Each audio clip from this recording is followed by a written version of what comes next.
Welcome, everyone. This is your friend, the DN What If, here with another exciting fanfiction. Today, we're diving into the story of what if Deku's another turn became a butterfly effect? If you enjoy this video, don't forget to hit that like button and subscribe for more fanfiction content just like this. Now, let's get started with the fanfic. Midoriya Izuku stared at his feet as they listlessly carried him through the streets of Japan. His own hero had confirmed what he supposed he knew his whole life. He could be no hero. He was weak, quirkless.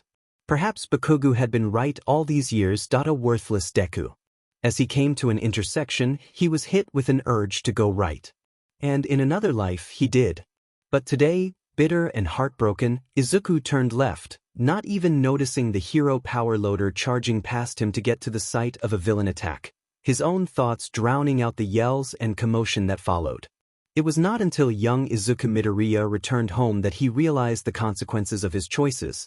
He had turned away from the sludge villain, who had escaped when he was talking to All Might, and walked away from a supervillain attack for the first time in his life. And on the news, his heart sank further than he thought possible. The sludge villain had kidnapped and murdered Katsuki Bakugo, and used his body to escape as the pro-heroes did damage control and rescued the civilians. Izuku did not move from his spot on the couch for hours. Not only had he lost his dreams, it was his fault the villain got away. It was his fault Kaken was dead. That night, he looked out his window and considered forcing it open, repaying the debt to the universe with his life, but he could not go through with it. Days later, he forced himself into his nicest suit, and followed his mother to the funeral, somehow made even more sad without a body to bury. While he was there, Izuku could only stop and stare at the notebook Kaken had torched and thrown away. The tears fell freely, staining the already crisp pages that sat atop his lap. It was a simple ceremony. The most spectacular thing was that some of the pro-heroes who had failed to save Bakugo had shown up to pay their respects.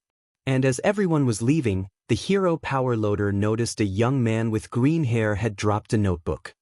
He picked it up and called to the boy, "Young man." Izuku and his mother paused as he turned. The hero was approaching, and Izuku froze as he noticed the man was flipping through the pages. "Sir, did you make all these notes on heroes? Even your friend?" he asked, somewhat amazed. Izuku nodded, sadly. "Kaken used to make fun of me for being such a nerd." Power Loader shook his head and turned so he was standing next to Midoriya, pointing out some of the notes. "Not to speak ill of the dead, but I see it differently. You even have notes on the type of equipment the heroes use to augment their abilities. How long have you been doing this?" Izuku wiped his eyes. "Since I was about 4 that I found out I don't have a quirk. See, it was my dream to be a hero but that I learned that that's unattainable." Power Loader was taken aback by this. That was a rarity these days. But he eyed the boy for a minute. Quirkless or not, he knew his stuff. "Have you ever considered a career in support?" Izuku and Inko tilted their heads at the man. He pulled out a business card, and Izuku's heart leapt into his throat. "I'm a support professor at UA," he explained, "and with a sharp mind like yours, I think you could do well learning to build support tech for the pros." Izuku began to stutter, prompting Power Loader to chuckle. "Let me tell you something. What's your name?" "Izuku Midoriya, sir." The boy stuttered out. "I was there when your friend was attacked. And no one had the right quirk to save your friend. And I hate that." He looked to the ground. "You can't save everyone in this field, and sometimes quirks aren't enough. That's where I want take support to do what quirks can't." "What quirks can't?" Izuku echoed, still processing all of this. Power Loader handed another business card to Inko. "Tell you what, young man. The exam is in 10 months. I will remember the name Izuku Midoriya.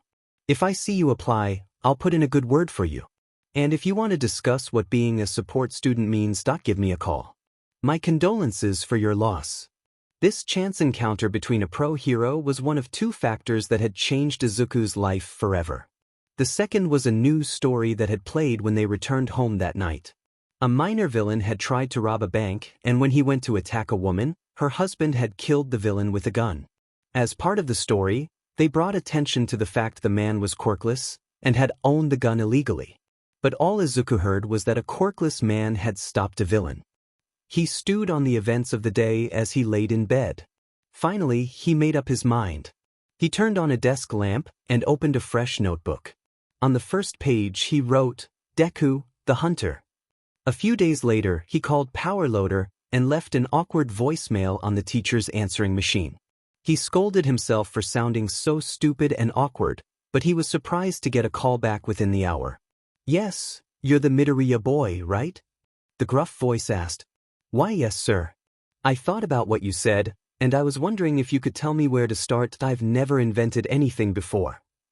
Izuku stuttered nervously. There was a silence at the other end as Power Loader considered this. Tell you what, kid, I've had a project in mind. You know that beach on the outskirts of the city? Where all the trash ends up? Yes, sir, why? Izuku answered. Meet me there tomorrow at dawn. You're going to need a crash course on how to build and invent. I've an idea. But this is going to take up a lot of your time. Are you ready for this kind of commitment? Izuku paused and took a deep breath. Yes, Power Loader, sir. I am. I want to create a world where no one like Kaken is killed again. I want to fill in the gaps that quirks can't cover. Midoriya heard a chuckle at the other end of the line.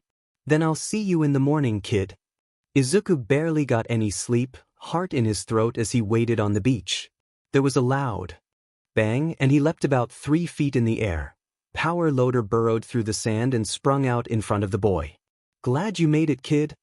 The pro hero greeted, brushing off his shoulders. Didn't want to keep you waiting, Izuku said, rubbing the back of his neck. Good. So, let's get down to the brass tacks. The pro started. I'm giving you some private info here, so this stays between us. Got it? Deku nodded. The entrance exam for support class is going to be in 9 months, and you're going to need to learn to build robots. The hero explained. Izuku panicked. He never even looked at anything about that. I wouldn't know where to start. The intricacies of fine machinery are something that are only taught of the most prestigious middle schools in Japan and… Yeesh, cut the muttering, kid. It's creepy, Power Loader laughed. That's why I'm going to teach you. See all this stuff? Izuku looked across all the trash across the horizon and gulped. Why yes. We're going to use all this scrap garbage to build a robot. You're going to learn the ins and outs of inventing, and we'll put some muscle on your skinny butt too. Even support students are expected to meet some physical requirements, all right. Izuku nodded. Why yes, sir. So where do we start? Power Loader grinned. Bring me that locker over there. You've got a lot to learn, kid.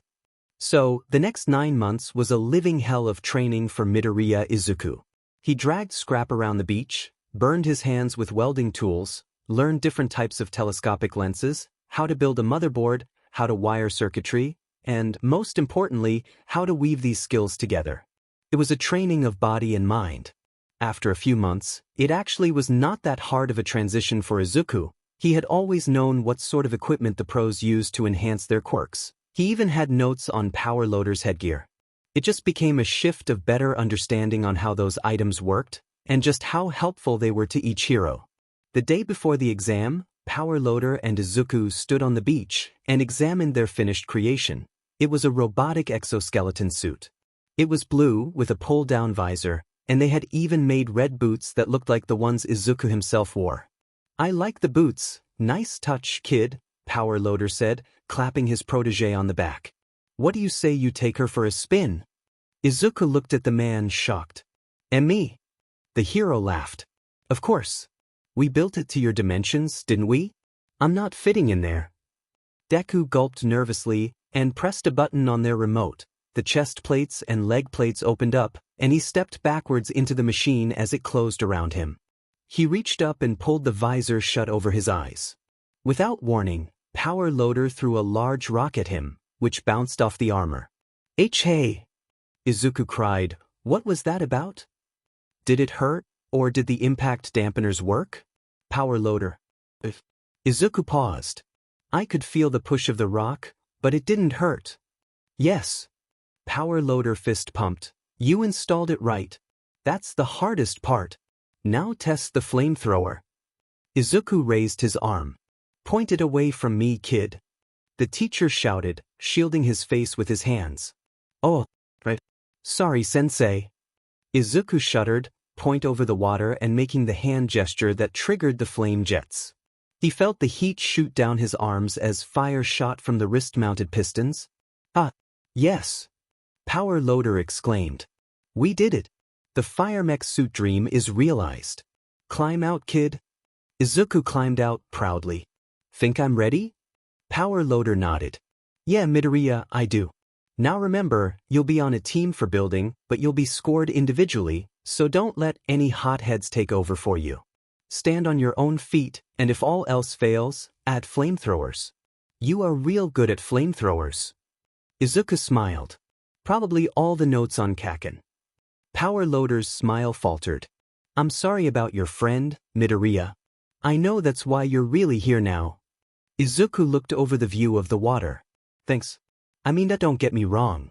He wasn't always the nicest, but that he didn't deserve that. I'm just glad I found a calling I can achieve without my quirk. Well, you done good, kid. Now, go get some sleep. You've got a big day tomorrow. Unbeknownst to Power Loader, there was more to the calling than Izuku let on. Back at his home, Izuku had various news articles pinned to a cork board. The sludge villain was still at large, using Bakugo's corpse as a meat suit for his crimes, and for months, Izuku had been tracking the case, looking for patterns. But like his sludge, he was hard to grasp. Whatever his process was, it was pretty unclear. Izuku smiled to himself serenely, despite his frustrations. While he had found passion in what he did, support was a means to another dream. Don't worry, Kaken, Izuku said, tacking up another article, your suffering will end soon. I just need the right tools. The next day, Izuku rose bright and early, and slung his backpack on to head to the UA testing center. Part of him wondered why the support test was a full month before the hero test, but being a hero was a dream of the past. The test was odd. He was handed a card with Group D Team A on it. He reported to the testing center for Group D, which was an arena-sized room filled with parts, and found that a lot of students were already finding their teams. Before he could ask around, he felt a tap on his shoulder. Izuku turned around to see a girl with pink hair beaming at him. He froze up. Holy crap, a girl. You're Team A, right? I could see from across the room. Izuku looked down at his card. The print was really small. Ha! The girl laughed. Impressed? My quirk, I can zoom in on things. I made this precious baby to help with it. She pat the goggles on her head, swelling with pride. I love my babies. She crowed. What have you made? I'm Hatsum Mei, by the way. Izuku froze up. His training with Power Loader was supposed to be a secret. He opened his mouth to give a weak excuse, but he was interrupted as a voice came from a podium at the end of the room. Hello, Group D, yelled a man with blonde hair. Izuku internally freaked out. That's Present Mike. He's the voice hero. He fought the urge to mumble. He had just been told for most of the last year how creepy it was, and did his best not to. Every year, as you groovy cats know, we gather students for the hero course. And we have them fight some crazy robots to test their quirks. Can I get a whoop whoop? Present Mike yelled. Izuku went to give him a whoop whoop, but no one else was, so he kept quiet. That okay, you're all in zone. So what does this have to do with you?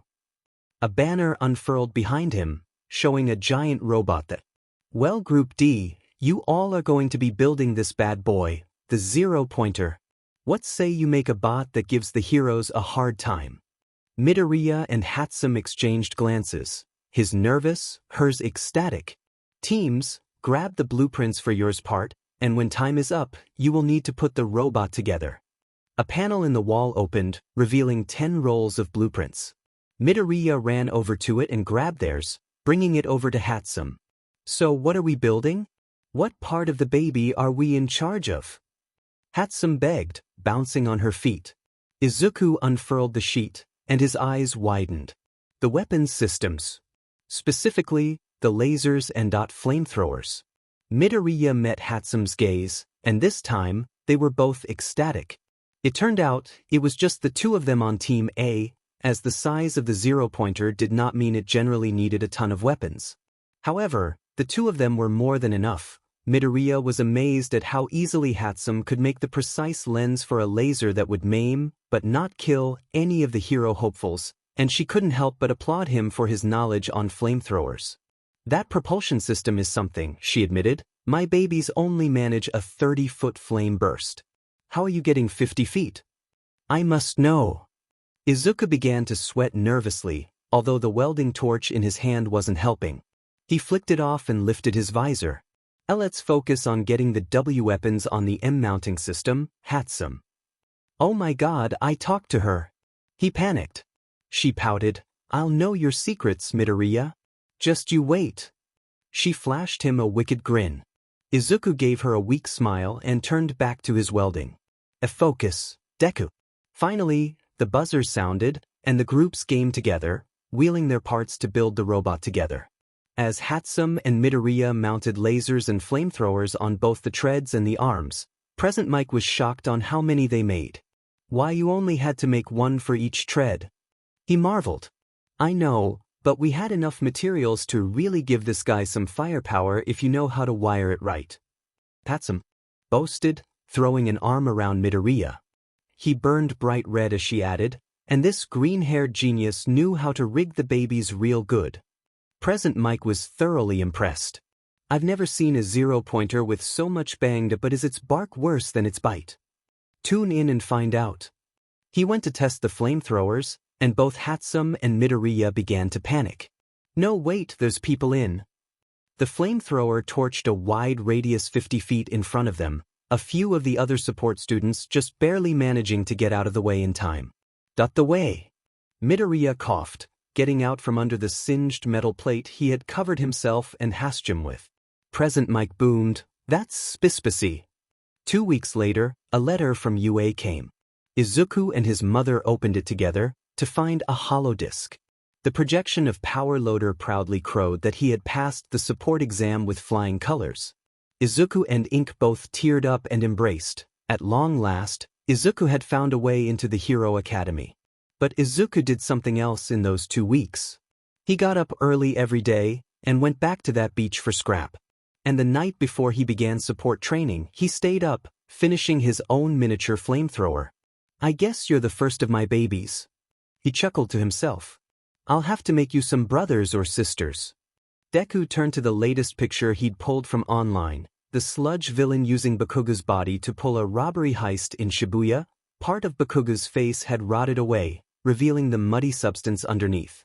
Despite how much the sight made Izuku seethe, he kept the serene smile on his face and turned back to his flamethrower. I don't think you're quite enough for our guest of honor. He opened his closet and pulled off a loose board in the back, stashing the weapon. Midoriya Izuku was ready for support class. On his first day, Izuku learned an important lesson, that his actions have consequences. As he walked into the main building, he heard some whisperings around him. As he looked around, wondering what everyone was talking about, he clumsily tripped over his own 2 feet. Well, so much for avenging my friend, he thought as he braced for his imminent death, but he blinked and realized he never hit the ground. He looked over to see a girl with pink cheeks had touched him, making him float. He'd have freaked out, but he was more taken aback by the burn mark that covered the right side of her face. Sorry that I didn't ask if I could save you with my quirk, she muttered, looking at the ground. I just didn't want you to get hurt. Okay, Midoriya, you talked to one girl during the test, you can talk to her. Thank you. I appreciate it. He stuttered, blushing horrendously. No worries, see you around, she said, taking off and avoiding eye contact. He stared after her for a minute. She seemed so sad. He couldn't help but wonder why. He jumped though as a hand slapped him across the back. Izuku turned. To see Hatsum had come up to him, beaming. Then again, she usually seemed exuberant. Admiring our handiwork? Hatsum asked. What do you mean, our handiwork? Izuku asked, tilting his head. She tried to take on our zero-pointer to save a girl, Hatsum answered. I had to watch our baby in action, Midoriya. She got the burn for her trouble. Uraraka Ochako, I think her name is. Guilt panged in Midoriya's heart as he looked out where the girl had gone. Oh, that we did that. His melancholic voice soared right over his classmate's head. We sure did. Don't worry, she's being treated periodically with Recovery Girl. The burns are just tricky. She squeezed his shoulders with her arm in a side hug. We should make babies together more often, Midoriya. We're good at it. See you in homeroom. What? Midoriya stuttered out. Until class started, Midoriya could only think of two things: Hatsume's awkward phrasing of inventing things together, and that his invention had hurt someone who didn't deserve it. Even if it was on the orders of UA, he had never stopped to think about his inventions hurting an innocent person. It made his stomach churn. His thoughts were dashed as Power Loader crashed into homeroom on day. He stood up behind his desk and looked around at his class. He couldn't help but smirk as he saw Midoriya in his class. In the end, he didn't need to put in a good word for the kid. His work spoke for itself. Who can tell me the best type of restraint system? Power Loader asked. A boy in the front row raised his hand, but before he could speak, Power Loader threw a pair of bolas tied together around the boy's wrist. The ball clasped together, and then pulled the boy magnetically to a locker on the side of the room, leaving him clasped against the metal locker. Wrong! Power Loader yelled. It's the magnetic bolus I'm teaching you to build. Midoriya. Pull Yukio off the locker and let's go to work. The work was fascinating. Smart magnets made sure the bolus wrapped around their target, fastened together, and then shifted to the nearest metal surface. As Midoriya was tinkering with it and his screwdriver, he barely noticed the morning had flown by as the bell for lunch sounded off. All right, put your works in your drawers, not your pants, Yukio, Power Loader yelled at the class. Desk. Drawers. Christ, you can pick it up tomorrow. Support has the normal academics in the afternoon. The class groaned. Look, I'm not going to sit here and lie to you and say Shakespeare is going to help you with support careers, but I want you to greet every class the way you would repairing a pro-hero costume, which is crapping your pants in excitement. Power Loader advised, now get out of here. Hey Midoriya, you're almost as far into your baby as I am. Hatsume said from right behind him, making him jump. I think you might just be my competition. Izuku grinned nervously as Hatsume walked past him. He still wasn't sure what he thought about her. Knew what he thought about lunchtime though. He was geeking out over meeting pro-hero lunch rush. Even with change dreams, Izuku still took notes on the type of utensils and equipment the pro used to get his cuisine just perfect.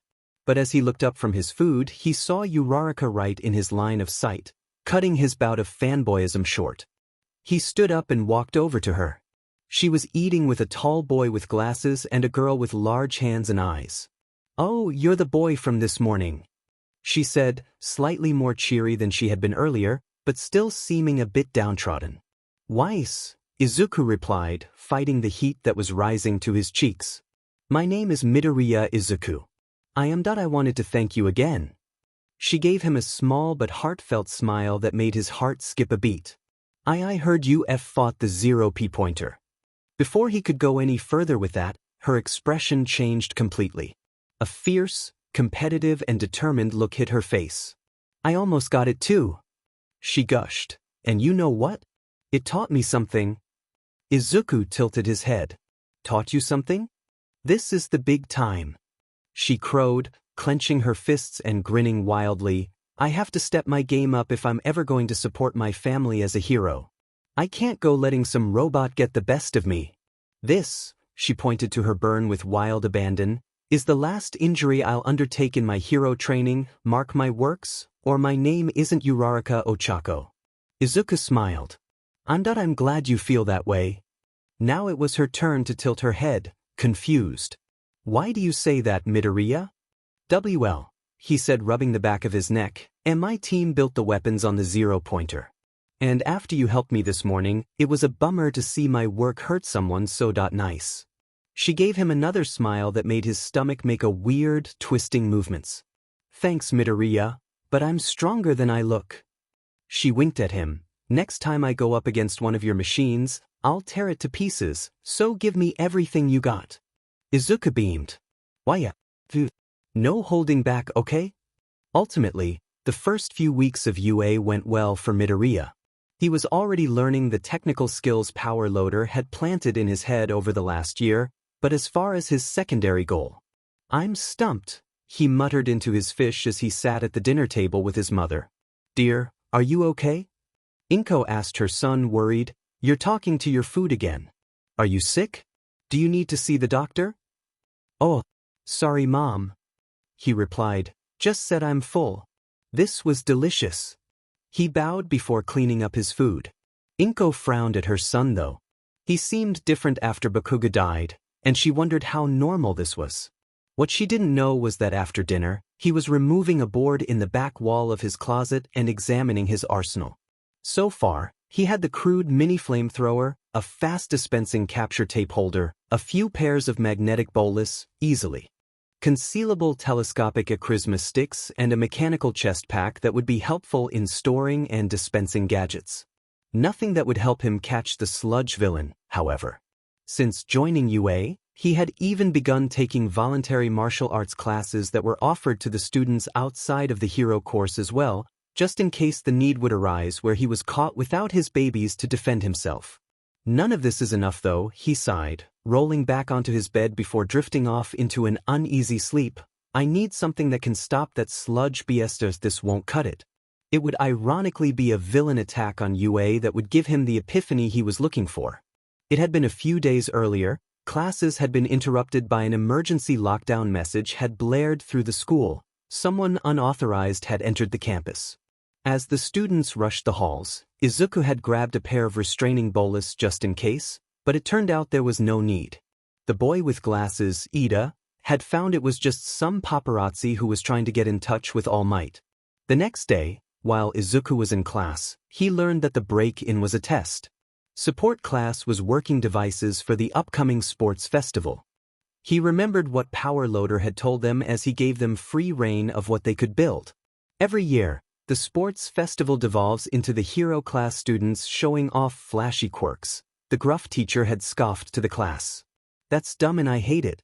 So, while I can't tell you what you'll be facing, I can advise you to work on versatile weaponry and work on your mobility. It's about DMN time." Support class was the talk of the festival. "Don't let me down."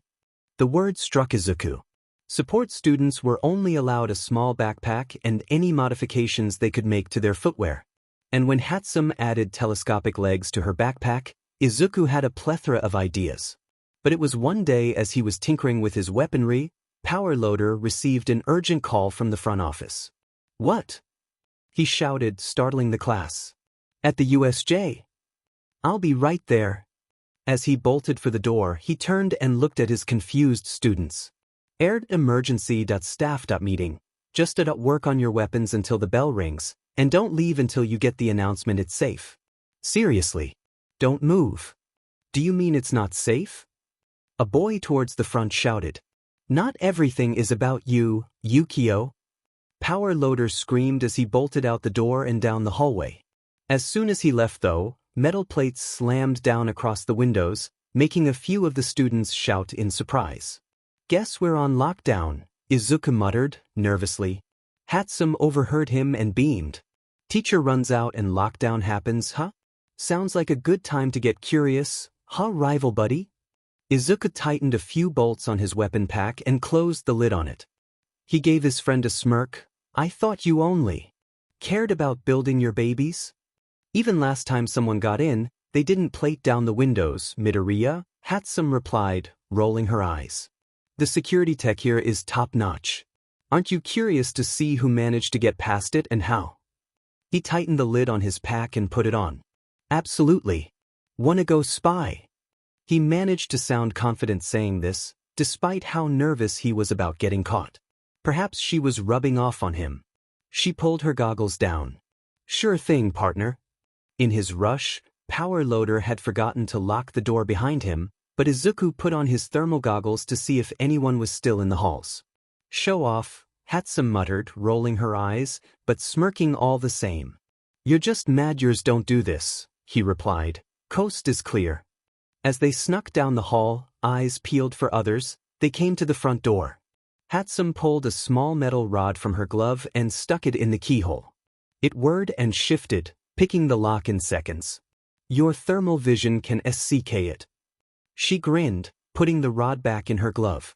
"All right, I mean, that is pretty cool," he conceded. pulling out his notebook to jot down a few quick scribbles on her universal lockpick. They had both agreed they heard power loaders say the USJ, but that was on the far side of campus. Usually the students were bused there.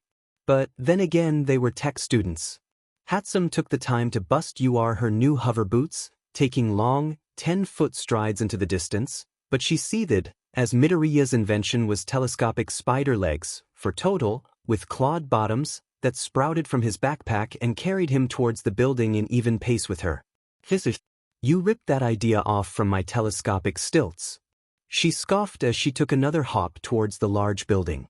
Yours only extend one direction, Midoriya argued, but mine have joints and work in tandem with where I direct them. I for the controls here on the straps to the backpack, and it's totally different, plus the amount of cabling I had to use to get them just right is much more complex than a mere telescopic rod and dash. Stop muttering or whoever broke in will hear us coming. Hatsum sneered. As they reached the side of the building, she seethed more at seeing his spider legs could even scale the side of the building by digging in with the claws. Before he got too high up the building, he turned and offered her his hand. You want a L-lift? She rolled her eyes. I bet you love showing off, huh? Truthfully, no, he was more panicking about how close they were as her carried her up the side of a building. Especially for how off-put she was at being shown up. Their attitudes shifted when they finally reached a ledge at the skylight of the USJ and saw just how grim a lockdown at UA meant. Midoriya's jaw dropped at the sight. Supervillains were strewn across the area, but more shockingly is that the teacher of 1A, who Izuku had come to recognize. As Aizawa was in a bloody pulp in the midst of the bodies of the thugs. Scanning around the arena, he saw what looked like the rescue hero, or what was left of them. They appeared to be broken from the villain attack. He recognized Uraraka by them, holding off some odd, mist-like creature with some students he didn't recognize. Further past the villains, he recognized the girl with large eyes laid out in a bloody mess too. It's too far to tell, but are Aizawa and that girl okay? He asked his friend, nervously. She glanced at him and made a very uncomfortable face. After a moment, she replied, the girl is moving. The teacher is not. But the most shocking part was seeing All Might in action, fighting toe-to-toe with a weird-looking muscle-bound monster with its brain exposed. Out of nowhere, All Might had hit the beast with a German suplex, but a portal opened up under the ground from one of the villains Izuku hadn't seen before. But just as shocking, a student from 1A he hadn't recognized used his quirk to freeze the ground, freezing parts of the beast. All Might managed to recover and the fight continued, but suddenly, Izuku couldn't focus on the fight. Ice, he breathed to himself, suppressing the urge to laugh. It's ice. He could see it in his mind, using ice to freeze the sludge villain, stopping him from using to quirk to slip through a drain or compress himself in a body. And then he could. Move, idiot. He heard Hatsum yell to him. He blinked, and realized All Might had punched that monster right towards them, and suddenly, Hatsum tackled him onto the ledge they were on. The beast burst through the window right where he had been standing, and was sent hurtling into the sky. Whoa! The two support students breathed in amazement. There was more yelling and commotion from inside the USJ, snapping them back to the present. Maybe we should get out of here, Izuku suggested, a little perturbed. Hatsum nodded, and together, they made a descent down the building, and began sneaking their way back to class. Once back in support class, Hatsum and Izuku did not speak further, but not for the same reasons. The rest of the students had been quite freaked out, Hatsum perhaps more so after having seen the Nomo up close. Not Izuku though. Midoriya Izuku could not have been happier by what he saw. He didn't know the name of the boy in 1A with the ice quirk. But really he supposed it didn't matter in the end. What did matter was what happened the next day. Power Loader had given the class free rein once more to prepare for the sports festival, but no sooner had he cracked open a book had he been interrupted by the sight of a bushy, green head of hair at his desk. What's up, kid? The pro asked his secret protege. Serta, what do you know about cryogenic weaponry? Midoriya asked. At the rather confused look the teacher gave him, he was quick to add, it's for the sports festival. You know .4. Restraining the other students? Midoriya lied. Power Loader laughed and seemed to have bought it. I like how you think, kid. Pull up a chair. It was only a few nights later, sitting at home at his desk, that Izuku laughed to himself as he completed his first freeze grenade. We'll need a few more of you, but... He looked over at the rest of the small cache of combat gear he had built for himself and grinned a broad, triumphant smile. I think we have just enough favors to throw our sludge friend a little party. Carefully placing the grenade amongst its siblings, Deku pulled out the flyer for the sports festival from his pocket and tacked it on his closet wall. But first, he pondered, rubbing his chin, a little field testing is in order. Let's see how my babies stand up in combat. It was then he decided to get back to his normal studies, reading The Art of War as requested by Present Mike.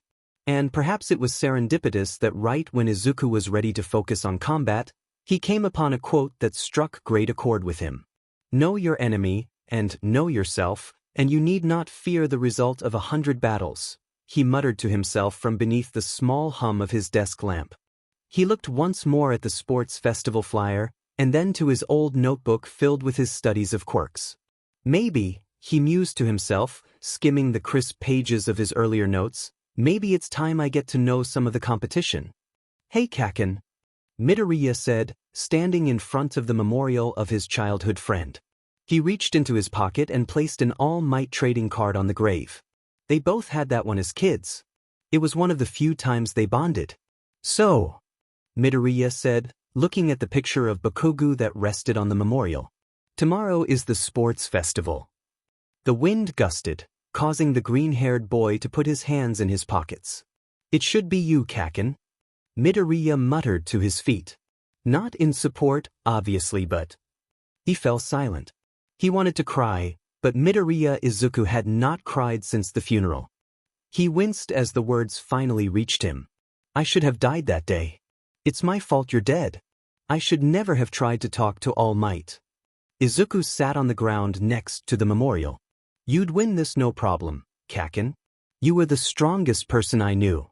After a moment of silence, Deku let out a bitter laugh. You'd hate me getting all emotional on you, wouldn't you? Deku stood up and looked at the picture of Bakugo once more. You'd hate that I'm looking for your body and the BSRD who took it too. You always hated me trying to help. Midoriya gave the picture a small smile. We weren't great friends, were we, Kaken? No, I suppose you were kind of a bully, and I let it happen. Still. Midoriya looked into the sky. I wouldn't be any friend and at all if I didn't try to avenge you. Like it or not, Bakugo, I've got your back. The day had finally arrived. The last few weeks had been a blur for Midoriya Izuku. Training himself in martial arts, working his body and reflexes, and a little studying of the quirks of the students of classes 1A and B. And now, body, mind, and tech all prepared or as prepared as he could be, he supposed he was crouched at the starting line for the sports festival preliminary race. Midoriya's eyes darted back and forth from the students, most of them he recognized from classes 1A and B, and a few notable general studies students he had observed, but there were some he couldn't place. He just hoped his gear would get him through any unknowns. Weeks of preparation can only go so far when you don't know what you're up against. The starting signal went off, and Midoriya took off with the rest of the class, and as he ran, he hit a switch on his backpack. The backpack shifted some telescopic plates of armor down his arm, forming metal gloves down his fingertips. Just in time, he thought, because I'm pretty sure. His suspicions were confirmed as the boy in first place, the boy with the ice quirk, Todoroki. He had learned from his spying, turned and used his power to try and freeze the rest of the first-year students in place. He smirked to himself as he pointed his arms forward and bent his hands down to activate his wrist-mounted flamethrowers, not nearly as powerful as the ones he had placed on the zero-pointer, but powerful enough to cut a path through the ice blast, leaving Midoriya a path to charge through as he ran past a bunch of frozen classmates. Dang it, Midoriya, pouted Yukio from his class, stuck in the ice. From the viewing platform for the teachers, Power Loader watched while next to All Might. The #1 hero squinted in confusion. Loader, that's one of your kids, isn't it? Toshiniro asked. Yes, sir. Power Loader crowed. Midoriya Izuku. He and that handsome girl are going to put me in the loony bin, but he can make a flamethrower out of a paperclip and a wet noodle if you give him enough time. It couldn't be, All Might thought to himself. The students rounded the corner, and screams could be heard as a plethora of zero-pointers erupted from seemingly nowhere to get in their way. While terrifying, Izuku couldn't help but pause momentarily to wonder, 1. Who suddenly mass-produced these when building 1 was an entrance exam, and 2. Where they were storing them this whole time. No time to ponder. He saw a few students from 1A use their quirks to smash through the Kirishima guy in a literal sense, the Momo girl with a rocket launcher of some kind, but Midoriya knew better. This wasn't time to fight. He flicked his wrist and a grappling hook shot from bottom of his arm plates, piercing the inner leg of a zero-pointer, the weakest spot, and propelled him forward through the air. He released the hook as he sailed past the arms of the robot, through its legs, and repeated the process to get through the second wave. And they said Legend of Zelda wouldn't do anything for me in hero school, Izuku smirked. To himself. He was surprised though. He looked to his right and saw another boy from 1-0. He remembered using his quirk to do the same thing. To his left, he saw the girl with the large eyes using the same strategy. With her tongue. Ajuitiu frog quirk. They both landed next to each other and took off running. You were that girl who got really hurt at the USJ? Izuku asked, panting through his strides. She only slightly glanced at him. Karo, you're the boy who made friends with Uraraka after building these robots. Yeah. Izuku replied, embarrassed. I'm glad you're okay. Suddenly, her eyes widened. Karo, watch where you're dash. He didn't hear the rest of her statement as he began to plummet towards the ground. He hadn't been watching where he was going, and had come up on a large valley and ran right off a cliff. I can build all this fancy crap, but I can't fix my common sense. Now I die, he thought, but his thoughts were interrupted as something slimy wrapped around his waist and hoisted him from the crevasse. Now, Izuku had come to realize Ajuitiu had a frog quirk. However, he didn't realize she could do what he just did, and was blushing furiously as she pulled him out of the valley with her tongue. She just licked me, what the sheet he thought, managing a weak smile and blushing horrendously. I'm glad you're okay too, Karo, she replied, giving him a small grin. Thanks. Be more careful. Good luck. With an amazing jump, she leapt to a rocky pillar in the distance. Midoriya was unfrozen from his trance as a hand slapped down on his back. He jumped and saw Hatsum preparing her own grappling hook. Now's not the time to flirt, lover boy. All right. He snapped back into reality and looked around to see Uraraka using her floating ability to travel from rock pillar to rock pillar. Hatsum was already climbing across her grappling hook rope. Iber from Class 1B was using her vines to swing from the rock pillars. Jumping seemed to be the best course of action. He sprouted his telescopic spider legs from his pack and used them to take a running, springing leap to the nearest rock pillar, and sprang to the next one, until the distance came to be too much. He then let himself fall a bit, and used a grappling hook to hook a distant pillar, swing across the rest of the canyon in a wide arc to the other cliff face, where he clutched the side with the spider legs. Climbing the rest of the way, he panicked to see he had about 10 to 15 students ahead of him. He used his spider legs to catch up to the rest of the pack. Nice legs, Tsuyu said, now taking long hops alongside him. It was an impressive use of her frog quirk, so Midoriya smiled and replied, thanks. Yours too. Tsuyu took a somewhat amused expression. That's pretty forward for our second conversation, Karo. I guess you're not bad to look at either. Realizing what she meant, Izuku again blushed furiously, and no, I'm sorry. It's not what I meant. Suddenly, everyone screeched to halt as they reached the final stretch of the race, a minefield. He and Tsuyu stopped right next to Hatsum. You got anything for this? Midoriya asked his rival as he watched Kaminari get blown up. She shook her head. Nope. How about you? No, she sighed. Well, this is, Karo, Tsuyu croaked. The two tech students grimaced at each other. Izuku retracted his spider legs and the two began to slowly pace themselves through the minefield. The rest of the students had caught up to them, and soon the field was littered with mines and students, leveling the playing field. This must have freaked out Todoroki, who suddenly froze a giant section of the field to race ahead, but left a path for people behind him. A lot of other students ended up getting them blown up in large, pink blasts just trying to reach the path. This is my chance. Midoriya realized, bringing his spider legs back out, carefully planting them where it was safe, and using them to launch over a gaggle of Hero Corps students, landing on the ice path. He planted his boots down, crouched, and used the spider claws to grab chunks of the ice path and propel himself forward like he was skiing. Not long after Todoroki made it past the minefield, Midoriya left it right after, clawing his way towards the taller boy. Todoroki turned and tried to blast the support student with his ice quirk, but Midoriya was able to lunge out of the way. Finally, the two of them burst into the arena amidst a chorus of cheers. Midoriya retracted his mechanical legs and caught his breath. Second place would do, for now. As the rest of the students made their way into the arena, he couldn't help but smile as Hatsum was in the top 20, right behind Tsuyu and Uraraka. "So how do you feel about the spider legs now?" he asked his support friend. "You can shut your mouth, man." Hatsum rolled her eyes, but gave him a smile nonetheless. As the rankings were announced, Midnight took the stage as the judge, announcing the next stage, a cavalry battle with sliding scales of points. That meaning the first place holder will be worth 10 million points. Midnight concluded. "Now team up. You have 15 minutes.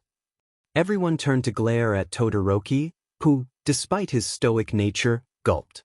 "Man, I'd hate to be that guy," Hatsum whispered to Midoriya. He nodded. "Right? Kinda glad I don't have that target on my back. Hey, you wanna team up?" Hatsum asked. "Of course we're teaming up. I'd be sad if you didn't. We're the only support students here, and you're my friend.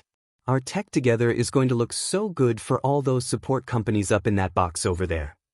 She pointed towards an observation deck near the top of the arena. Her bluntness made him blush and smile. "Awesome. Let's go find 2 more people." "I have an idea. Let's go ask the Uraraka girl," Hatsum suggested. "I think we could combine my long fall boots with her quirk." "All right." Uraraka beamed at the idea after they had run it by her. "We'd practically be flying." "I'm in." The support students sighed in relief. "I was worried you'd already be teaming with Ida and Tsuyu," Midoriya admitted. Uraraka frowned. Ida said something me and him being rivals now, apparently, and went to team with Todoroki. Tsuyu got convinced to team with Mineta and Shuji, and I'd rather not be on that team. Midoriya furrowed his brow in confusion. "Why is that?" "Mineta is the biggest perv in the school. I'd rather not have his hands near me." Uraraka replied, blanching. "Ever since Mr. Aizawa expelled those 2 other kids on day 1, he's been nothing but a cocky JRK. "I had no idea," Midoriya lied. He decided not to mention that when he had been spying on the students of 1A to get info on their quirks, he had found Mineta spying on the girls. It was something of a double spying situation. Probably wasn't helpful to the sports festival. "Alright, so we got maneuverability down," Hatsum deduced. "We're going to need someone to defend." The 3 scanned the rest of the students. They were running out of time and most students seemed to have already teamed off with each other. "Oh!" Uraraka exclaimed excitedly. "Him! Let's ask Tokoyami." As the students teamed, the teachers were discussing, or arguing, about their results. All Might could not stop observing the Midoriya boy. He hardly looked like the same timid boy he had saved from the sludge villain nearly a year ago. Yet here he was, now in the support program. More impressively, he managed to snag second place in the preliminary race without a quirk, a feat that was almost unheard of for someone in that program. "Wow, you actually managed to get 2 students past the preliminary this year, Loader," Vlad King chastised. Power Loader had already begun to partake in a celebratory beer, and laughed loudly. "Just you watch, you DMN knucklehead. Those 2 geniuses will take down any hero class kid you put in front of them." $20 says neither will make it to the finals, Ectoplasm chimed in. "It's a bet, Ghost Boy," Power Loader shouted. "Higuri," All Might said quietly to the support teacher, "tell me again about your 2 pupils there." Power Loader looked around to make sure no one was listening in. "Well, Hatsum is kind of a nut. She hardly listens to anything I say, but she's the real deal. I wouldn't be surprised if she'd been hot-wiring things as a toddler." "And the boy?" All Might asked. Power Loader leaned in closer. Truth be told, I met him a year ago. Remember that sludge villain attack? The one that got away from you? All Might's heart sank as he remembered that day. It was something he remembered as a particularly low point in his hero career. He had to crush the dreams of a young, quirkless boy, and then, due to his carelessness, the villain had escaped only to take another teenage boy hostage. Depleted of strength and unable to summon the conviction to go beyond his limits, the boy, Bakugo Katsuki, had perished. Still, he kept this off his face as he nodded. Midoriya, there was a friend of the poor kid who died that day. I met him by chance at the funeral. He dropped a notebook. And this kid, well, he's a bit of a quirkotaku because he's got none of his own. But his mind was sharp. Never invented a thing in his life. I may have given him a few pointers once he showed interest and support, but look at him now. Power loader finished, swelling with pride. All Might nodded but looked down at the field. Perhaps he had underestimated the boy. Tokoyami had agreed to be part of the team with Midoriya, Uraraka, and Hatsum. With their point total, they were in a semi-comfortable second place. So we're in agreement? Hatsum asked as they waited for the signal to start. Most everyone will be after Todoroki, so we stay in our rank. Play defense and go after the others if we have an opening. The other three nodded.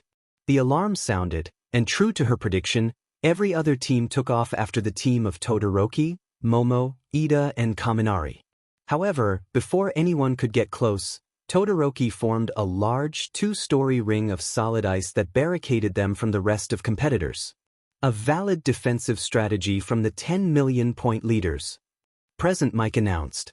Truly a display of wisdom yet cowardice all at once. Tokoyami announced to his team. Oh man, if only we had a way of getting over that wall. Whatever shall we do? Hatsum whined, sarcastically. Hit it, Uraraka. Uraraka rolled her eyes at the command, but did as such. We're airborne. The group leapt. Just in time, too, as a pair of vines from Ibra came charging towards them to snag their headbands. Tokoyami used his dark shadow to defend from this attack as the four soared over the ice donut. Are we going in? Uraraka asked. Izuku paused for a minute and then cracked a rather unhinged grin. No land on the edge of the ice ring. Todoroki and his teammates looked up in shock as Midoriya's team landed on their barricade. Winter's over! Midoriya yelled, pointing his flamethrower towards the part of the wall to the left of Todoroki, unleashing a burst of flame that easily cut through the ice wall. As it crumbled, the team of Shuji and Mineta, as well as a team led by Nito of Class 1B. As Todoroki had to physically turn to use his right side for his ice quirk to try and defend along with Momo and Kaminari, Midoriya took advantage and began melting the opposite wall, causing another flurry of teams to charge in. Soon, it was utter chaos within the icy ring of the cavalry battle. Point cloths were being nabbed left and right, and the rankings board was going insane. Such savagery you have inspired, Midoriya, Tokoyami commended. The dark machinations of your mind are analytical and cunning. Thanks, he stuttered out awkwardly. Yeah, but we keep fluctuating in and out of second and third place as these points go insane. Uraraka pointed out, nudging her head towards the scoreboard, and we only have a few minutes left. What should we do? Their strategizing was interrupted as a long, prehensile tongue came shooting up at them from the circle below. In their surprise, Tokoyami was barely able to block via dark shadow. Let's move! Hatsum yelled, prompting Uraraka to levitate them again. But as they went to jump, Tsuyu's tongue and a shot from Siro's tape caught her boot, causing it to break as they leapt backwards from the ice wall. Their maneuverability began to suffer, and they had to land quickly. My baby! Hatsum cried, seeing the destroyed hover boot. From the ring of ice, the team of Siro, Mina, Aoyama, and Kirishima came charging towards them. Tokoyami commanded his dark shadow to attack them, but he was battled back by a blast from Aoyama's laser. As dark shadow was withdrawn, Midoriya instead unleashed a full blast from his flamethrower, diverting the oncoming attackers. He glanced at the timer. 30 seconds to go. They were still in third. They just needed to last a little bit longer. Suddenly, from the ice ring, Two more teams came charging towards them, one of which being Shuji, Mineta, and Tsuyu, the other team being Todoroki, Ida, Momo, and Kaminari. Ida was leading his team with a burst of speed and closing in fast, but a blast of tape from Siro, a bunch of Mineta's sticky ball, and Tsuyu's tongue were closing in on the group fast. "Oh shit," Tokoyami muttered, dropping the flowery speech. With only a few seconds remaining, Midoriya knew he just needed a quick defense. "Everyone huddle." As they had discussed before the course began, they engaged in the last-ditch defensive effort. They crouched down together to keep low, and the telescopic spider legs erupted from Deku's pack. Except this time, he wrapped them around his three teammates' heads, and in front of him, creating an impromptu shield. It worked just in the nick of time as they could hear the ball, tongue, tape, and a few hands from Todoroki's team smack helplessly into the metal beams. But following this noise was the whistle signaling the end of the cavalry battle. As Midoriya unshielded his team, they all checked their headgear. "Mine's here." Uraraka cheered. "Mine too." Hatsum sighed. "I also still have my headband in my possession."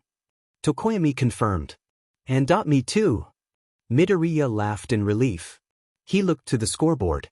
They sat in third place, causing him to laugh harder.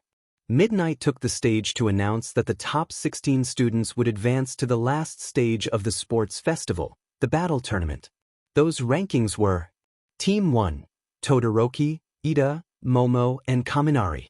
Team 2, Ibra, Tetsu, Hitoshi Shinso, and Kendo. Team 3, Midoriya, Uraraka, Hatsum, and Tokoyami. Team 4, Azui, Mineta, and Shuji. As this was only 15 people, the team of Siro, Kirishima, Mina, and Aoyama, the fifth-place team, decided to volunteer Kirishima to go on to the tournament. Midoriya beamed at his teammates as they began congratulating each other for a job well done, but he was only half listening as he looked up at the scoreboard. "Now the real fun begins. Let's see how my babies can do in a fight." Suddenly, the board lit up, revealing the first fight in his line-up, Tokoyami. He looked up at his teammate, who gave him a competitive yet friendly smirk. "May the best man win," the bird-like boy said with a handshake. Definitely," Midoriya replied. But in his head, the wheels were already turning on how he could checkmate the Dark Shadow quirk.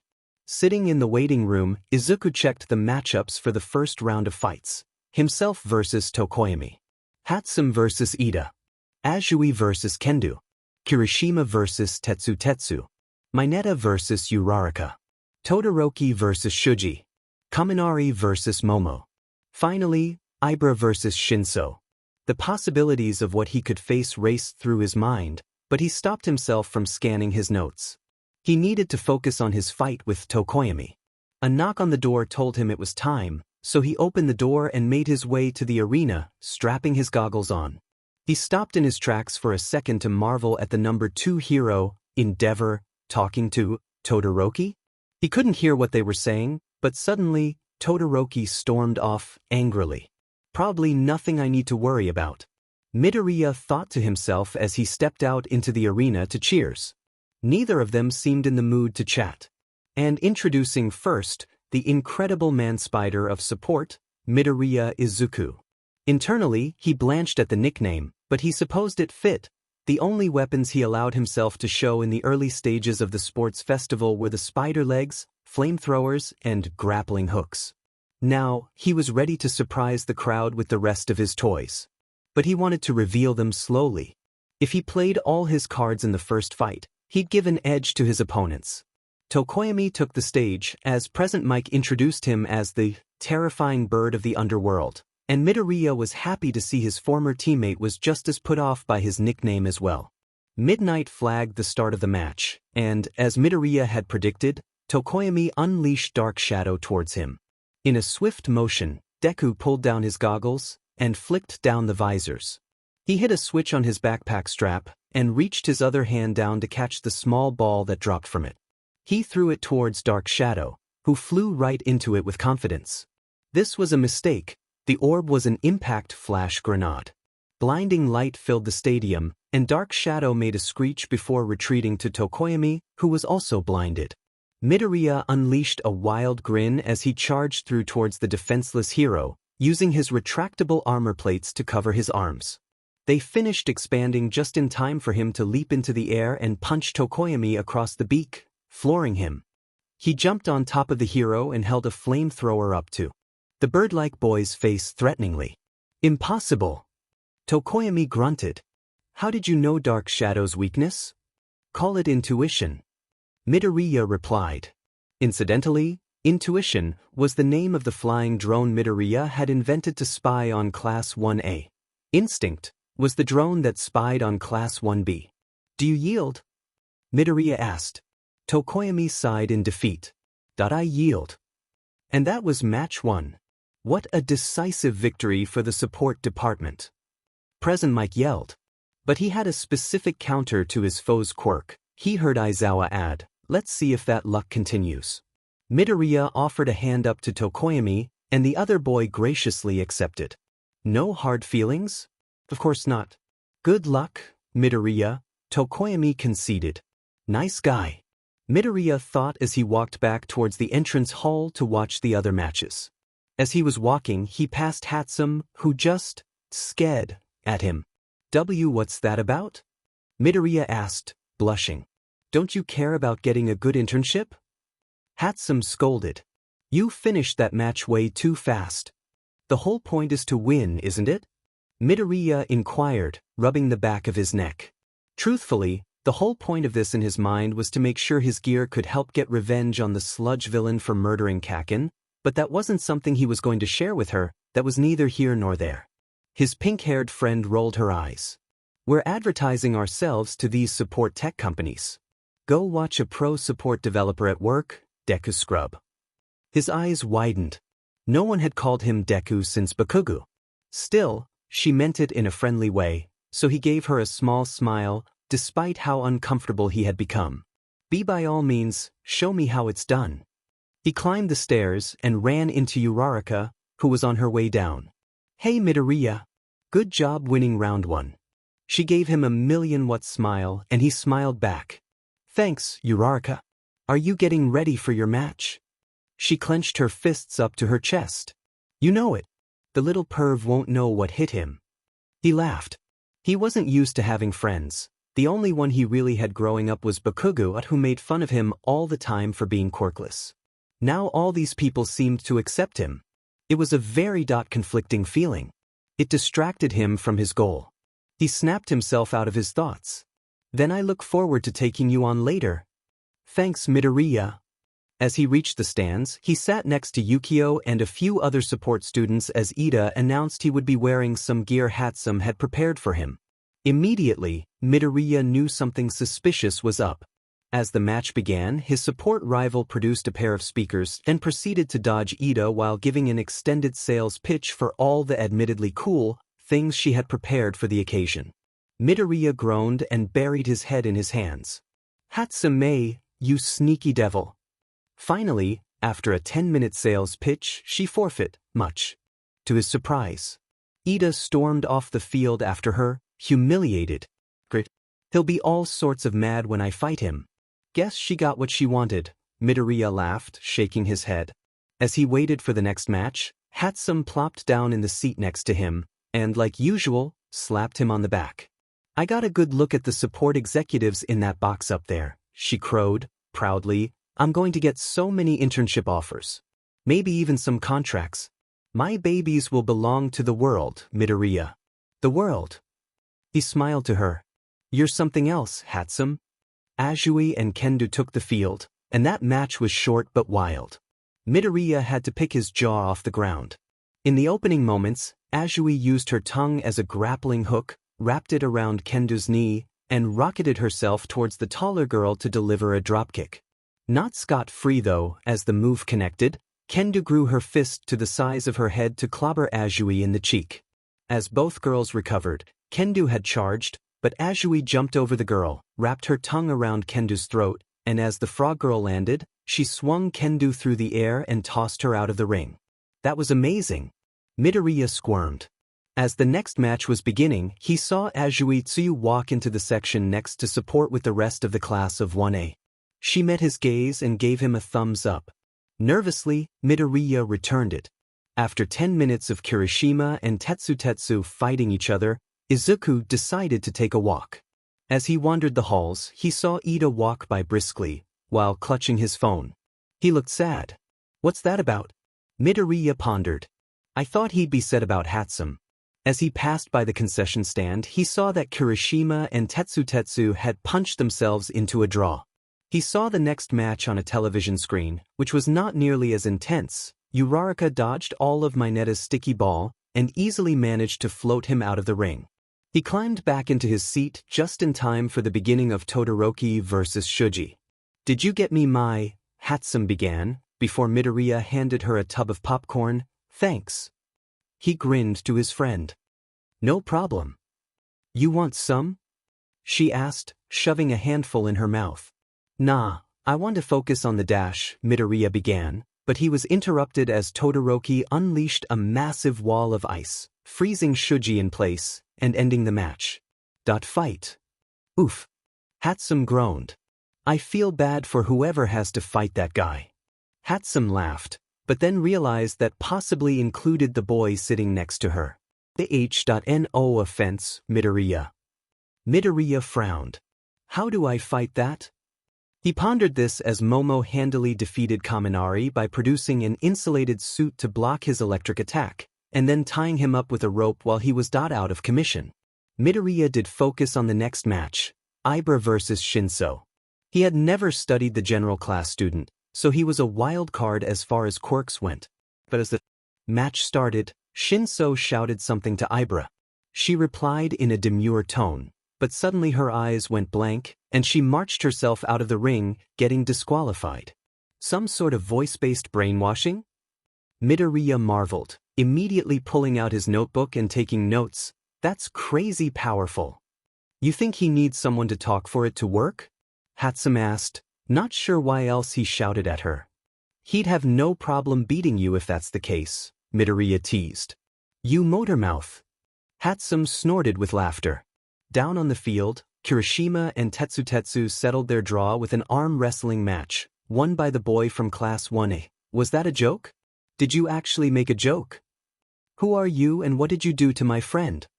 Midoriya laughed, but then let out a deep breath. "Oh. Time for round 2. Wish me luck." "Luck is for chumps, go kick Ida's butt," Hatsum replied, giving him a broad grin. Midoriya walked down the stadium and onto the field to a chorus of cheers. As he was announced again by Present Mike, this time as the flame-throwing genius. It was better. Ida came to the field next, but he was different. It wasn't the humiliation either. He had a steely determination in his eyes, almost desperate to win. The bolus. He thought, "I just need to restrict his legs." Go! Izuku flicked the switch on his pack, but the bolus never made it to his hands before he was lifted off the ground and being pushed back towards the edge of the arena. Ida had closed the distance and tried to shove him out of the ring before he could catch his weapon. In a panic, Izuku raised his fist and punched Ida across the eye, making the taller boy drop him.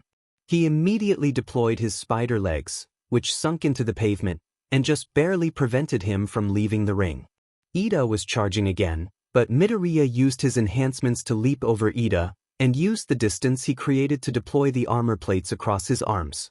As he landed, he attacked Ida with the flamethrowers, but Ida had already charged to the side and began circles strafing Midoriya, looking for an opening. "In it," Midoriya cursed, "I'll never be able to restrain his legs this way." He ceased the attack with the flamethrowers. He didn't want to run out of fuel with 2 fights after this. As soon as the flames stopped though, Ida charged again, kicking Midoriya across the jaw before he could defend himself. Flipping through the air, Midoriya spun himself so that his spider legs planted themselves into the ground and kept him suspended in the air. "I need a new strategy. Didn't want to use these until the next fight, but I'm not going to make it at this rate." He used one flamethrower again to put Ida on the defensive, but as he did, he flicked another switch on his pack and grabbed a cryogenic grenade. He dropped the flames, and Ida charged again. Izuku threw the ice grenade at the arena floor, creating a large sheet of ice. Ida immediately lost balance and slipped towards Midoriya. Midoriya planted his feet on the ground. Spider augmentation, combat mode. Midoriya's spider legs shifted into clawed tentacles, snapping as they hovered around his sides, and lunged forward, grabbing Ida's arms and legs. What? Ida shouted, suddenly completely restrained by his appendages, and held a foot off the ground. Good night, Midoriya said with a rather unhinged look. He flicked open another compartment on his armed gauntlets, and 2 tasers flew out. Sparks flew as Midoriya shocked Ida, and after a few moments, the support student dropped the motionless Hero Corps student to the ground. That's the match, Midnight called. The crowd cheered as Midoriya caught his breath and retracted his weaponry. Still, as he walked back towards the stands, he felt his confidence begin to surge. Fighting against quirks was tricky but not impossible. I wish I could see Aizawa's face right now. Power Loader laughed. That bushy-haired pyromaniac knocked out his class president. All Might folded his hands across his face. He wouldn't admit it to Power Loader, but he was becoming invested in these results as well. Midoriya exhaustedly plopped next to Hatsum, expecting some sort of witty remark. It never came. You okay there, Deku Scrub? Hatsum asked after a few moments of silence. What? Izuku asked, confused. And since when did you start calling me Deku Scrub? Because your head looks like a bush, like the Zelda bad guys. And you know what I mean. I've never seen your face get like that when you aren't inventing. Hatsum replied. You were in the zone like I've never seen you before. I thought I was? Midoriya asked. If I didn't know any better, I'd think you were trying to get into the hero course. She said, thought her smile was definitely more sad than usual. Midoriya thought about those words as he watched the next bout, Kirishima and Azui. The 2 took to the stage. This time, Tsuyu's battle strategy was much more defensive.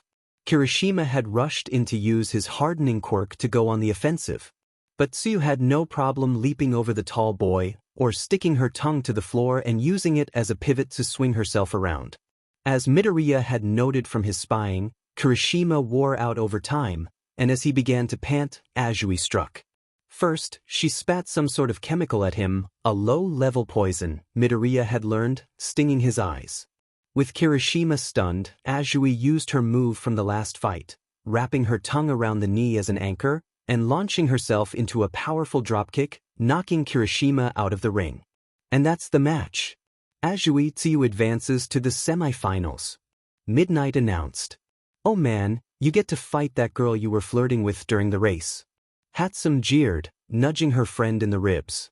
Midoriya turned a bright red and rubbed the back of his neck. I wasn't flirting.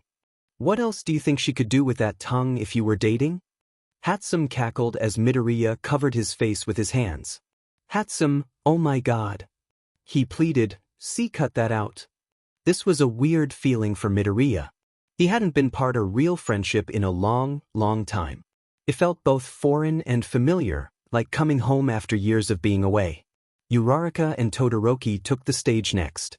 Midoriya and Hatsum leaned forward. After Todoroki's last match, they were anxious to see if Uraraka could combat his quirk. She had a good start. Knowing he would send a wall of ice at her like he did Shuji, she levitated herself over it and began sliding down the ice, looking to close in on him to float him. Todoroki blocked her from him using a wall of ice, but she smacked it with both of her hands, dislodging the ice blockade and floating it a few inches off the ground. She began pushing against it, trying to knock Todoroki out of the ring with his own ice. The boy jumped backwards and reached to the ground, creating a precision trail of ice that traveled under the blockade and creeping up Uraraka's leg. Frozen against the floor, Uraraka dropped the ice wall. She desperately tried to dislodge her leg, but the ice anchor was too rooted to the floor and too heavy for her to dislocate. Todoroki rushed around the ice wall and used his quirk to immobilize Uraraka. But as the match ended, Midoriya noticed something. Is he not slowing down the more he uses his quirk? He asked, nudging Hatsum. She used her quirk to focus on the Class 1A boy. Well, that his arms are frosting up. Maybe the ice stuff wears on him after a while? They exchanged glances. Think you could use that? Hatsum asked. Maybe, Midoriya replied, rubbing his chin.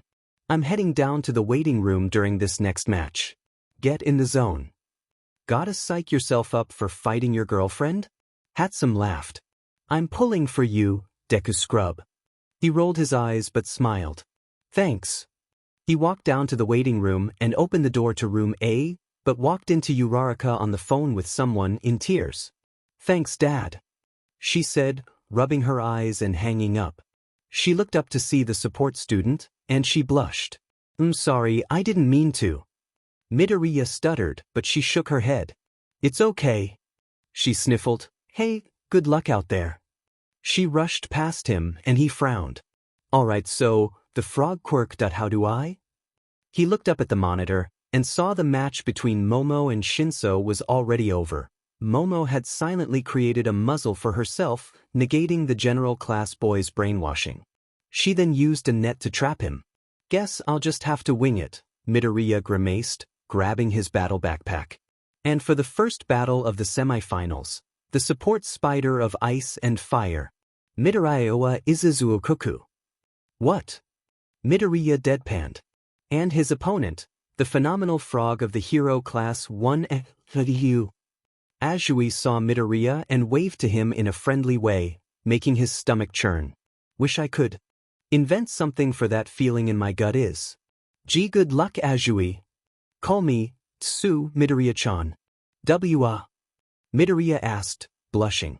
Oh, how adorable. Midnight gushed from the judge's podium. Now fight. Stunned from her request to call her by her first name, Midoriya left himself open as she went for her opening move, wrapping her frog tongue around Midoriya's leg. His knee buckled as she launched toward him, snapping him out of his trance. He was able to call out his spider legs and wrap them around him as a shield, and as Tsuyu collided with them, he pushed them out to launch her back. It won't work, he yelled, defiantly. In the air, Tsuyu spat some poison at him, so Izuku rolled out of the way. He grabbed an ice grenade from his pack, he just needed to rest-ine her with it. But before he could throw it, Tsuyu's tongue wrapped his hand, locking it in place. This time, she pulled him towards her, his ice grenade clattering helpless against the concrete arena. Thankfully, the impact wasn't enough to set it off. Before he could react, Tsuyu spun around and kicked Midoriya across the side of the face, sending him crashing along the floor. With her tongue still wrapped around his wrist, she pulled him back to do it again. No! Midoriya grunted, spinning himself up and using his spider legs to grip into the arena floor, stopping her pull on her. Steadied, he gave a great tug, pulling Tsuyu towards him. Unprepared for this, Midoriya lifted his foot and unceremoniously booted her in the forehead. With her grip on his arm broken, he used his front spider leg to clutch her ankle and throw her towards the ring out. Tsuyu spun in the air and managed to land inbounds, but Midoriya took the moment to plate his arms with the telescopic armor and aimed his flamethrowers at her. He unleashed a flame burst, but she jumped right over the flame and came crashing right down towards him, looking to stomp on him with her powerful leg muscles. He jumped out of the way with his spider tech, but as she landed, she used her tongue to grab the nearest spider leg and yanked on it. The power of her tongue was shocking as he was pulled off balance and crashed to the floor for the second time. Tsuyu lunged for him, but Midoriya pulled his legs under his chest and sprung himself up, shifting his spider legs to a combat state and striking at the girl. But she shifted her body to slip right past the tentacles and drop-kicked Midoriya dead in the chest. Wind knocked out of him, Midoriya realized he needed to adapt his strategy. His light was blocked as Tsuyu jumped towards him, looking to stomp down on him again. He rolled back into a crouch as Tsuyu landed in front of him, and Midoriya connected with a left hook with his armored gauntlets, sending Tsuyu sprawling across the ground, but she rolled into another crouching position. Midoriya used a flame burst, but Tsuyu jumped to the side. As she moved, he saw the discarded cryogenic grenade on the ground behind where she had been. He only had 3 more in his backpack, but he wanted to conserve them. He needed that one on the ground. He looked up to Tsuyu and saw she, like him, was panting, the fight beginning to wear on her too. Still, she shot her tongue out once again, snagging his leg, and launched herself towards him. This time, Midoriya was ready, pivoting his hips as she came close, using one arm to wrap around her legs, and his other hand to grab her head and shove her into the floor with his gauntlets. With Tsuyu stunned, he jumped over her and dove for his grenade. But as he got close, she recovered and wrapped her tongue around both of his legs. He fell to the ground, and in desperation, used his spider legs to grab the grenade and pull it back to himself. Midoriya turned onto his back as Tsuyu charged close, and threw the grenade at her feet. It exploded, wrapping Azui Tsuyu in a barrier of ice. Midoriya caught his breath as she was immobilized, but there was sounds of alarm coming from Midnight and Class 1A amidst the cheering crowds. "The match is over, we need to get her out of there now," Midnight yelled as she charged over. Midoriya was confused, but then looked at Tsuyu and gasped. Despite the thin layer, her skin was turning dangerously blue. "Tsu! She's cold-blooded," Midnight yelled toward Cementos. "We need to get her to Recovery Girl, right away." Cold-blooded? Midoriya realized. Sheet. He hadn't realized the ice was potentially lethal to her from his recon. A part of Midoriya that had been buried resurfaced immediately, the need to save others. He smashed the ice apart with one punch of his gauntlets, scooped Azui Tsuyu into his arms, and charged into the back arena on his spider legs. "Alright, now that is some adorable chivalrous stuff," Midnight said to Cementos, who just rolled his eyes. "You're incorrigible." Cementos sighed. "I don't know the meaning of the word." Midnight crowed. It was true. She didn't. The run to the medical center happened in blur as Midoriya held Tsuyu close to him in an attempt to share body heat. If he ended up hurting someone, especially an innocent, especially someone who had been nothing but friendly to him during his field testing, he would never forgive himself. "Please be okay," he repeated over and over to himself. He burst into the medical office, startling Recovery Girl. "Oh my! You got her here fast, didn't you?" the elderly hero asked. "Why yes," Midoriya panted. "Please, I didn't know she was cold-blooded. You have to help her, please." Recovery Girl looked down into his arms and chuckled. "I think you fixed her up, dear." "What?" Midoriya asked, looking down to see Tsuyu, who looked completely awake, looking up at him with a very red face. "UWH. Once you got me out of the ice, your body heat got me back to normal on the run over here, Karo," Tsuyu explained, avoiding his gaze. "Why you can put me down now, Karo? This is a little embarrassing." Midoriya immediately set the girl down and retracted his spider augmentations. Recovery Girl chuckled as the two teenagers blushed at each other. "Guess that means I lost, huh?" Tsuyu sighed. Midoriya nodded while rubbing the back of his neck. "Why, I didn't know you were cold-blooded." "I'm sorry." "Don't be, Karo," Tsuyu said, turning back to him. "Your weapons are very resourceful. And like you said, you didn't know. No harm done, Karo." "Tish, thanks, but I guess I should go get ready. Who knows when my match with the winner of Todoroki and Momo will be," Midoriya muttered. He turned to leave, but Tsuyu reached out and grabbed his arm, turning him even redder. "Wait." Midoriya turned. To his shock, Tsuyu used her tongue to poke his cheek. "Good luck. I'll be rooting for you. And thanks for rushing me here, Karo." "Thanks to Tsu." Midoriya stuttered, backing up to leave the room, tripping over his own feet and knocking a garbage can over, getting up, picking up the can awkwardly, and leaving. Recovery Girl and Azui exchanged glances. "Oh, he's into you," Recovery Girl advised. "Karo," Tsuyu replied, turning crimson again. Stumbling his way into the hallway, he heard an eruption of cheers. "And that's the match." Present mic boomed. "Todoroki advances to the finals to take on Midoriya. We'll let the boys rest for 15 minutes before the final showdown." If Midoriya wasn't already nerve-wracked from having held a girl, which he was, his insides churned further from the time limit imposing on him. As he wandered the halls towards the waiting room, he overheard another conversation. "Why do you refuse my power?" That was Endeavor, Midoriya realized, pressing himself against the corner. "I reject you, father," Todoroki yelled. "What?" Midoriya thought. "That's his dad." "I will win this fight using only my right side," Todoroki added, storming off. Midoriya ducked into a bathroom as Todoroki stormed past. Does he have two quirks? What the hell? Midoriya pondered. He had no time to sit around and consider though, it was time for his fight. He had looked for the waiting room for so long, he had no time to sit now. He stepped into the arena to a chorus of cheers. Midoriya was so nervous, he didn't even hear what terrible nickname present Mike had given him, which is for the best, it was Mechanical Arachnid. Todoroki took the stage, and Midoriya stood at the ready, knowing what he needed first.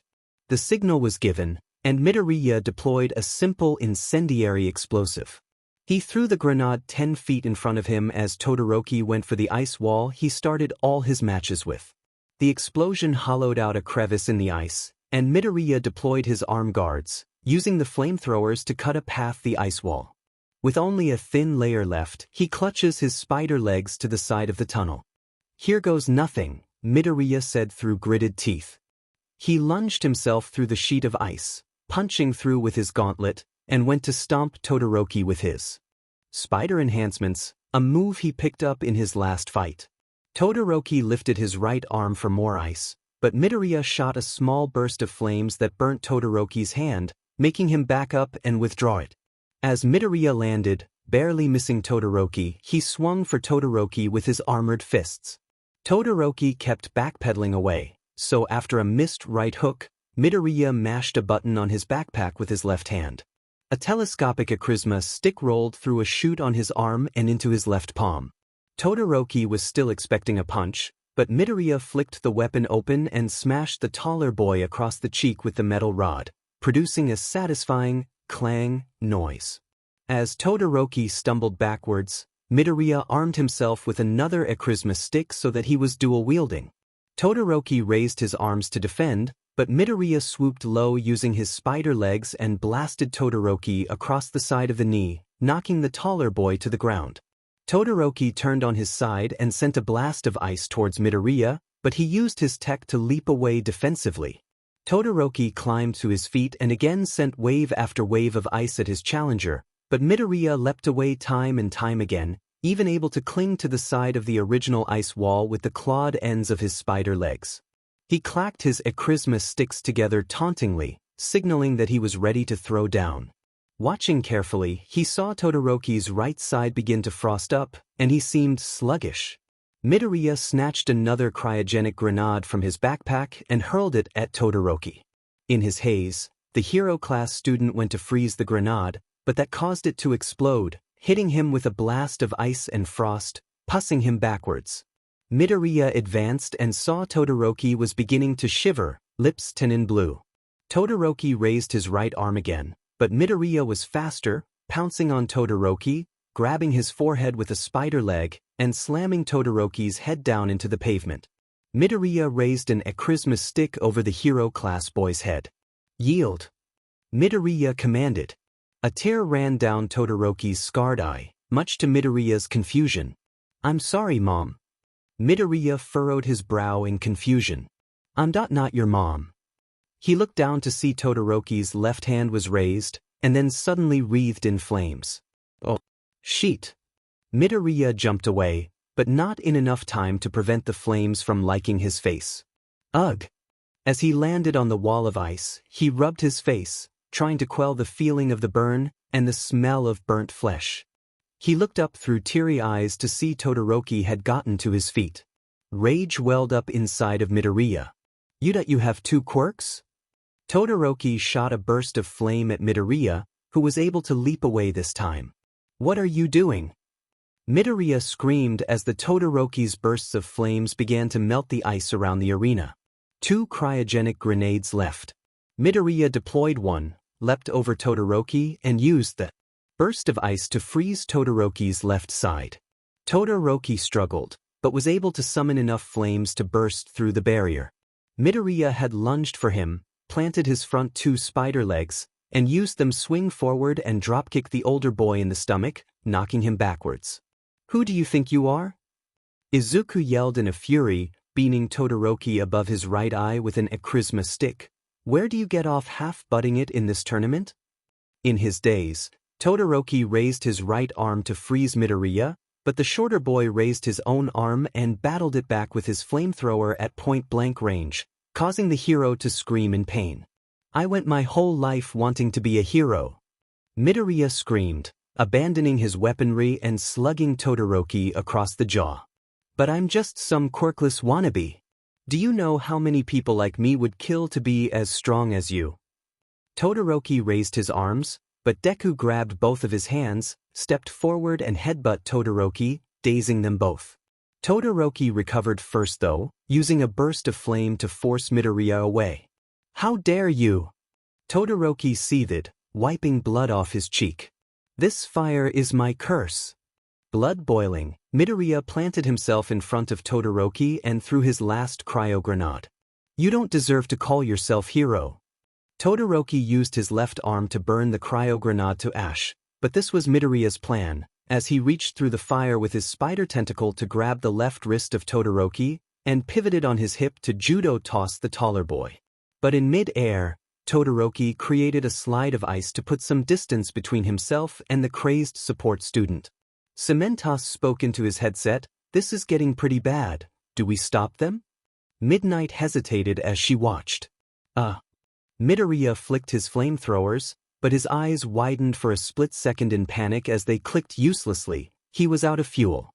He came back his senses as a flame from Todoroki cut through the air towards him. He jumped out of the way and grabbed another flash grenade from his backpack. He pulled down his visor and threw the grenade, but Todoroki froze it before it could hit the ground. Cursing, Midoriya grabbed his last two weapons, another pair of restraining bolas and another flash grenade. Strafing around Todoroki, he threw the light grenade, but as Todoroki went to freeze it, Midoriya threw the restraining bolas low. They wrapped around Todoroki's legs and snapped them together. Todoroki lost balance and fell to the ground. Midoriya pounced, landing on top of Todoroki and holding a spider tentacle threateningly up to his face. "Yield!" Midoriya yelled. Instead, Todoroki placed his hands, both of them, on Midoriya's chest. "I'm sorry," he muttered. Before Midoriya knew what hit him, Todoroki unleashed the full force of both his left and right side, blasting the shorter boy off of him. Next thing he knew, Midoriya had smashed against the grass outside of the ring. "Ada DM it."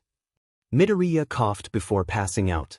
A few hours later, Midoriya coughed himself awake in the medical wing of the school. "Awake, are you?" Recovery girl asked, looking up from her computer. "Yes." Midoriya rubbed his head, remembering what happened. "Ada, I lost." "No," came a gruff voice from his left. He jumped and turned to see Power Loader was there. The hero reached over from his chair and gently grabbed his pupil's shoulder. "You came in second. Do you know when the last time a support student made it to the finals, kid?" Midoriya shook his head. 20 DMN years, Power Loader laughed. "You did awesome, kid. I was right about you. I just wanted to make sure you were okay.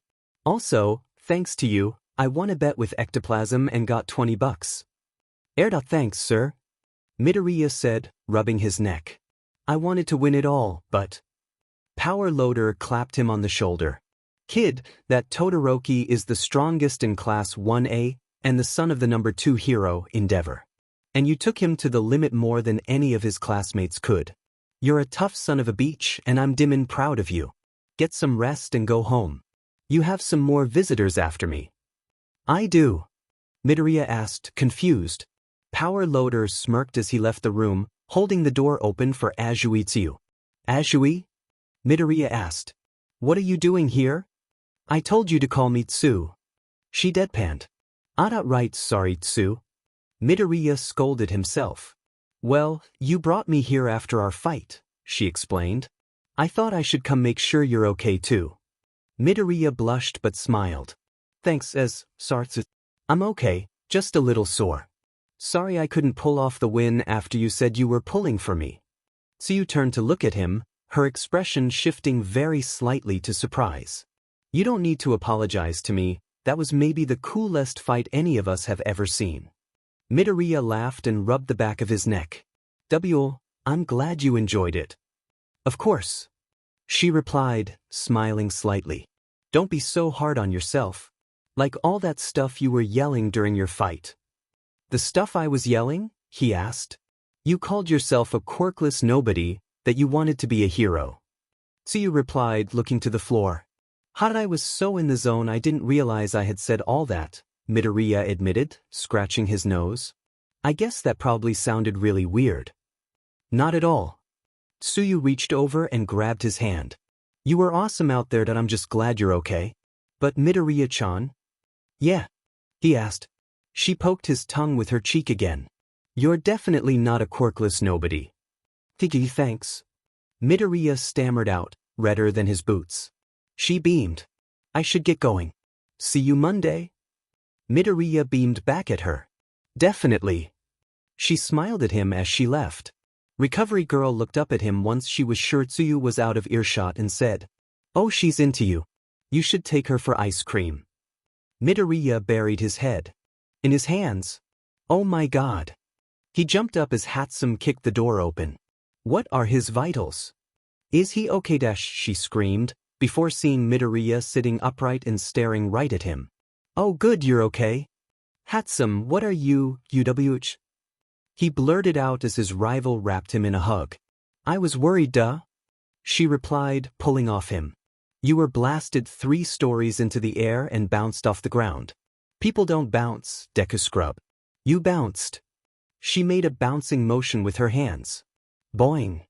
His cheeks burned again, but he laughed. I've never seen you worry about anything that's not one of your babies. Hatsum laughed, but turned a little red. I can't have you dying on me before I prove myself as the superior inventor. Her tone turned more somber as she looked down at the burn marks that were still evident on his neck. And that I suppose I don't want anything to happen to you either. Midoriya's cheeks were tinged with pink. Thanks, that means a lot to me. All right, Recovery Girl groaned. I think he's had enough visitors for now. He needs rest. And quiet. She finished the demand with a glare. Hatsum rolled her eyes, but obliged and left. But as she did, All Might entered the room, and once the pink-haired support student had left, took his depowered form. Does he have time for just one more? The number 1 hero asked. Midoriya's heart leapt into his throat. Recovery Girl just sighed. Make it quick. All Might. Midoriya asked, shocked. What are you doing here, sir? All Might gave him a small smile. Young Midoriya, we should talk. As Midoriya laid in his bed at home that night, he replayed his discussion with All Might in his mind, absent-mindedly turning his silver medal over in his fingers as his mind drifted. Young Midoriya, I owe you an apology. All Might said, not able to look the boy in the eyes. Midoriya was stunned. Sir. You see. All Might sighed. The day I saw you and you lost your friend, that I haven't been able to stop thinking about it. I let you both down that day. What? Midoriya asked. But that it's my fault the bottle fell out of your pocket? All Might looked at him, incredulously. That's not your fault, Midoriya. I should have been more careful. And that I couldn't bring myself to save that boy. I was there, but felt powerless to act. Midoriya stared at his feet at the end of the bed. He wanted to cry, but he couldn't. All Might was blaming himself for the same thing he had been, after all this time. You're wrong. If I had just let you go. All Might walked over and grabbed the boy's shoulder. Neither of us knew that would happen, he said calmly. Please don't carry that burden, my boy. Your friend died because someone evil decided to take a life. You cannot blame yourself for the decisions of others, or my indecision to act. Midoriya closed his eyes. It wasn't that easy, but he knew All Might was right. Even after all this time, All Might was still his hero, even if he didn't want to admit it. All Might continued, I told you that you could never be a hero when I had failed as a hero. What are you saying? Midoriya asked, heart pounding in his ears. He had thought being a hero impossible, but this speech was tugging at emotions he had buried long ago. I'm saying you impressed me today, Midoriya.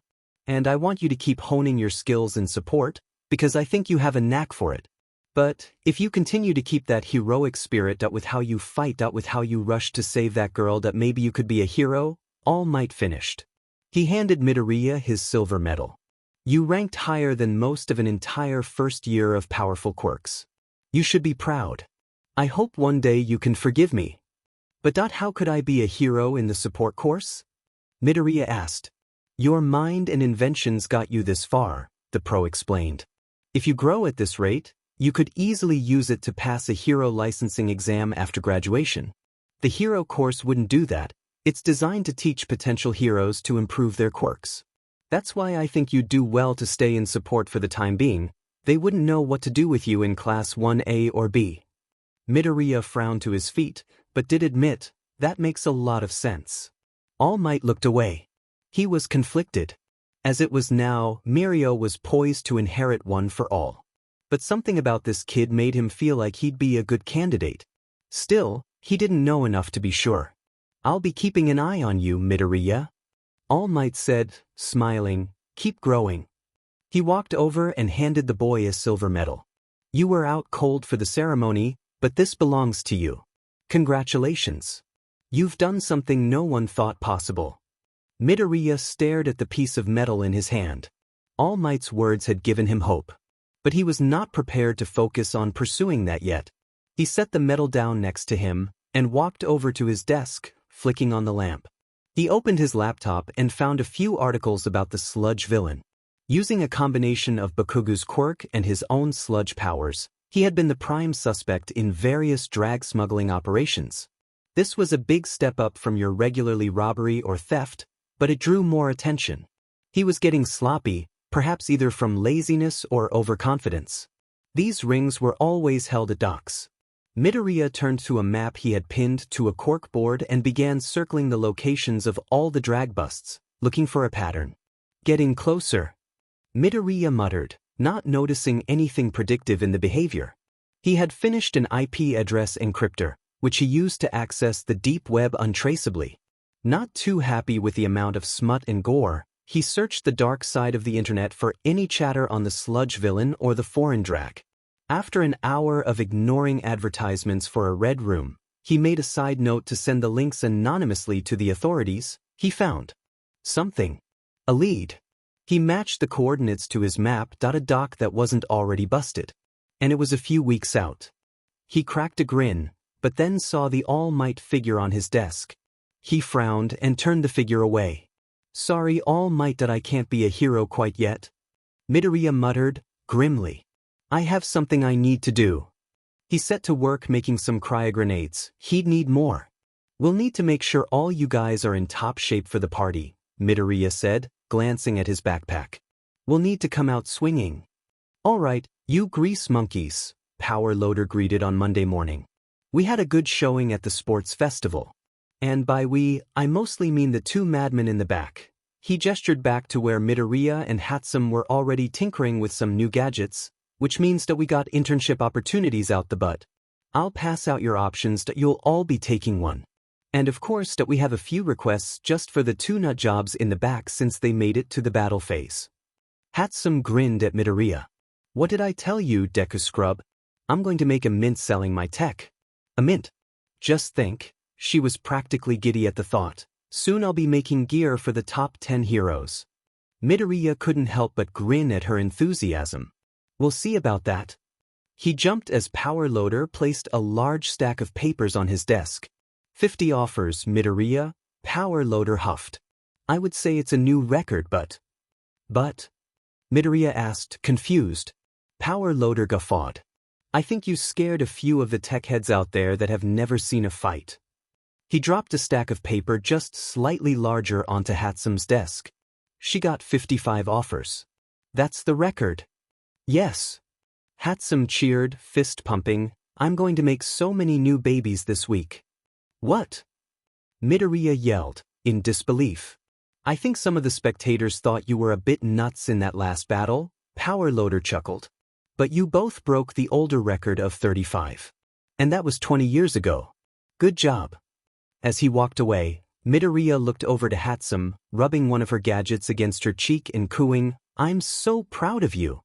And they thought I was the crazy one. Midoriya mumbled. He began shuffling through the papers as Power Loader announced. Have these back to me by Wednesday. You'll be working with these tech developers for a week, and you'll see how they work in their specialized fields, so choose carefully. Midoriya's eyes snapped upwards.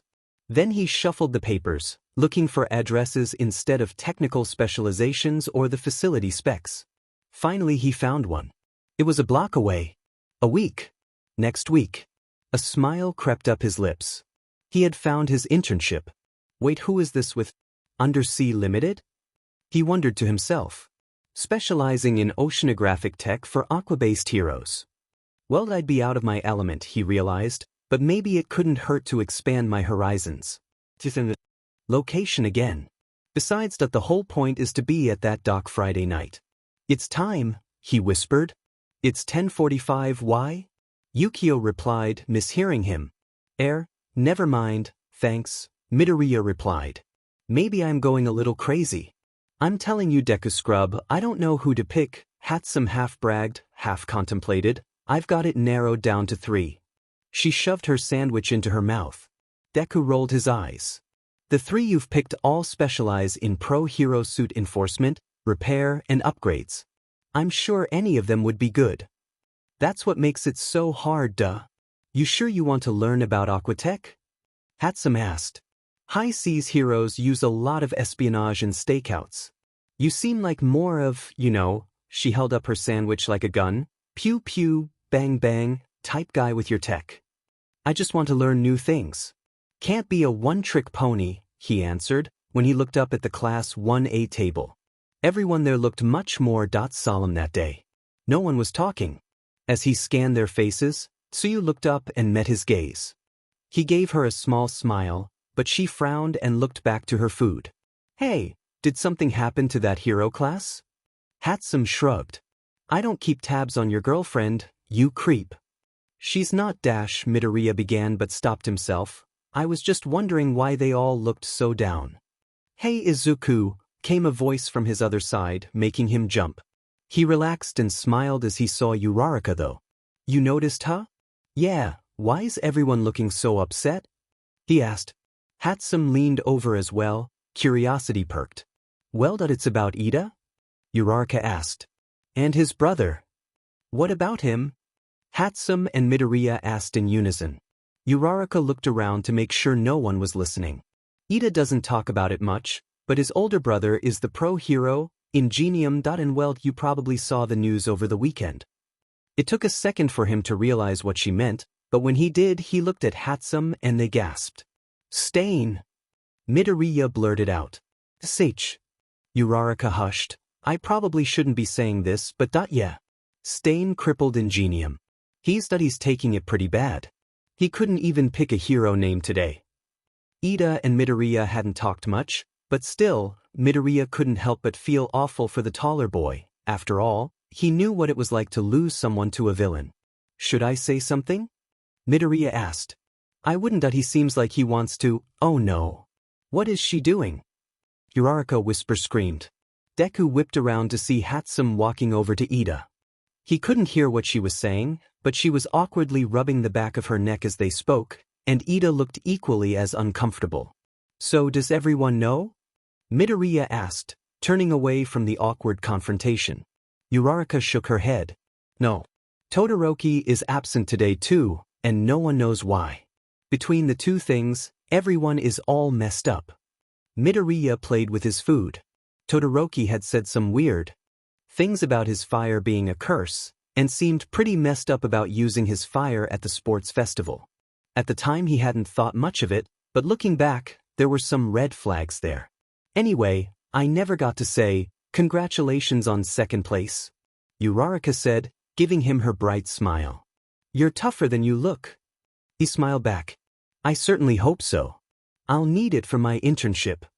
The week came and went, and Midoriya anxiously boarded the bus Monday morning with his backpack full. He had added a utility pouch on the front between the straps. The dispenser in the back was cool, but too impractical to have to reach behind him to grab the weapons from the air. A lesson well learned from the sports festival. Just need to make it through the week. Then it will be time. He thought to himself. Midoriya-chan.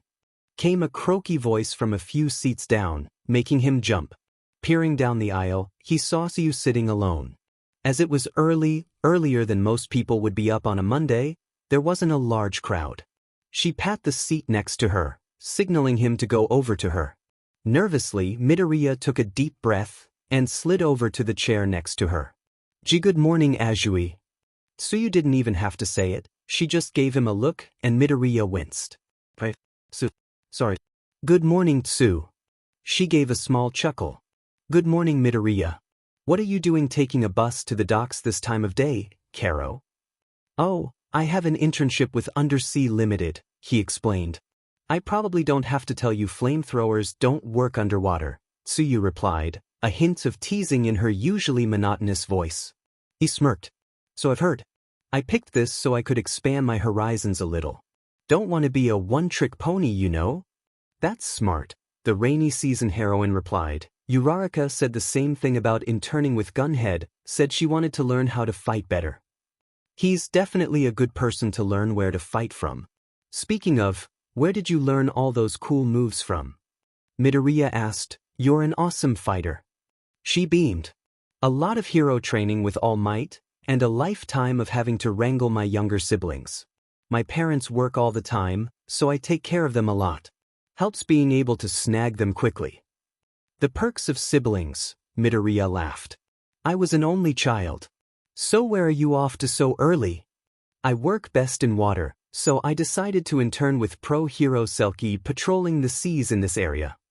Tsuyu explained, I guess you could say I decided to stay in my element. That sounds amazing. Midoriya gushed. Selkie is a legend as far as the seas goes. He's been at it for over 20 years. He'd be in the top 15 if there was more crime out there. No one trusts anyone more with their cargo and... Midoriya, you're muttering. Tsuyu pointed out. It's a bit creepy, Karo. Sorry, he apologized, blushing. I don't kinda get all otaku about pros, I think it's the whole quirk thing. Tsuyu laughed, to his relief. That makes sense. I really don't think you need to do. You're quite the fighter yourself, Karo. He liked her laugh. It was like a bunch of playful ribbits. The bus came to a halt as they reached the docks, and the two UA students climbed off. I'm going to be at sea for the week, but if I'm back here at a good time, do you want to ride the bus back together Friday, Midoriya-chan? Tsuyu asked. Heat rose to Midoriya's cheeks at the frank question. It depends, but I'd like that. I think I'll be working late Friday night, so we'll see. She smiled. Well, let's hope. You're nice to talk to. Good luck, Midoriya. Why you too? As she walked off, Deku took a deep breath. Ignore the butterflies, Midoriya. You've got a hunt to finish. The week was by no means a waste of his time. Undersea tech was a level of expertise he was not accustomed to, and he picked up a few useful tidbits of knowledge. Most importantly, waterproofing his gear, which would even be helpful at keeping sludge out. Still, as he left the company Friday afternoon with high praise for his hard work and bright mind, he definitely knew that undersea tech was not where his passion lied. The only weaponry worth anything was harpoon tech, torpedoes, or people who had quirks that worked with water. Not to say it wasn't fascinating, but there were definitely times he was wondering how Hatsum was doing working on costumes for the pros. He got out of the line of sight of the building as the sun began to set, and then ducked behind an old building into an alleyway. He deployed his arm guards and used his grappling hook to propel up to the decrepit rooftop of the building, then used it to sling himself up to a taller building, continuing this pattern until he could look out at the docks. Midoriya looked at his notes. According to them, the sludge BSTRD would be meeting his suppliers in less than an hour. Patiently waiting, it wasn't long before Midoriya's plan was turned on its head. The police rolled up to the docks, a full squadron. Curiosity piqued, he pulled down his goggles and zoomed in, a feature he had learned from Hatsum. They were all just waiting. For what? To scare off the transfer? His questions were answered shortly after, as a boat came into the dock. Crouching behind the ledge of the building, Midoriya zoomed in on his goggles and immediately cursed his tunnel vision. Captain Selkie and his crew were turning over drag smugglers to the authorities. Of course, he cursed. After that whole rant I went on to Tsu, I should have figured Captain Selkie would catch these drag smugglers. Cursing to himself more, he swept the area visually for any sign of the spiky blonde hair of his former childhood friend. Nothing found. He did see Tsu though, and admittedly, it did cheer him up to see Selkie pat her on the back and a bunch of the police officers shake her hand. He couldn't tell what they were saying, but it became pretty clear that Tsuyu had played a big part in helping apprehend the drag smugglers. As mad as he was about his plan getting ruined, that was pretty cool for her. An officer offered to drive the heroine home, and as she got in the car, the contraband was loaded into an armored truck. The two vehicles housing these left separately from the rest of the squad, who dispersed along with the captain. Midoriya sighed and sat down on the pavement. This whole stakeout had been a bust. Or, he thought it had, until a loud explosion, and the sound of two crashing vehicles echoed a few blocks away. "See you." He worried aloud, deploying his spider legs and leaping from roof to roof until he had reached the source of the sound. Peering down onto the street from a rooftop, he gasped. It was him. The rat BSTRD wearing Kakin as a skin suit. He had used an explosion to blow the armored truck into the police cruiser, and was taking as much of the drags as he could fit under his arm from the back of the now destroyed car. Midoriya didn't see any of the officers, but he assumed that, at best, they were out cold from the impact. He was about to leap down to the streets, but was startled as the back door of the police car was booted open, and Azui leapt out, using her tongue to grab the back of the villain's leg, and rocketed herself towards the Kakin's body, kicking him in the back and making him drop the drags. "Demon IT." He heard the villain yell, sending shivers down Midoriya's spine to hear an imposter's voice come from his friend's mouth. "You keep shitting on my plans, don't you, Beach?" Tsuyu leapt to attack the sludge villain again, but he used Bakuga's explosion quirk to blast her into a building next to them, and he followed her inside through the busted window. "Time to stop spectating," Deku growled, jumping to the street and using his spider legs to land, sneaking in the window as silently as possible. As soon as he entered, he felt the temperature drop at least 30 or 40 degrees. This must be a cold storage facility. 2+2 clicked in his head and he gasped. "Tsuyu. She can't be here." He ran inside, and peeked around a corner to see Tsuyu, stumbling backwards, clearly struggling to stay conscious as the sludge villain approached. "You know." He scowled, "This meat suit is getting a little rotten, that I wouldn't mind an upgrade." The villain used an explosion to knock Tsuyu to the ground, and she weak-led tried to scoot away. He discarded Bakuga's body, leaving through the rotted opening of the left eye, leaving the corpse of Kakin in a heap on the floor, and approached Tsuyu ominously. "It's time." Midoriya sprung into action, redeploying his spider legs, and landing over Tsuyu defensively. The sludge villain's eyes widened in recognition. "You." Midoriya did not answer as adrenaline overtook him. He reared up onto his back spider legs and shoved the front ones directly into the eyes of his most hated nemesis. The villain screamed in pain as Midoriya shoved him a few feet back, away from the hero in training. Blood began to seep around the spider legs, but the sludge villain began to wrap his sludge around them, jamming the appendages in place. Worried this might happen, Midoriya flipped a switch on his backpack he had prepared, releasing the spider legs as they became fully absorbed by the sludge villain. "Where did you go?" The blinded villain yelled impotently. Midoriya jumped back as he swung a massive, gooey arm at him.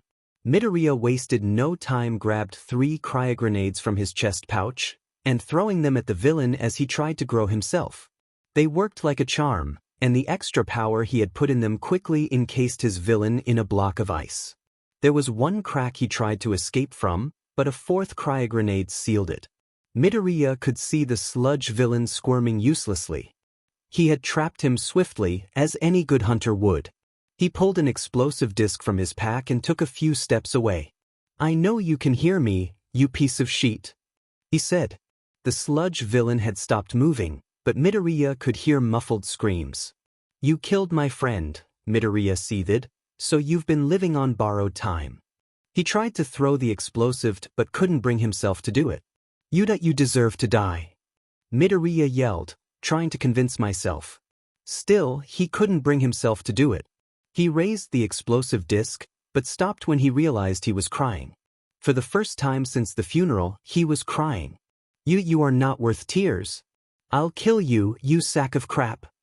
He reared back the disc and paused, trying to convince himself to cross the threshold. It was all he thought about for the last year. All of this had been building to tonight. Do it. Do it.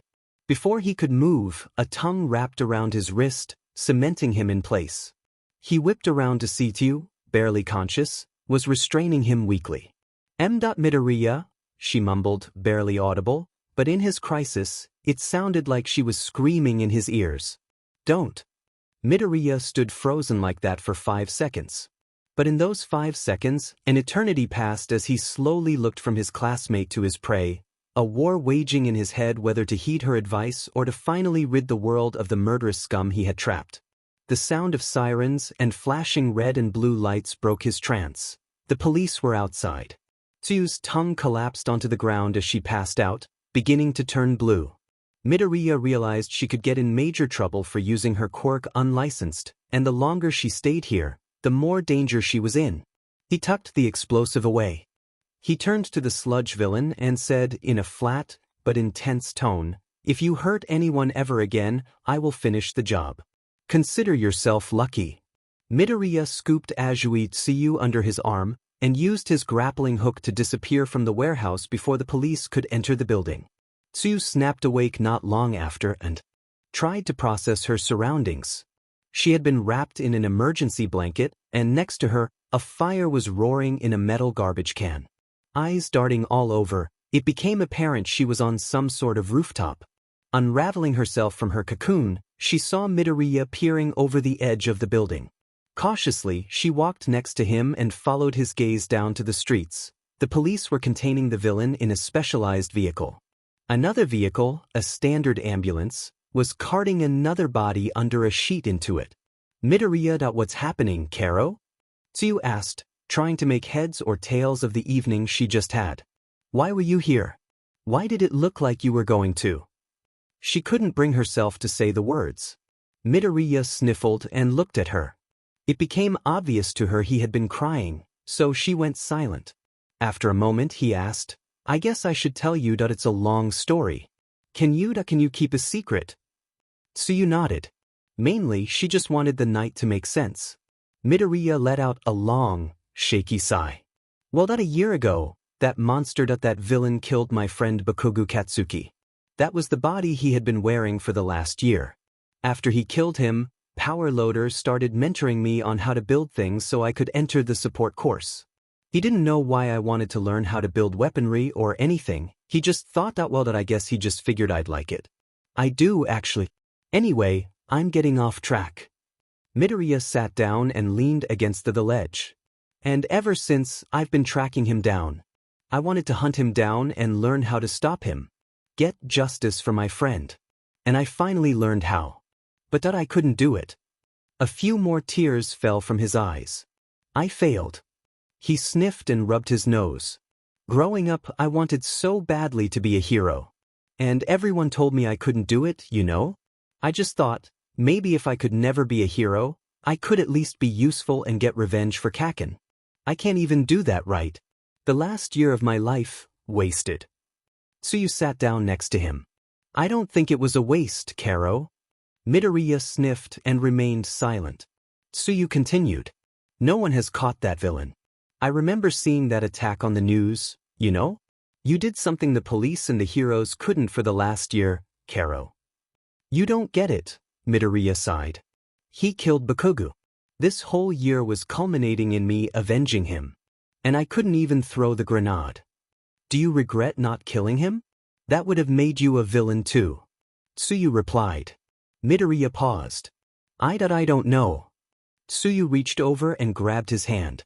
This is already borderline vigilantism. I don't know if you not having quirk would get you off the hook on a technicality, Karo. But pros only have authority to use lethal force in the most dire of situations. Midoriya brought his knees to his chest. Tsuyu looked down at her own feet. I know I was out of it, but I don't think you wanted to do it, Karo. Midoriya looked up at her. You don't. She shook her head. You were shaking and crying. I didn't want to let you do anything you'd regret.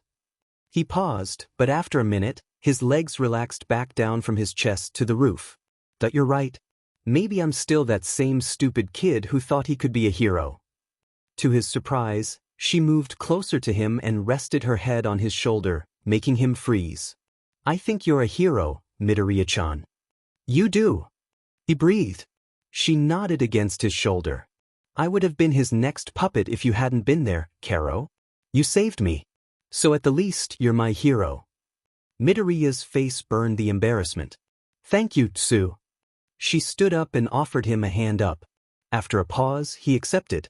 Besides, she added, I bet your friend's family is going to be really happy he can be at peace now. Midoriya gave her a small smile. Thank you, Tsuda, please don't tell anyone about this. Tsuyu returned his smile. Of course, Midoriya-chan. Just no more obsessing over villain murder. You're better than that. Okay, he relented. You win. Together, they left the rooftop of the building and boarded the late bus back towards home, exhausted from the crazy day. Tsuyu told Midoriya all about her encounter capturing the sludge villain's partners at sea, to his amazement. As they neared his stop, he looked at her and gulped. Why do you want to grab some ice cream tomorrow? She tilted her head at him quizzically and tapped a finger to her chin. Karo. He rubbed the back of his neck. Well, I mean that we survived a supervillain attack. I kind of figured it might be cause for celebration. She smirked to him and grabbed a pen from her arm. She wrote her phone number on his hand. Text me tomorrow and we'll meet up, Karo? He beamed as he left the bus. All right, talk to you tomorrow. That night, Midoriya kicked off his pack and collapsed onto his bed. He was exhausted, but his head was racing, emotions stirring about his heart and mind as he recapped the roller coaster of a night over and over. After an hour, he took out his phone and texted Tsuyu. Hey, it's Midoriya. I can't sleep. Are you still up? He was surprised to see her call him a few minutes later. He held the phone up to his ear and whispered, Tsu. Midoriya was shocked to hear her in tears. Midoriya, it's terrible. He furrowed his brow. He had just seen her an hour ago. What happened? I just got off the phone with Uraraka at its Ida, Karo. She sobbed. He paused, and Tsuyu explained. He went after Stain. Just like you did. But he was alone. He didn't make it, Midoriya. Midoriya almost dropped the phone. Oh my god, Tsu, I'm so sorry. Do you need anything? Do you want me to get you anything? She sniffed. No, can we put a rain check on the ice cream for a week or two? I kind of just want to be alone for a bit, Karo. That could have been us, you know? I'm sorry. Don't apologize, he insisted. You lost a friend. Please, take all the time you need. Please call or text me if you need anything. Thank you, Midoriya-chan. She croaked. You're really sweet, Karo. Don't worry about it, Tsu.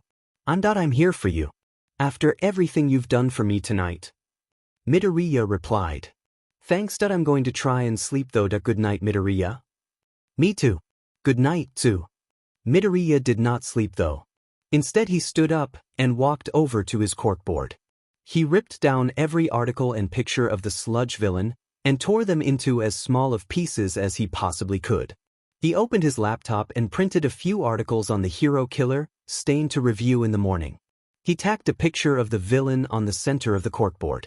You're next. Midoriya whispered to the picture. The day after the capture of the sludge villain, Midoriya watched the news intently with his mother. Not for glory, but to learn more about the attack near Shibuya where Stain had murdered his fellow UA student, Ida Tenya.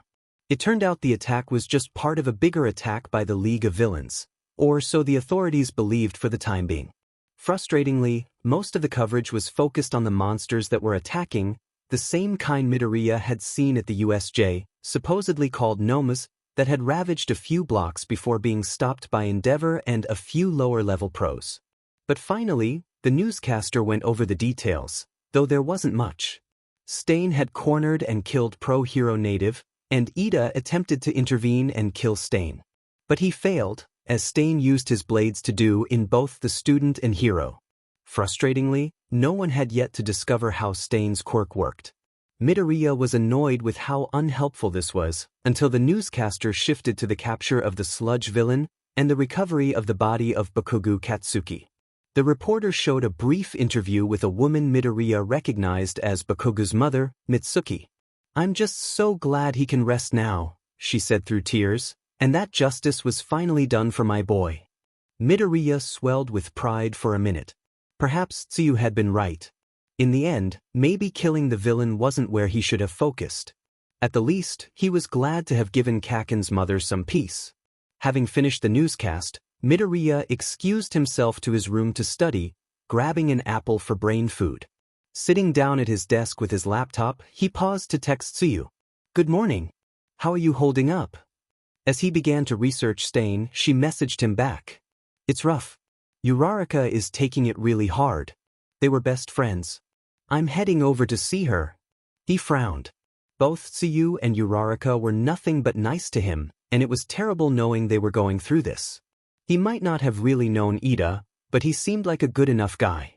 "That's awful, but it's really sweet you're there for her. I'm here if you need me. Let me know how it goes, okay?" Midoriya turned his attention back to his computer, going back to square one with research. All the news stories were the same. Stain's MO was consistent from every killing or crippling. He would attack a solitary hero with his blades in an ambush. Surviving heroes always said that somehow he would temporarily paralyze them, leaving them sitting ducks to disfigure in whatever way he saw fit. Printing off a fresh map, Midoriya circled all the locations Stain had struck and stood back. He frowned. The attacks were widespread and seemingly random. Don't stick to a neighborhood, huh? He supposed it made sense. Where and when weren't becoming clear. The how, while still unclear, at least was some combination of bladed fighting skills and a paralysis quirk of sorts. The what was the killing of heroes. For what? Maybe that would give him an insight on what could be done. To his knowledge, Stain had never given a statement on why he was doing what he was doing. Usually that only came out when a high-profile villain was brought in. He looked at the list of Stain's victims, trying to link them together. Still, Midoriya couldn't find a connection. All of the pros had various different quirks, specialties, their rankings were all over the place, as were their popularities. Midoriya placed his head in his hands. "How do you cover your tracks so well?" Distracted and disgruntled at his lack of success, he began repairing his spider legs, his most used tech, until a few hours had passed. He figured it was time to let his brain reset and he'll get an idea later. He grabbed his phone after a while and realized he had missed a text from Tsuyu not too long ago. "Are you busy?" Pausing on his repairs, he messaged back. "No, what's up?" "There's a memorial for Ida tomorrow at the park hosted by the school. Would you mind coming with me? I don't want to go by myself." Midoriya's frustrated expression softened. He couldn't lose himself to revenge again. He promised to stop hunting down villains to murder them. He never said he wouldn't capture them. "Of course I'll go with you. Tell me where and when to meet you." "Thanks, Midoriya-kun. You're the best." Midoriya smiled and evaluated his scrap pile. "I think a trip to the beach is in order. I won't be hunting down anyone if I'm not stocked up on ammunition." The next day, Midoriya put on his suit, checking himself over. It felt weird. He had never really had a conversation with Ida, so it felt a bit awkward to go to a memorial service for the taller boy. It was still sad, and he had wanted to try and talk to him about his quirk after internships were done, but you never know what the universe is going to throw your way. But today, he was here for emotional support, which also was a role he wasn't familiar with. Still, if he could break down and reveal his backstory to Tsuyu, he would do his best for her. As he was getting ready to head out, he was surprised as his mother stopped him for a hug. "I'm so glad you went." "With the support department, sweetie," she said, tearing up. "What do you mean?" Midoriya asked, hugging his mom regardless. "If you were a hero not fighting villains all the time." Inko sniffed. "I'd worry about you all the time. You could end up like that boy." Midoriya put on his best poker face, still terrible, but it somehow fooled his mom, trying not to let on that he had literally come face to face with a murderous villain less than 2 days ago, and hurried out the door.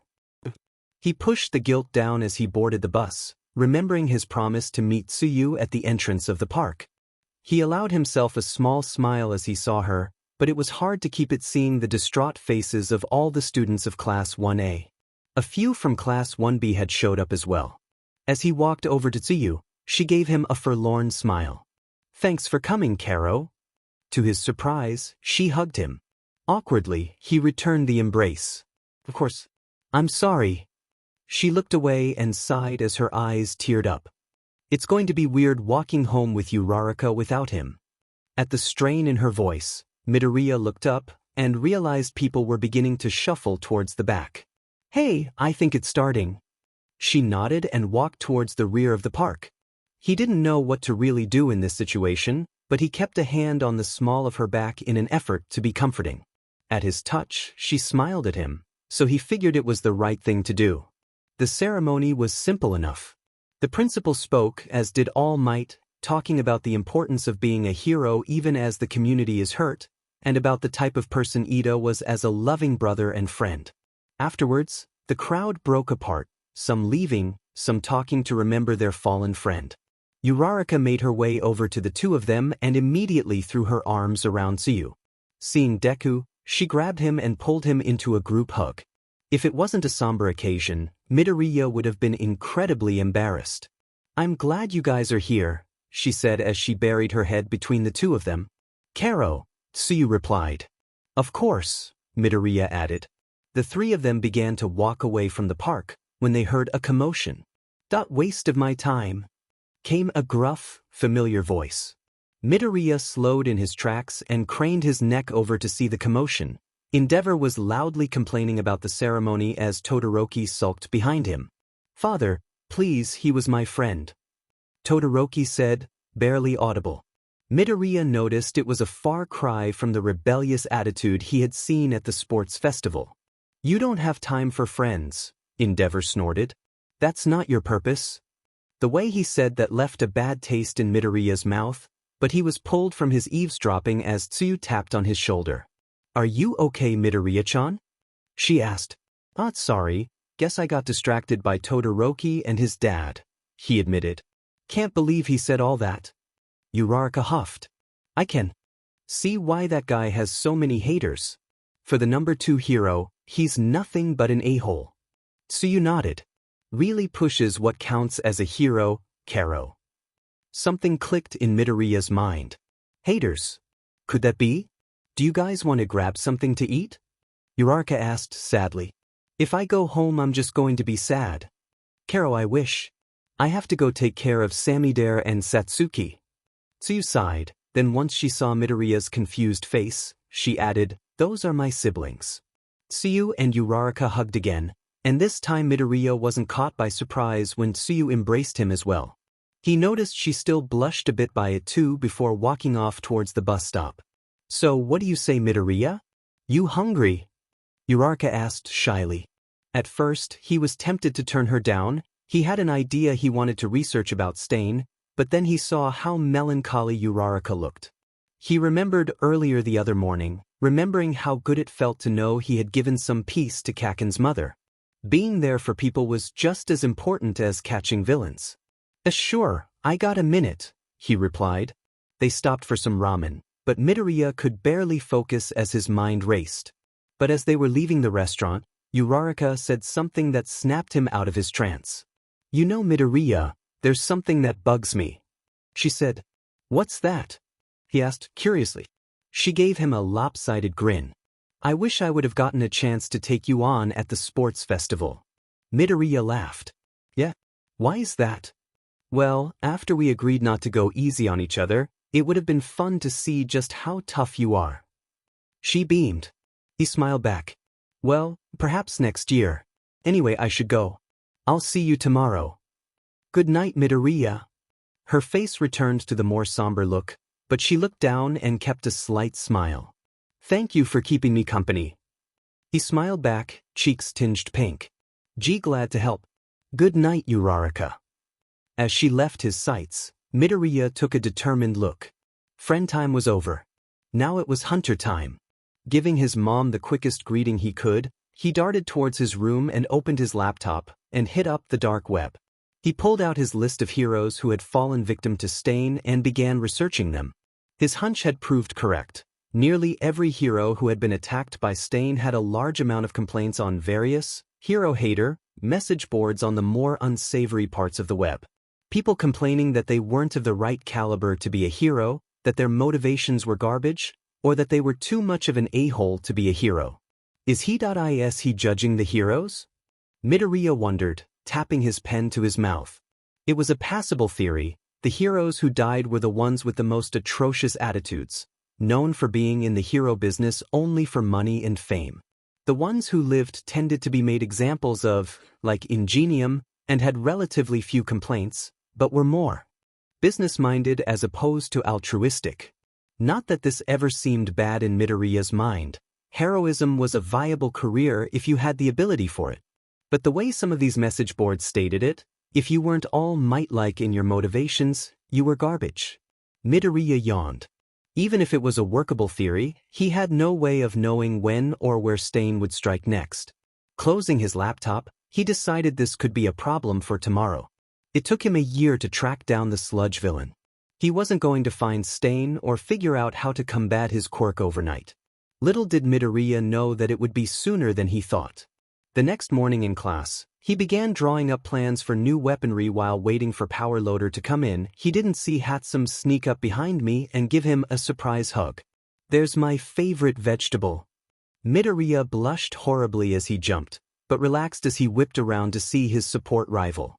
"Oh, it's just you," he replied with some sarcasm. "That's no way to greet your best friend." Hatsum huffed playfully, ruffling his hair and heading to her desk. "So tell me all about your journey to Atlantis. Since when am I your best friend? I thought I was your most hated rival?" Midoriya chuckled. She rolled her eyes. "Just tell me how your internship was." Midoriya explained that it was a bit lackluster, but educational. Still, he noticed Hatsum looked a bit distracted. Or trying to get something more from him. He couldn't put his finger on it. "Tell me about yours, Hatsum." To his surprise, she shrugged. "It was fine. Not as much fun as I thought. Mostly just repairing pro suits, you know? Didn't get to really invent anything new." "That's a bummer, you were so psyched to be working on pro suits." Midoriya frowned. She shrugged once more. "Yeah, well, I was hoping I'd get a chance to enhance them or something. Maybe we'll be able to for the hero course people here." Power Loader walked in the door, yawning. "Alright, looks like you all lived. And even better, no one complained about any of you, which is a miracle I'm willing to take." Standing behind the desk, he looked over his students and took a lopsided grin. "So now we're going to be approaching term end. So, you've all built weaponry for the sports festival, restraining systems, you've interned. This has been a pretty good start to the year for support. But that means I have to go above and beyond for your end-of-term projects." He held up his hands for air quotes, plus ultra, as they tell us to say. This got a chuckle out of his tired students, and he continued, "I want to challenge you. Make you tackle a problem you might not have thought of before.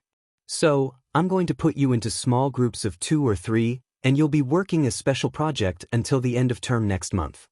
Power Loader went around the room, separating students into various groups before getting to the back.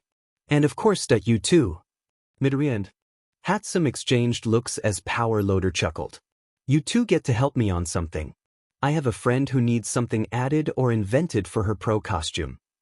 "Yes," Hatsum exclaimed, grabbing Midoriya's shoulders abruptly and shaking him around. "Whatever it is, we're on it."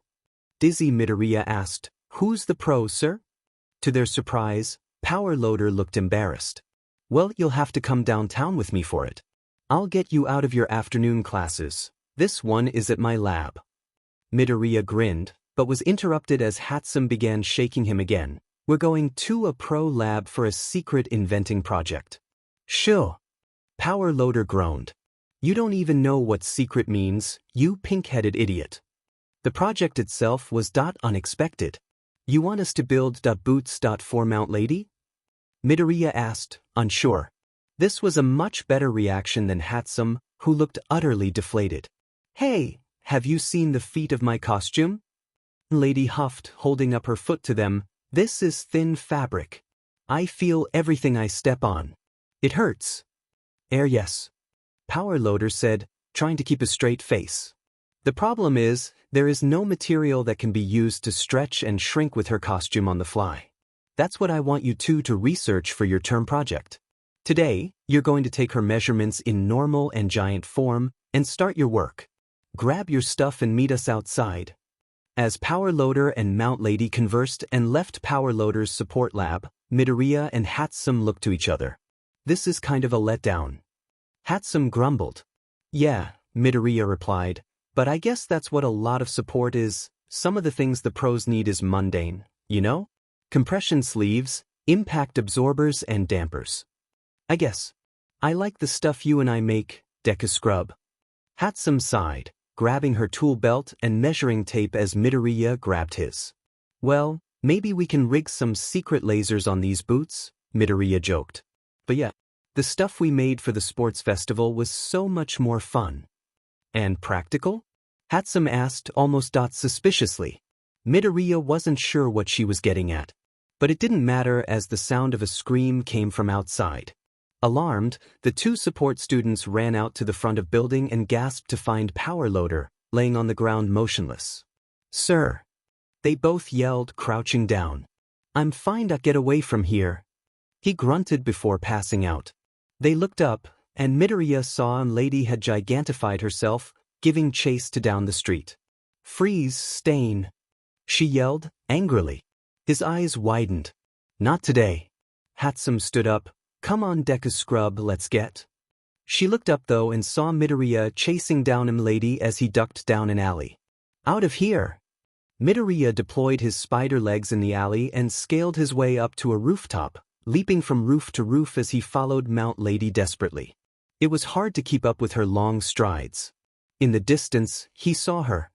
Reach out and grab something. Maybe she has this under control. His thoughts were dashed though as suddenly Lady fell, collapsing against the pavement, making the ground shake. Or not. As he reached the edge of the roof, Midoriya froze, shocked. Like the others before her, Mount Lady had been paralyzed, as she lay on the ground trembling.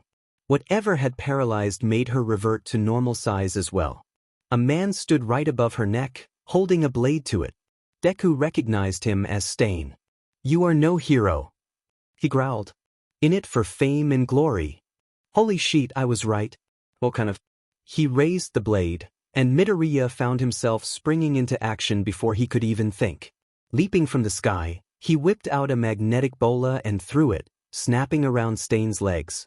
But in a swift motion, Stain diverted his blade and cut himself free as Midoriya landed past the top of Mount Lady's head. Turning, the villain looked in Midoriya's eyes, sizing up the boy with the mechanical spider legs. And who might you be? No one special, just passing through, Midoriya replied, pointing his flamethrowers at the hero killer. Let's step away from the pro, shall we? There were a pause as the two sized each other up, and then Stain was on the attack in a flash. He immediately jumped to his left and off a wall, and Midoriya braced, but suddenly he had a stinging feeling in his left shin. When Stain had jumped, he had thrown a knife that sliced his unprotected leg. Ignoring the pain, Midoriya leapt backwards himself and grabbed a cryo-grenade. Stain went to grab the knife and pull it towards his face, but Midoriya had thrown his weapon by then, freezing the blade to the ground. Stain was barely able to jump back and avoid the icy blast. While he was dodging, Midoriya unleashed a burst of flame from his gauntlets, but Stain hit the ground in a roll and dashed away, throwing another knife. Midoriya caught that one and snapped it with his iron gauntlet. But as he caught the blade, Stain had used the opportunity to close the distance between them and was readying an attack with his sword. Midoriya was able to parry with his own spider leg, but didn't see Stain produce another small knife with his offhand and nick Midoriya's side. In a flash, he gave the blade a lick, and Deku felt himself freeze up. It's the blood. He has to lick blood. He realized. Not that it mattered now. Suspended helplessly from his spider legs, he looked at the hero killer in terror. Stain walked up and examined the boy. What do you think you're playing at, kid? You out for revenge just like that other punk butt? I jumped because you were going to kill her, Midoriya spat defiantly, relieved his mouth still worked.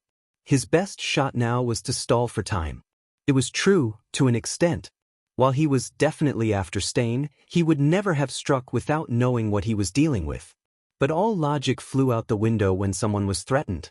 Let me tell you something. Kid, Stain laughed, a rather twisted chuckle. She's not worth saving. She's here for glory and fame. You think she'd do the same for you? Absolutely, Midoriya replied. She's never failed to act in any of her heroics. So she can get good photo opportunities? Stain grunted heatedly, suddenly pressing a knife to Midoriya's neck. I can't move, but I can feel the cold steel, Midoriya gulped. Still, he needed to keep Stain busy. Heroics in pursuit of fame and money are still heroics. If the means are just, and the end hurts no one, it's still a positive gain for the community. Stain laughed and stepped away. Oh kid, that's where you're wrong. He turned and pointed to Mount Lady. You glorify selfish pricks like her, or that shitwad Endeavor, you get more glory hounds. You get more fake heroes. They don't care about making the world a better place. Their kind breeds more false idols. You don't get a better world by killing heroes either, Midoriya retorted. That makes it easier for the villains to succeed. And then better heroes will have to rise up and take their place. Stain yelled. It's evolution in practice. But how many innocents die in the meantime? Midoriya asked. How many have to be sacrificed until the hero scene looks the way you want it? Stain approached him again with his sword drawn. It's a necessary number, they are part of the greater good. Just like you. But before Stain could strike, the sound of sirens filled the alley, along with red and blue flashing lights. He looked away just long enough for a smoke bomb to hit the ground, blinding both Stain and Midoriya. Midoriya could feel someone grab him and suddenly he was lifted from the ground. He was momentarily blinded by the bright sunlight as he left the smoke, and then saw Hatsum had grabbed onto him and was wearing her boost boots. They landed on a roof and rolled across the concrete, until they stopped with her on top of him. From below, they could hear police clattering across the alley, yelling, "Where did he go?" Stain had fled in the confusion. She pulled off of him and looked him in the eyes. Midoriya gulped as Hatsum looked him over. But he wasn't expecting her to do what she did next. "It was you, wasn't it?" she asked, disheartened. "You're the one who caught the sludge guy, aren't you?" Oh shit, Midoriya thought. Hatsum stared down at the green-haired boy she had just saved. He had frozen up at her question. Midoriya's mind raced as he looked up at her. There was a pleading in her eyes that he couldn't bring himself to lie to. She was the first friend he had made at UA, and had literally just pulled him from the jaws of death. How did you know?" he asked, defeated. Hatsum frowned, and dug into her pocket, pulling out her cell phone. The screen showed photos from a news report of the capture of the sludge villain. He was captured by being encased in ice. There are no ice heroes operating in that area. You were in that area. Not only that. She zoomed in the photos to where Midoriya had landed after jumping off of the building, revealing 4 points in the ground where a triad formation of claw marks were embedded in the cement. These match your little spider things there. Midoriya had to stop himself from marveling at her investigative skills, but cursed under his breath. Yet it was me. Why? Hatsum asked, confused. The look on her usually confident and happy face just seems out of place, twisting the feeling of guilt in Midoriya's gut even further. He shifted uncomfortably. Hatsum, this is a long story and not a lot of people know. She looked hurt to his surprise. Don't you trust me? We've built stuff together. Midoriya furrowed his brow in confusion and she looked away before adding. I've never built anything with anyone besides you. I don't trust just anyone with my babies, Deku scrub. He never really considered this, and his heart sank to realize how casually he had viewed their friendship. No, I trust you just alright, I can tell you. Midoriya cleared his throat and closed his eyes. So growing up I had a friend. Bakugo Katsuki. When we hit 4, he kind of became this cocky guy because he had a powerful quirk. He would tease me about being quirkless, but I still always looked up to him. Why? Hatsum asked. Midoriya shrugged. He was the most powerful person I knew. Being quirkless, I actually grew up wanting nothing more than to be like All Might. To be a hero, a protector. But Bakugo was so much closer than any hero. And he was so strong. To me, he was victory. Until that sludge villain showed up. I knew the name sounded familiar, Hatsum interrupted with a grimace. He's the one who died. Right? Midoriya sighed. But before that attack, All Might saved me from the same villain. It seemed like a dream come true to But? Hatsum echoed. He told me I could never be a hero. Midoriya replied. During that, the villain escaped. Oof. Hatsum blanched. That's a day that would kick anyone's butt. It was the worst day of my life. I lost everything that day. I looked out the window and thought about, Midoriya didn't get a chance to finish that sentence before Hatsum slapped him. What was that for? Hatsum glared. You don't get to think things like that. You're too important to me. You're going to live or I'll kill you. Midoriya's face softened. I don't just that one time. Anyway, Power Loader was at the funeral and found this dorky notebook I've been keeping since I was little about heroes' quirks. Said I had a good mind for analyzing and inventing. And he mentored me for months on how to build things. You mean you haven't been doing this your whole life? She asked. You're so good though. He laughed a bit. No, just the last year or so. Anyway, the whole time, I was planning on using what I built to avenge my friend. And when I finally caught him, I almost did, but Tsuyu was there and stopped me. That was the night Ida. And I was at the memorial yesterday. Everyone was so sad that I decided to take what I learned and do it again. Hatsum looked stern, glaring down at the boy. So you decided to just charge off after Stain when he showed up and get yourself killed, you dumbass? Well, no, Midoriya replied, scratching his nose awkwardly. I just saw him attack the lady and kind of just stopped thinking. Hatsum, to his surprise, just leaned down and hugged him. You idiot, you still want to be a hero, don't you? Midoriya returned her hug, slowly. I don't know. But. He paused and the two pulled apart, so Midoriya continued, I want to catch him. He killed Ida, and took a friend away from Tsuyu and Uraraka. Like what happened with you? She asked quietly. Midoriya nodded. Hatsum groaned, but let out a rueful laugh and smiled. Well, that does it. That does what? Midoriya asked, squinting. She rolled her eyes and grinned broadly. I'm not even going to bother trying to talk you out of it, because you're a bull-headed idiot, so I'll just have to help you and make sure you don't go getting killed. That was definitely not where he thought his pink-haired friend was going. What?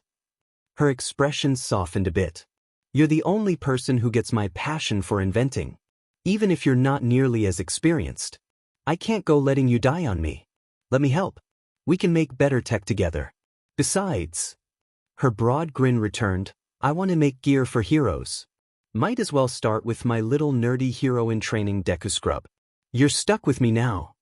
Midoriya laughed. You know, my friend called me Deku a lot. I was kind of thinking of using it as a code name. Then you started calling me that. Well, it's settled. We're partners. Let's make babies together and stop some bad guys. Hatsum beamed.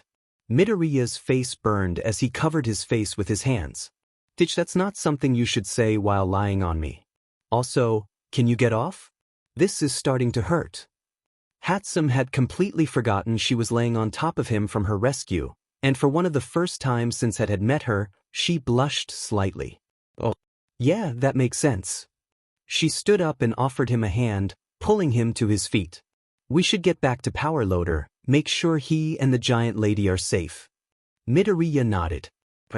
Let's tell him we ran and hid somewhere, deal? Deal. She laughed. Using their gear, they went over a few rooftops, away from where the police were scouting, and descended into an alley. Hitting the streets, they looped back to where Power Loader was, back in the lot of his lab, now on his feet, with MT Lady and a group of officers. Oh good, there you two are, Power Loader sighed, running up to the two of them as soon as they came into view. I had no idea where you ran off to. Well, you told us to get out of there, so we found a building and hid, Hatsum replied coolly. I'm glad to know you were worried though. Midoriya decided to let her do the talking. She was way better under pressure. Well, you two are nothing but a nuisance and I'd be glad to be rid of you, but you know, not like that. Power Loader said, a bit flustered. Look, let's finish taking statements, then we can take the measurements and get started. Thankfully, neither of us were hurt too badly. The two students looked over and overheard the final bits of Mr. Lady's official statement. So he had me paralyzed face down, and I don't know who intervened, but he was yelling to some kid about me being a glory hog. Any lady huffed with arms folded as she explained her statement to the police. He better hope I don't catch him again, or he'll be a stain on the pavement. Ha, good one, the officer replied, but the hero just gave him a glare. Sorry. Midoriya and Hatsum exchanged glances and sighed in relief. For some reason, it hadn't even struck either of them that MP Lady might have overheard the whole ordeal. Thankfully, nothing too pertinent had been said. Luckily for them, the officers took their statements together, so they were able to lie and say they had run to the nearest office building and waited until the coast seemed clear and they saw the sirens. Satisfied, the police left, and Power Loader urged his 2-star pupils to get back to work. As the day wore on, they finished doing what was requested of them, taking detailed measurements of MT Lady's feet. Midoriya did his best not to think about all the disgusting deep web posts he had seen about her giant feet, but it was hard not to get a little grossed out by those memories as he worked. As the two students compared notes, they overheard Power Loader and the pro talking in his office. So, Power Loader began, sounding oddly nervous, are we still on for dinner this weekend? Both Midoriya and Hatsum lowered their clipboards and their jaws hung open. Let's see how those two students of yours do, and we can talk plans, the younger heroine replied flirtatiously. I'll call you Wednesday. Toodles. The lady left his office and sauntered out of the lab, not noticing the incredulous stares she was getting from the pro's protégés. Power Loader burst forth immediately after, and clapped to the two of them. Okay, so you guys will need to give this project your all. You will be working on it at the school, but use anything here at the lab you might need, and if you need to stay late, don't be afraid to. He checked his watch and grunted. But it is getting late and you two should get going. Be ready for tomorrow. As the two walked away from his lab, Hatsum let out a frustrated groan as soon as they were out of earshot. I can't believe he's putting us, the two most brilliant inventors UA has seen in decades, on a freaking project to get himself laid. Midoriya blushed and laughed. Well, at least it will be a challenge, right? No one has invented a soul that can expand like the suit materials. I guess. She grumbled. Looked around and lowered her voice. So, did you learn anything from your fight? Sounds like you guys had a battle of wits. Midoriya smiled and whispered, Actually, I know how his quirk works. He has to lick someone's blood, and it allows him to paralyze them, probably only for a few minutes, but no idea how long or if there are any factors. Yeah, those pants aren't cutting it in a knife fight. Hatsum frowned. Pun not intended, but I'm glad it happened. Yeah, he kept going for my legs, which I couldn't protect with my gauntlets or spider legs. Midoriya agreed. Also, he's doing this because he doesn't think heroes now are good enough. He thinks they're glory hogs and selfish, and they inspire more villainy. Stuff like that. Hatsum rubbed her chin.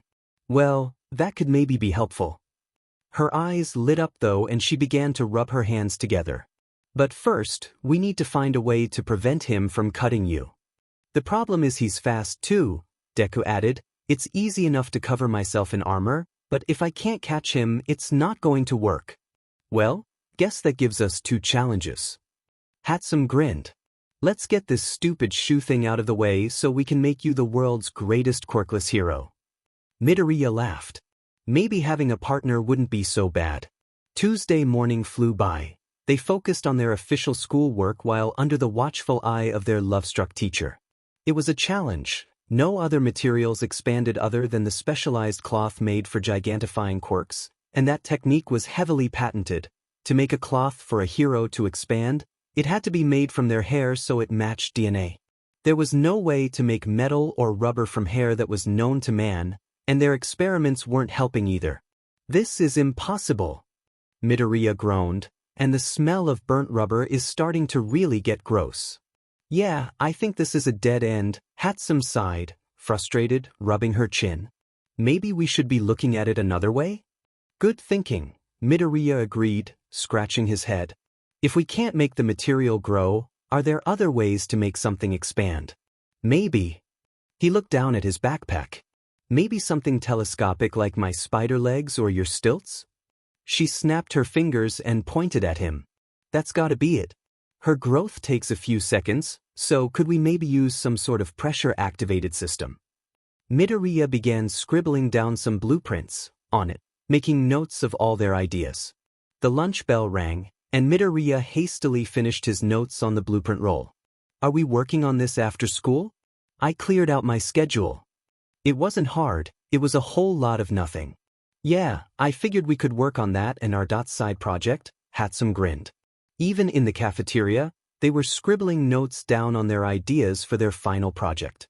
They were so engrossed in the project, they didn't even notice Azui and Uraraka approach them and sit across from them until Zero-Gravity Hero cleared her throat. Whoa! Deku exclaimed, embarrassed. Sorry guys, we were really wrapped up in our end-of-term project. His voice softened. What's up? There's like a rain cloud hanging over Class 1A after what happened, Uraraka answered, frowning and poking at her food absent-mindedly. Is it okay if we sit here? Yeah, I like rain, but not when it's metaphorical, Karo, Azui added. I could put a heat lamp over your guys' table, Hatsum suggested, rubbing her chin. Some fake sun. Next best thing to a real one. Or they could just sit here, Midoriya rolled his eyes. Ignore her, she takes things a bit too literally. Don't ignore me, I'm the brains of this operation. Hatsum huffed. The two hero course students laughed. You two are a riot. What are you working on? Uraraka asked, happy for the distraction. End of term project, Midoriya answered. Power Loader has us working on some gear for a pro. Using our free labor to impress his love interest, more like it, Hatsum huffed. Had us taking requests from Emilady at his lab. Midoriya cringed. Keeping secrets was not a strong suit of Hatsum. Tsuyu and Uraraka both gasped. Wait, you were there yesterday? That's when Stain attacked, wasn't it? Tsuyu questioned. Hatsum seemed to realize her error just in time to catch a death glare from Deku. We were in the lab though when it all went down, thankfully. She answered, trying to make the save. Running with her story, Midoriya nodded. He didn't seem to know we were there when it all went down. Still, he was catching a very quizzical gaze from Azui, and he knew she'd have questions for him later. So what's your guys' end-of-term assignment? Midoriya asked, hoping to change the subject for the time being. Someone heard we would be fighting robots again, but I think there might be a surprise instead, Karo, Azui replied. You guys aren't making some secret project for fighting us heroes, are you? Uraraka asked with a wink. Like a mega zero pointer? A negative pointer? I wish, Hatsum laughed.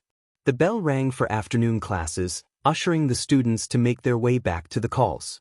As they were leaving, Midoriya was stopped by Azui as Uraraka and Hatsum walked on ahead. Midoriya-chan, she said quietly. I heard about that attack. Someone intervened and stopped MT Lady from getting killed, the news was saying. Midoriya couldn't bring himself to lie to her as she gave him her inquisitive gaze. It was me. He winced at the look of betrayal that washed over her large eyes as she whispered, Midoriya, you said you weren't going to hunt anyone down anymore. I said I wouldn't kill anyone, and I wasn't planning on running into him. Honest. He replied quickly, we were in the lab when he attacked Power Loader and MT Lady. And when he was about to kill her, I kind of just stopped thinking and jumped in there to stop him. I guess that's understandable, she conceded, though still looking none too pleased with him. You're not planning to go after him, are you, Karo? He looked away. I am. She scowled. Karo Midoriya, going after a villain while unlicensed makes you just as bad. Why would you risk your life to do something that dash? Because I saw how much he hurt you. He answered shakily. Azui paused and turned a deep crimson. Karo. Midoriya rubbed the back of his neck. You really saved me there that night, Tsu. You stopped me from crossing the line. And then hearing how heartbroken you were when Ida died, and seeing how upset you were at his memorial, I couldn't let that go. I want to be a hero. I don't want people to lose loved ones like you and I did. I'm going to stop Stain. Azui studied him. It made him uncomfortable after a few moments, and he realized she was still not sure what to say. Finally, she croaked, we need to get to class. Wait. He said, but she was already walking away. We can talk later, Karo? She replied, not looking back. As she left his sight, he slapped his forehead. I'm such an idiot. She probably thinks I'm some kind of stalker creep. He walked to class, just barely making it to his seat before Present Mike showed up. It was hard to focus though, he just kept seeing that hurt look on Siu's face. After school, he and Hatsum worked into the evening in the support lab at school. Sounds like you and Froggy are having a lover's tiff, Hatsum joked as they finished their prototype soul for Mr. Lady. Hardy har. Midoriya sighed. I do feel bad though. I mean she has a point, what we're doing could get us in big trouble. Well, sometimes even heroes have to ask themselves whether they should be lawful or good. They aren't always the same, Hatsum shrugged. Gotta figure out what matters more to you, Midoriya. That's surprisingly deep for you, Hatsum. Midoriya replied, what do you think?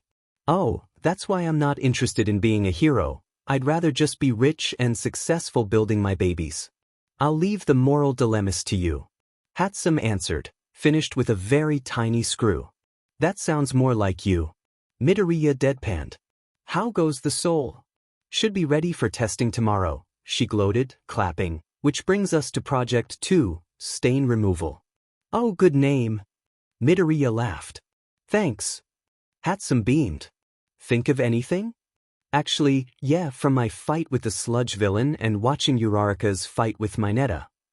He replied, pulling out a small sphere, similar to his ice and incendiary explosives.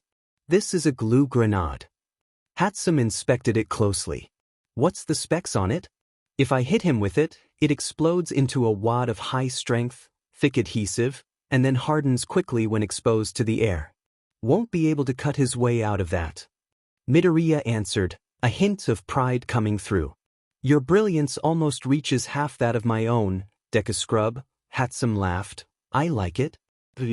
Tested it? Midoriya nodded. Was stuck to my doorknob for like an hour last night. Don't ask. She snorted. Sounds about right. What do you have for avoiding him from getting your blood? Midoriya shrugged. I didn't get that far. Hatsum beamed. That's why you need me watching your back, Deku Scrub. See all these little steel panels we've been using? It gave me an idea. What's that? Well, you've already got bigger panels going down your arms, just bigger. We use these little ones to make armor going down the rest of you. The panels are small enough you'll be able to move like chainmail. Hatsum explained. How long do you think that will take? Deku replied. Sounds like it could work. Probably a while. She replied. Suddenly, without warning, she grabbed some cloth measuring tape and began grabbing him all over. What are you doing? Midoriya shouted. How are we going to build you telescopic armor for you if I don't know your measurements? Hatsum asked. Duh. As logical as it was, her measuring the diameter of his thighs made him tremble nervously. Sure. I just don't want Stain killing anyone in the meantime. Hatsum paused. Any ideas on what we should do? Midoriya thought, rubbing his chin. Well, he hates fake heroes. There's got to be something we could do for that. Hatsum and Midoriya's eyes met and they both widened in sync. That's it. They yelled in unison. We need to make me a mask. Midoriya exclaimed, grabbing some supplies from the back of the room. Might as well make it a full helmet, Hatsum suggested. And the two worked into the night, until Midoriya got a rather angry phone call from his mother, wondering when he'd come home. Hatsum giggled as he hung up, red-faced. You go on ahead, Hatsum assured him. I'll be done soon. Alright. Good night, Hatsum. Midoriya smiled. And thanks for all your help. Don't get mushy on me, Deku Scrub, Hatsum replied, grinning. Sweet dreams. As Midoriya began walking home, his phone buzzed. He saw it was a text from Azui. Are you busy? No, just heading home, he replied. I'm sorry for freaking out on you, Midoriya-chan. I just don't want you to get hurt. Midoriya frowned. He didn't want to worry her, by any means. I promise I won't do anything reckless anymore. Don't lie to me. Midoriya sighed as he boarded the bus back home. Yeah. I'm still going after Stain. I'm sorry. I still think it's a bad idea. But I know I can't talk you out of it. I just don't to lose you, like I lost Ida, or you lost your friend. You won't. You better mean that, Midoriya. You still owe me ice cream. Midoriya smiled. Maybe he hadn't screwed up too badly. The next morning, Midoriya got to school early, as he promised Hatsum. He opened the lab door and saw she was already there. Hey Deku Scrub. She waved, and Midoriya noticed she was in the same tank top as yesterday, and there were dark circles under her eyes. Hatsum, did you go home last night? Asked, concerned. What time is it? She asked. She pulled out her phone and laughed. Guess I pulled an all-night. Oops. You nutcase, that's really bad for you. Midoriya scolded. Isn't your family worried? Hatsum ignored him and held up her finished helmet. Tada! I modeled it after your doodles from your hero notebook. Midoriya blushed. She had caught him making notes in his hero notebook, and she had done a good job making a green helmet, with ears on top to mimic All Might's hair. I didn't realize you had seen that. Zoom quirk, Deku Scrub. She replied, pointing to the crosshairs in her eyes. I see ear at high. She giggled. The lack of sleep was making her a bit loopy. Loopier than usual. That's creepy, Midoriya replied, putting the helmet on. It was just the right size, and the visor hid his eyes while allowing all the same functions his goggles had. Heat vision, shaders, zoom that they were loaded. This is awesome though. Should we get Stain's attention tonight? Yes. Hatsum cheered. Why do you think I powered through all night to finish this for you? Midoriya beamed. Thanks Hatsum, I'm really glad I have your help. And I'm glad to make such cool babies. Now let's get to class before Power Loader finds an excuse to expel me. Hatsum replied. Midoriya was so excited to begin phase 2 of their plan, he didn't even mind when Hatsum fell asleep on his shoulder during their afternoon classes later that day. She had earned it. Hiroki Taichi was a thug. Worse than that, he was a murderer in a red room, and he took great joy in making innocent women suffer for whatever perverted deep web lurkers got off on it. As he set up his webcam, he spoke to his viewers. Greetings, dark web faithfuls. Sorry for the long delay, hope you're all ready for a little fun. He pointed to the camera at the woman bound and gagged against a chair in the middle of the room. Honestly, he couldn't remember her name, and it didn't matter. He slowly walked behind her and removed the BLNDFLD and GG. Immediately, she looked around and began screaming. Hiroki rolled his eyes and slapped her across the face, hard. Oh, shut up. Let's see who wants to play with you today. He walked over to the side of the room and unfurled his tool belt of knives. But as he began rubbing them together, making a terrifying sharpening sound, he heard a tapping on the other side of the wall. What? He wondered. Without warning, a telescoping spider-like tentacles broke through the brick, and the claws wrapped around his throat. Lifted off the ground, the tentacle then zoomed backwards, slamming him against the wall, knocking his knives and the table all over the floor. It repeated the process, slamming Hiroki into the wall repeatedly until he was bloody and unconscious. Midoriya Izuku then burst through the wall with his other spider legs as the captive woman screamed in confusion. In her defense, he realized a guy in a weird rabbit helmet on spider legs with flamethrowers on his arms would scare anyone being held against their will. So, wordlessly, he untied her and she took off running. Midoriya turned to the camera. Bring Stain. He grunted, the voice-modifying software in his helmet making his shaky voice deep and unrecognizable. Then, he crushed the camera with his spider claw. With the camera off, he tied up the Hiroki Taichi in capture tape, and after he was safely out the building, Hatsum called the police anonymously. She had been watching from her laptop, communicating with Deku from an earpiece built into the helmet. Did you record it? Midoriya asked into his headset as he jumped from rooftop to rooftop. You know it, Deku Scrub, she crowed, now to make it go viral. Stain will be quite distracted if I do say so myself. Midoriya smiled to himself. Your time is up soon, Stain.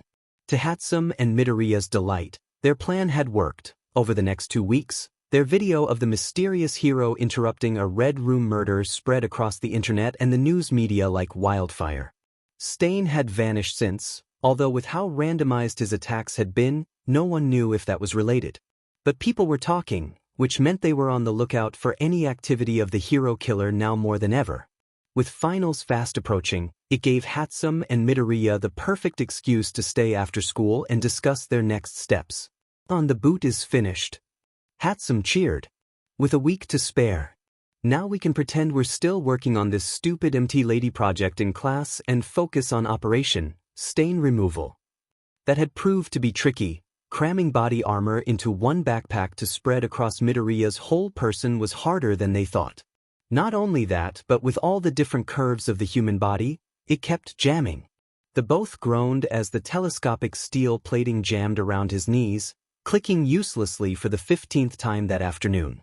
Midoriya flicked a switch on his backpack strap, retracting the armor, and taking the backpack off. I don't think this is working. Midoriya groaned. Maybe we should just make an armor suit. From scratch? She asked. That could take months, and then to make it mobile. Midoriya shifted his eyes. Not if we had one, we just had to modify.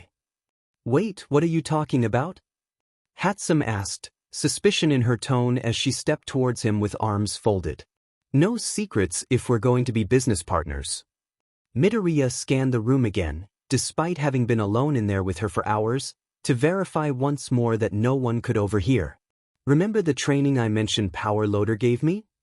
What about it? He may have had me build a mech suit to give me a crash course in robots and programming and weaponry, Midoriya answered, not able to look her in the eyes. You what? She screamed. And you didn't tell me this 2 weeks ago? Go get it, you idiot. He didn't let me. Keep it?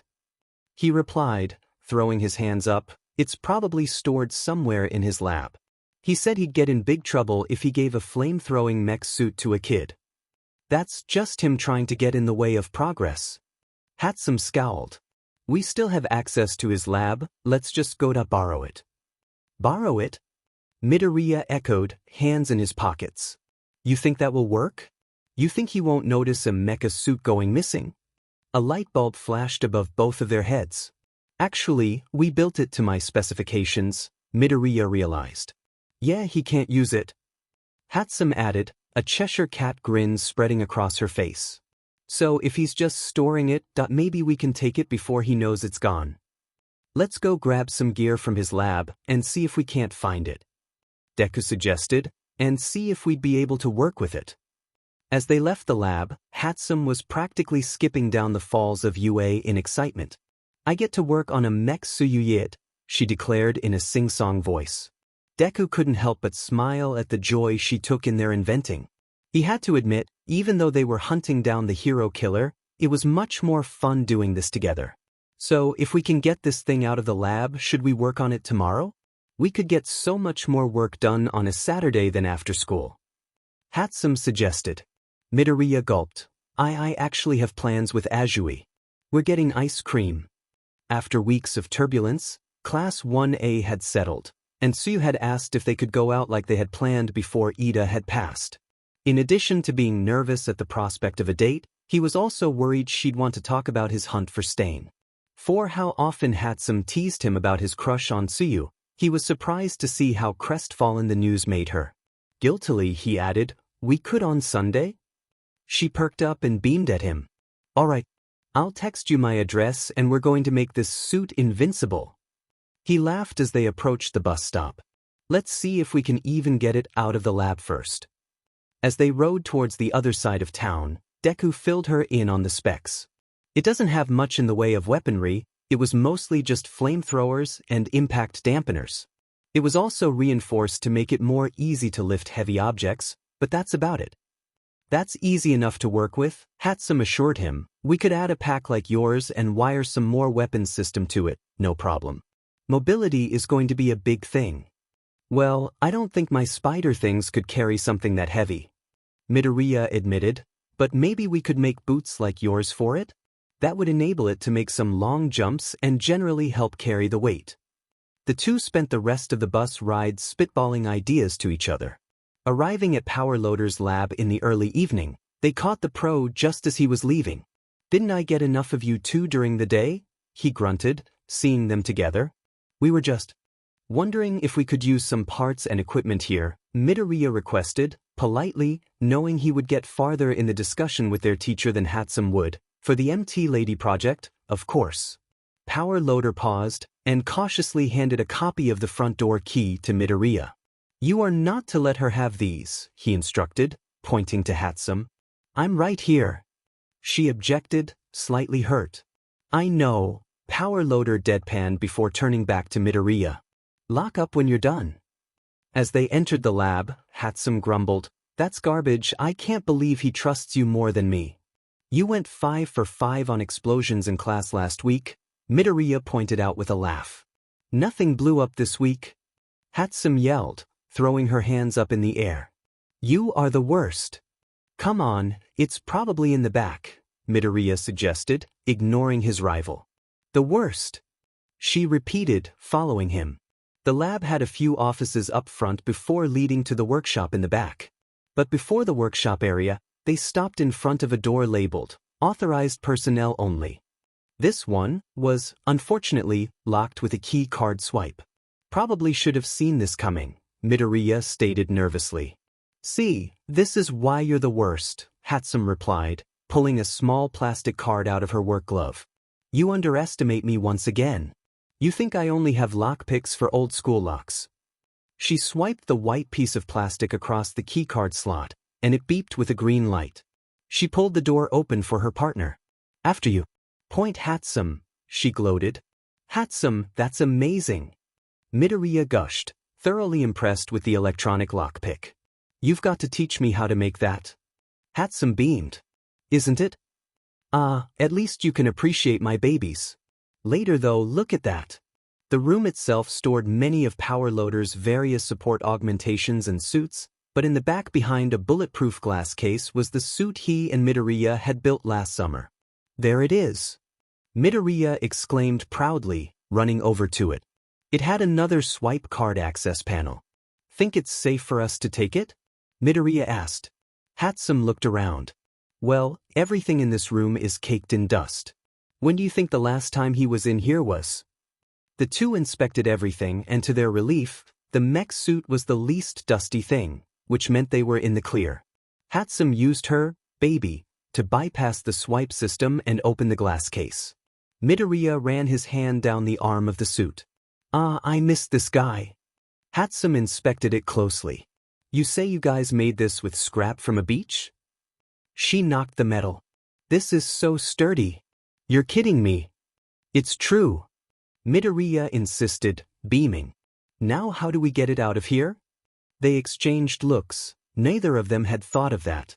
It made for an awkward bus ride home though, as Midoriya sat in his mech suit next to Hatsum. Every weird look they got was met with a hurried, "It's a school project. Isn't it cool?" from Hatsum.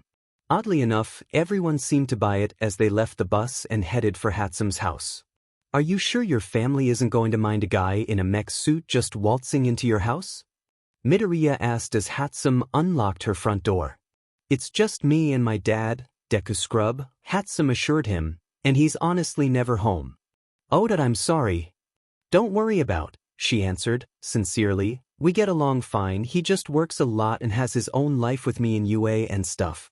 Come on, we'll put that in my basement, and you can tell me all about your date with the Frog Princess on Sunday. You don't say it like that, Midoriya objected as he followed her down the stairs. And you said I'm the worst. The next day, Midoriya met Tsuyu at the park for their long-delayed ice cream meeting. She had made it there first, and was waiting for him just outside the entrance. When he came into view, she gave him a small smile. Hey Midoriya. He smiled. Hey Tsu. He still had trouble remembering to call her Tsu. It was hard to form the habit outside of texting. Despite how much she disliked his intentions on being a vigilante, they had begun texting each other daily, comparing the different struggles their courses brought them and family life and the like. So where's this place you wanted to go? I've never been here. Tsuyu asked. No. Midoriya replied. It's right around the corner. I thought maybe we could walk through the park with it. He got a bit nervous and added, if it's not too cheesy or anything. Karo, Tsuyu replied with a smile. That sounds relaxing. These last few weeks have been crazy. As Midoriya led her down the street, he dug his hands into his pockets and inquired, "What do you mean?" "Finals." "Karo," she confirmed, "they're being really secretive about what we're fighting, and I have a feeling it's not robots." "If it was robots," Midoriya replied, "they don't have us building them. Maybe you'll be sparring each other?" "Maybe," she replied. "I guess being surprised is part of it though. Being a hero means never know when of what you'll face, Karo." "I guess that's true, you have to be able to adapt," Midoriya said. "Here's the place." They ordered 2 cones, Tsuyu thoroughly teasing the generous amount of sprinkles Midoriya asked for on his, and made their way back to the park. "Thank you, Midoriya-kun, I definitely needed this." "You're welcome to." "So what are you doing to prepare for the mystery finals?" Midoriya asked, liking his treat. "Karo, just general training," Tsuyu sighed. "Have to be in peak physical condition, Karo."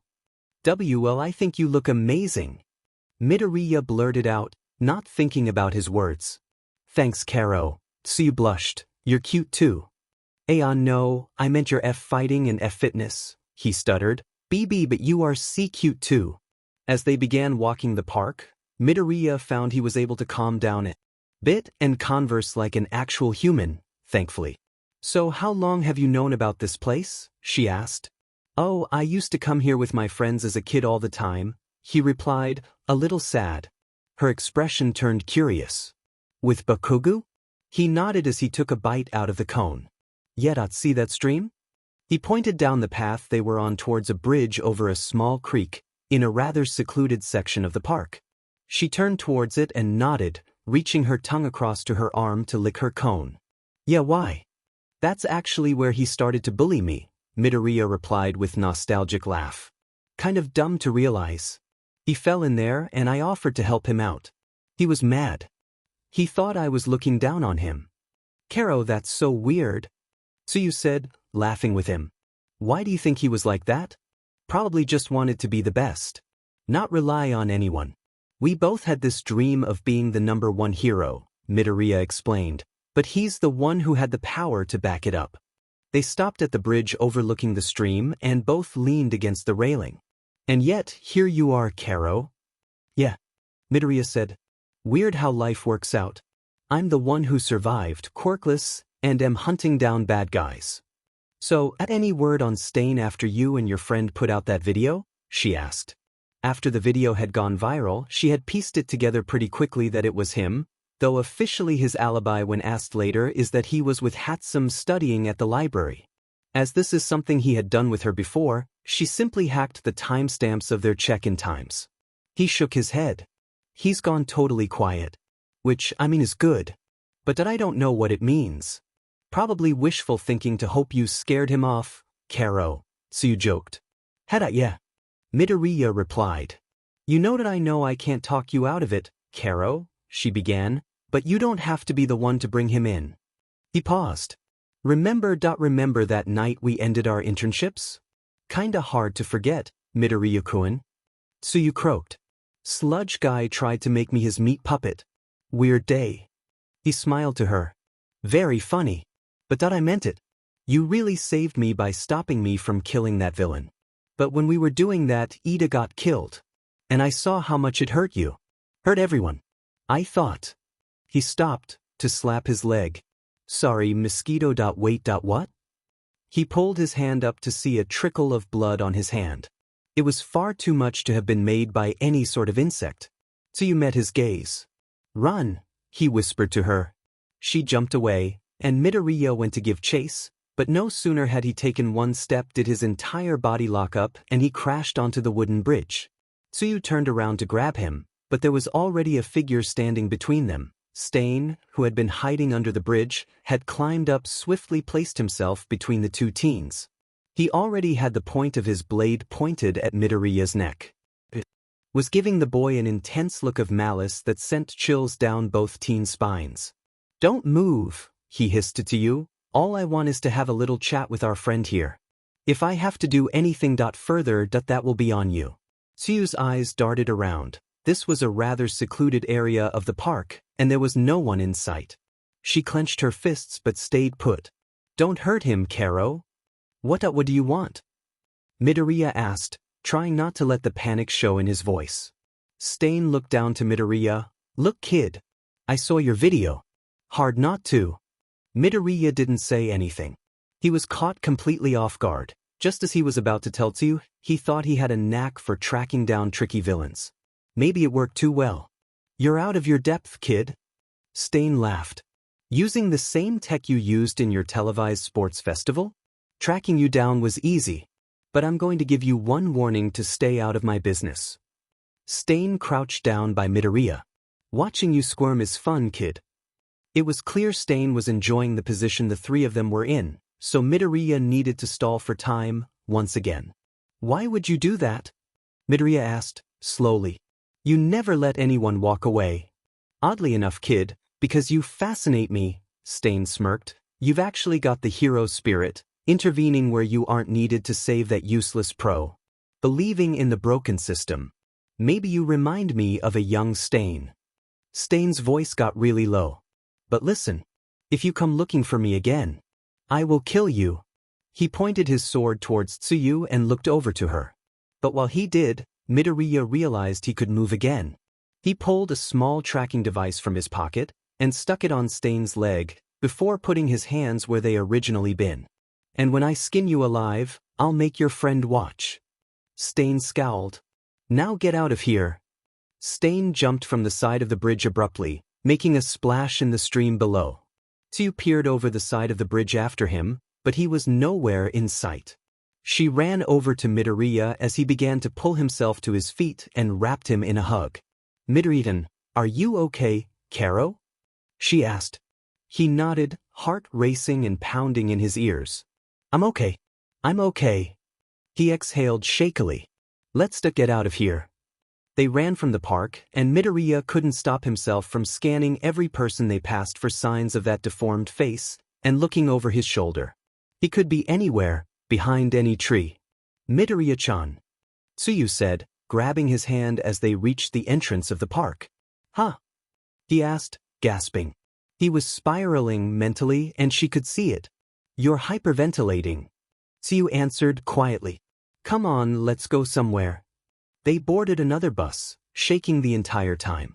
As they sat down, she turned to him and asked, I saw you move. What happened? I'd have a theory his quirk works differently depending on people's blood types. A minute or two I was able to move. I put a tracking device on him. I don't think he knew I was able to get free. He explained. He pulled his phone out of his pocket and went to open the tracking app, but he couldn't. His hands were shaking too hard. His breathing sped up again. Tsuyu gently grabbed his hand again. Midoriya, breathe. You're freaking out again, Karo? Sorry that I just. Midoriya exhaled. He had me dead to rights. I never saw him coming. He gave a bitter laugh. And here I thought I was good at this villain hunting thing. Are you giving up? She asked as the bus screeched to a halt. They walked off the bus, Midoriya shrugging. I don't know. What if he's right? What if I'm out of my depth? Maybe I'm not cut out for this. That was humiliating. He looked around, seeing they were in a part of the city he wasn't used to, outside of school he had never seen. Where are we? He asked. This is where I went to school last year, Azui replied. Come on, I want to take you to my favorite spot. She led him around the back of the school to a field. At the other end of the field was a small pond surrounded by tall trees. It was a beautiful scene as the setting sun tinted the landscape gold. She sat down on the side of the pond and pat the ground next to her, signaling him to sit. He did as such, and she asked, Know what I think? What's that? Midoriya asked. A few weeks ago I almost died, Azui answered, and one of the most brave and creative people saved my life, Karo. He blushed. He must be a pretty cool guy, Azui-san. Call me Tsu, Karo. She replied, and I think he's pretty great. But before that? I was terrified, Karo. Yeah? Midoriya asked. I never even stopped to ask that I'm sorry. She shook her head. Don't worry about it. That was a pretty crazy night, and with what happened to Ida, it seemed small in comparison. Anyway, it was terrifying but it made me realize something. What's that? He asked again.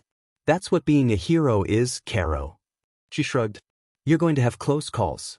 Look, Midoriya-kun. You know I don't agree with the whole vigilante thing, but don't let Stain get in your head. Besides, you outsmarted him. You put the tracker on him. Find him. Bring him in.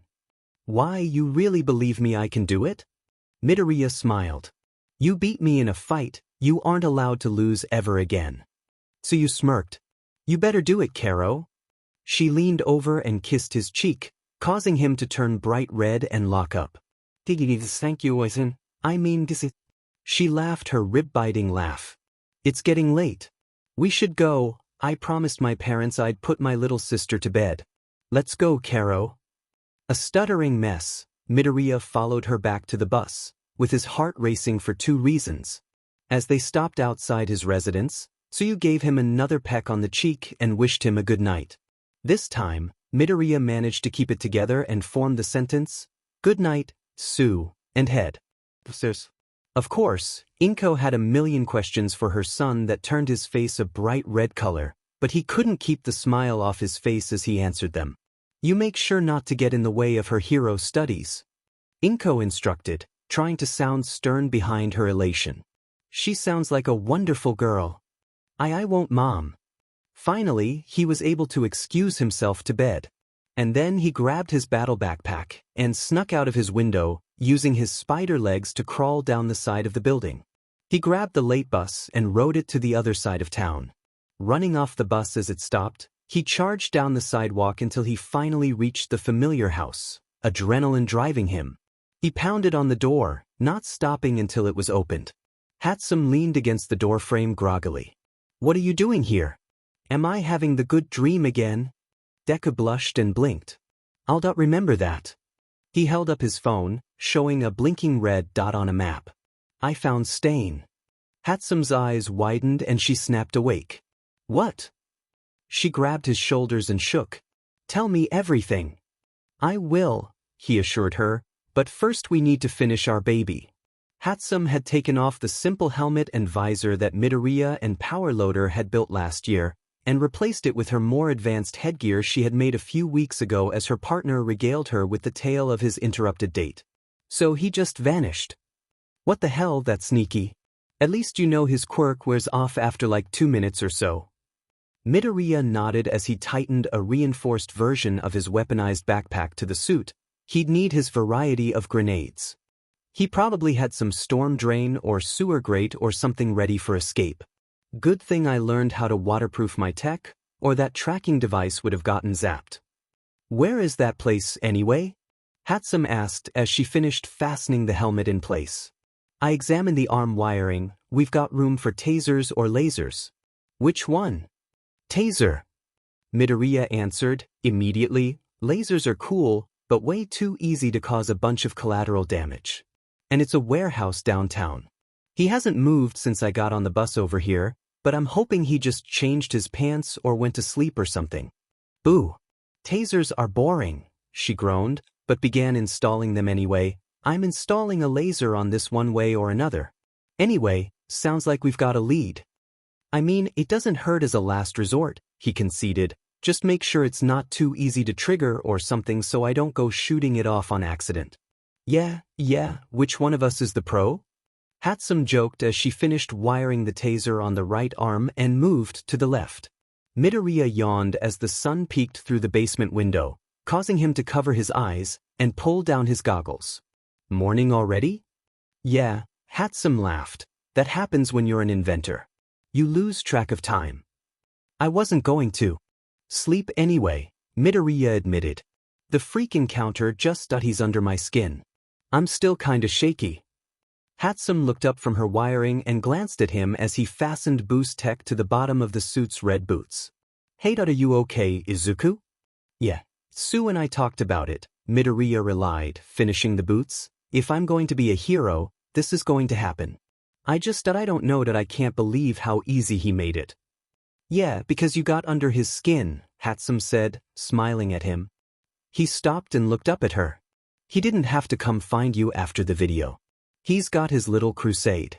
You don't fit into that. You think I'm in his head? He parrot, incredulously. Totally. Hatsum beamed. Whatever you said when you saved him, the lady really grinded his gears, and then you called him out. He's a hypocrite. He cares more about his image than his mission if he took the time to find you. Now go make your gadgets to put in that weapon storage. I'm going to add those modifications we talked about when you got here. Speaking of when I got here, Deku said as he walked over to the workbench, what's the good dream?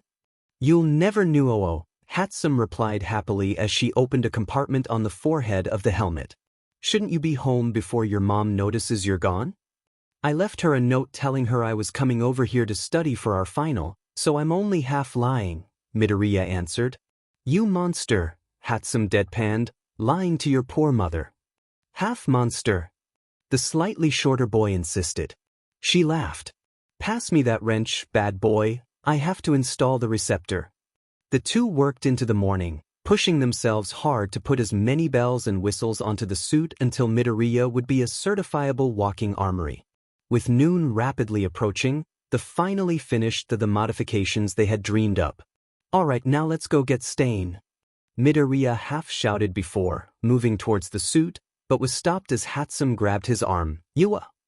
Deku, she advised gently, take a look in the mirror. He looked around before raising an eyebrow to her and replying, you don't have a mirror down here, May.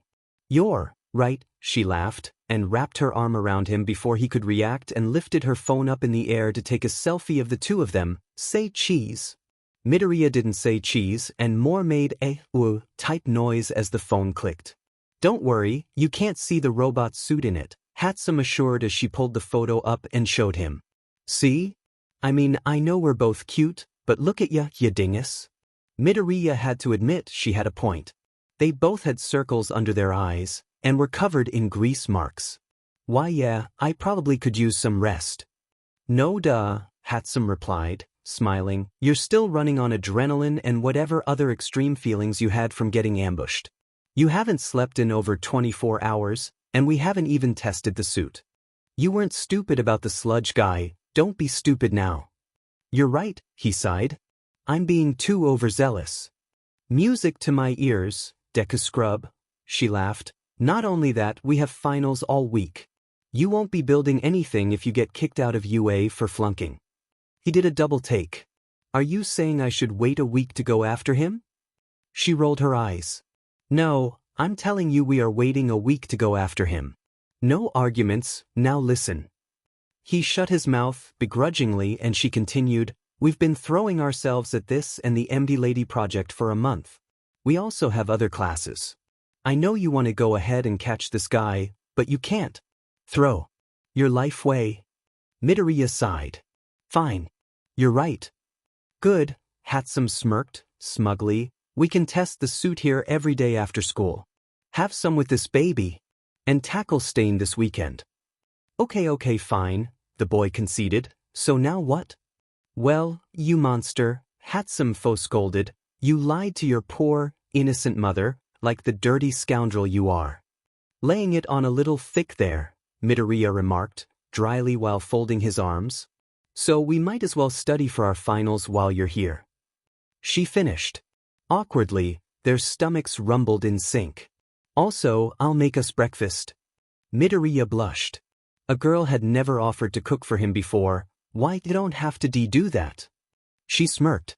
Even as they got comfortable with each other, she still managed to fluster him. Nonsense. You're my guest here. Besides, you can clean up the workbench while I cook. He laughed. Fine. You win. Hatsum went upstairs and Midoriya laughed to himself as he began putting her tools away. She was right. He couldn't neglect his life as Midoriya Izuku to be Deku the Hunter. He was always a good study, but hitting the books for his academics couldn't hurt. As he finished cleaning up after themselves, she yelled down to him that it was ready.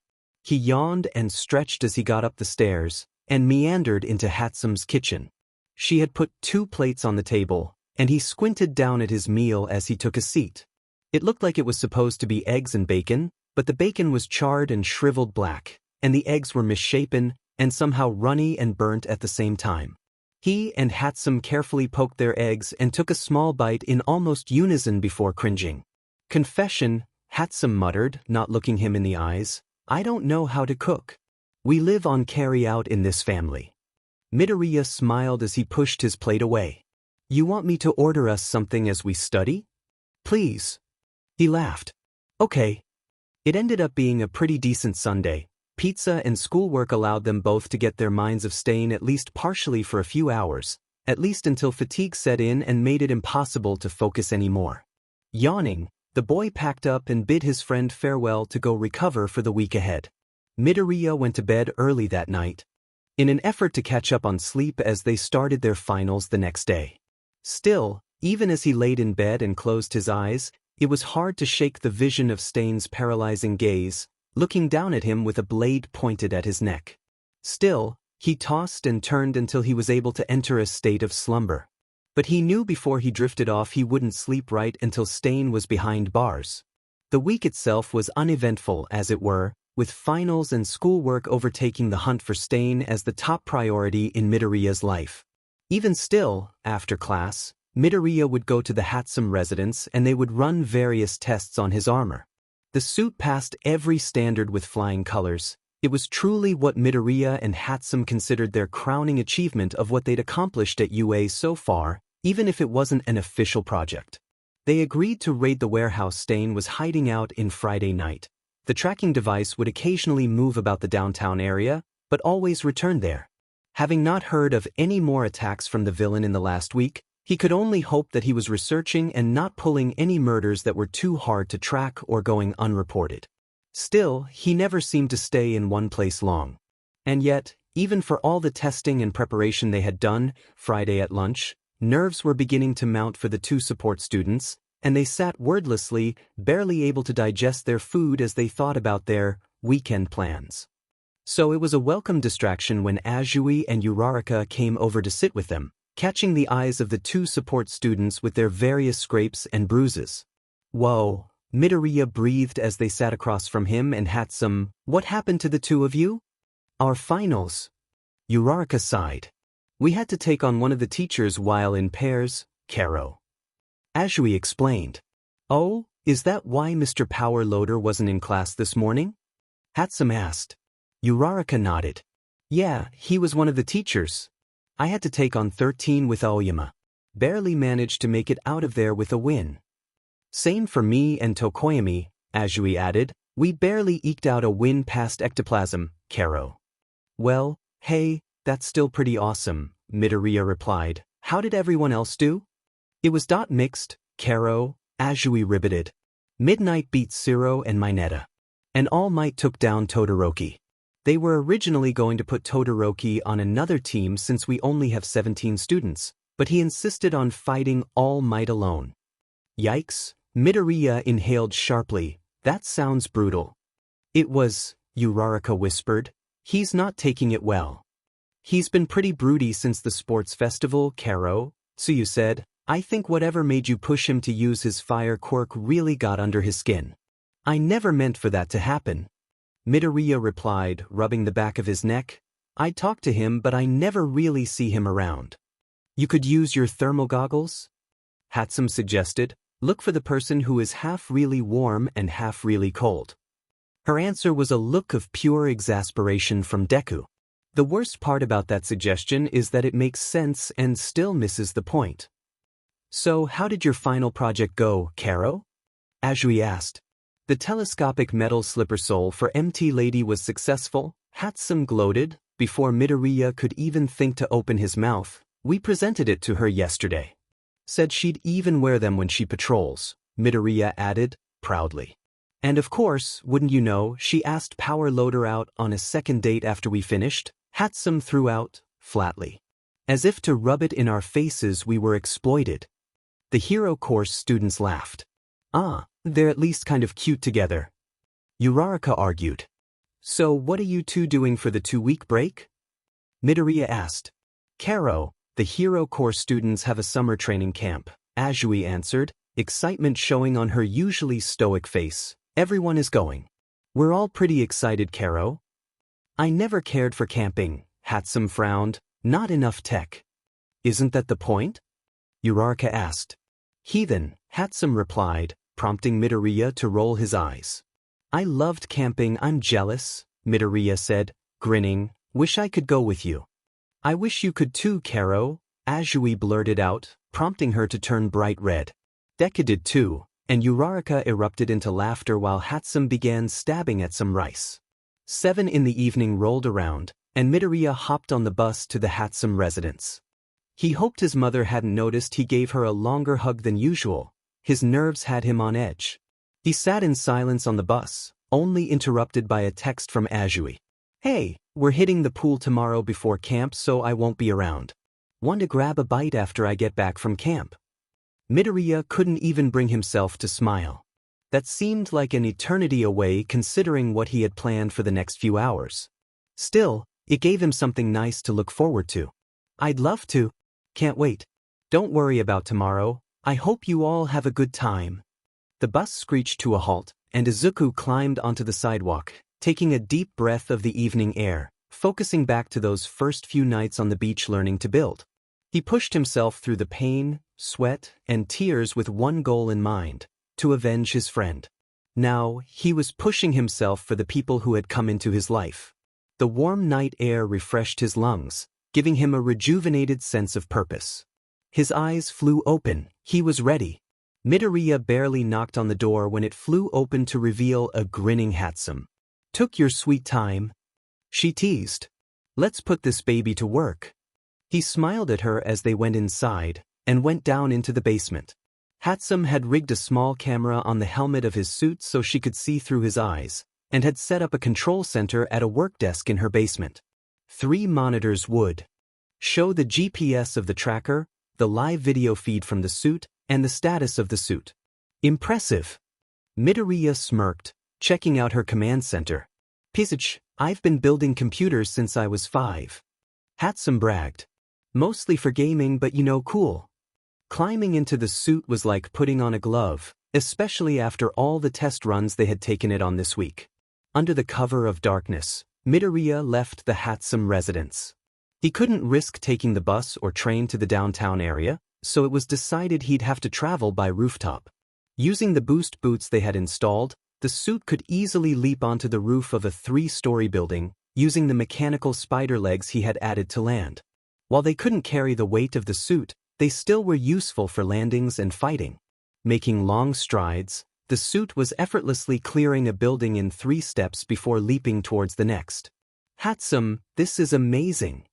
Midoriya said into the earpiece, I feel like I'm flying in these. It's about the next best thing in that suit, she laughed back to him, we did great on those. Making a long jump across an entire street, Midoriya almost forgot that he was charging headlong into a superhero fight. It was such a freeing feeling. I wonder if this is how All Might feels when he takes long jumps and soars over the city? Within minutes, he had made it downtown, and was standing on a roof across from warehouse. The tracker says he's right by the front door. Go in with flamethrowers blazing. We got him. Hatsum commanded. Midoriya didn't need to be told twice, her words getting his blood pumping. He leapt from the roof of the neighboring building, landed on the street, kicked open the door of the warehouse with his flamethrowers drawn. Oh shit. He breathed. ODMN. Hatsum agreed. On a pillar by the front door of the warehouse, a piece of paper was pinned with the tracking device on the corner. Nice try, kid. You were warned. The note read. He was moving around with the device earlier today, right? Midoriya asked his partner. Yeah, I checked as soon as I got home from school, Hatsum confirmed. She paused before gasping. Which means he wanted to make sure he drew you here. Midoriya darted around, scanning the room. An ambush? But nothing came. The warehouse was completely empty. There's no trace of anyone having been here. He wanted you there so you'd be out of his way. Hatsum realized. You're not his target tonight. What do you mean?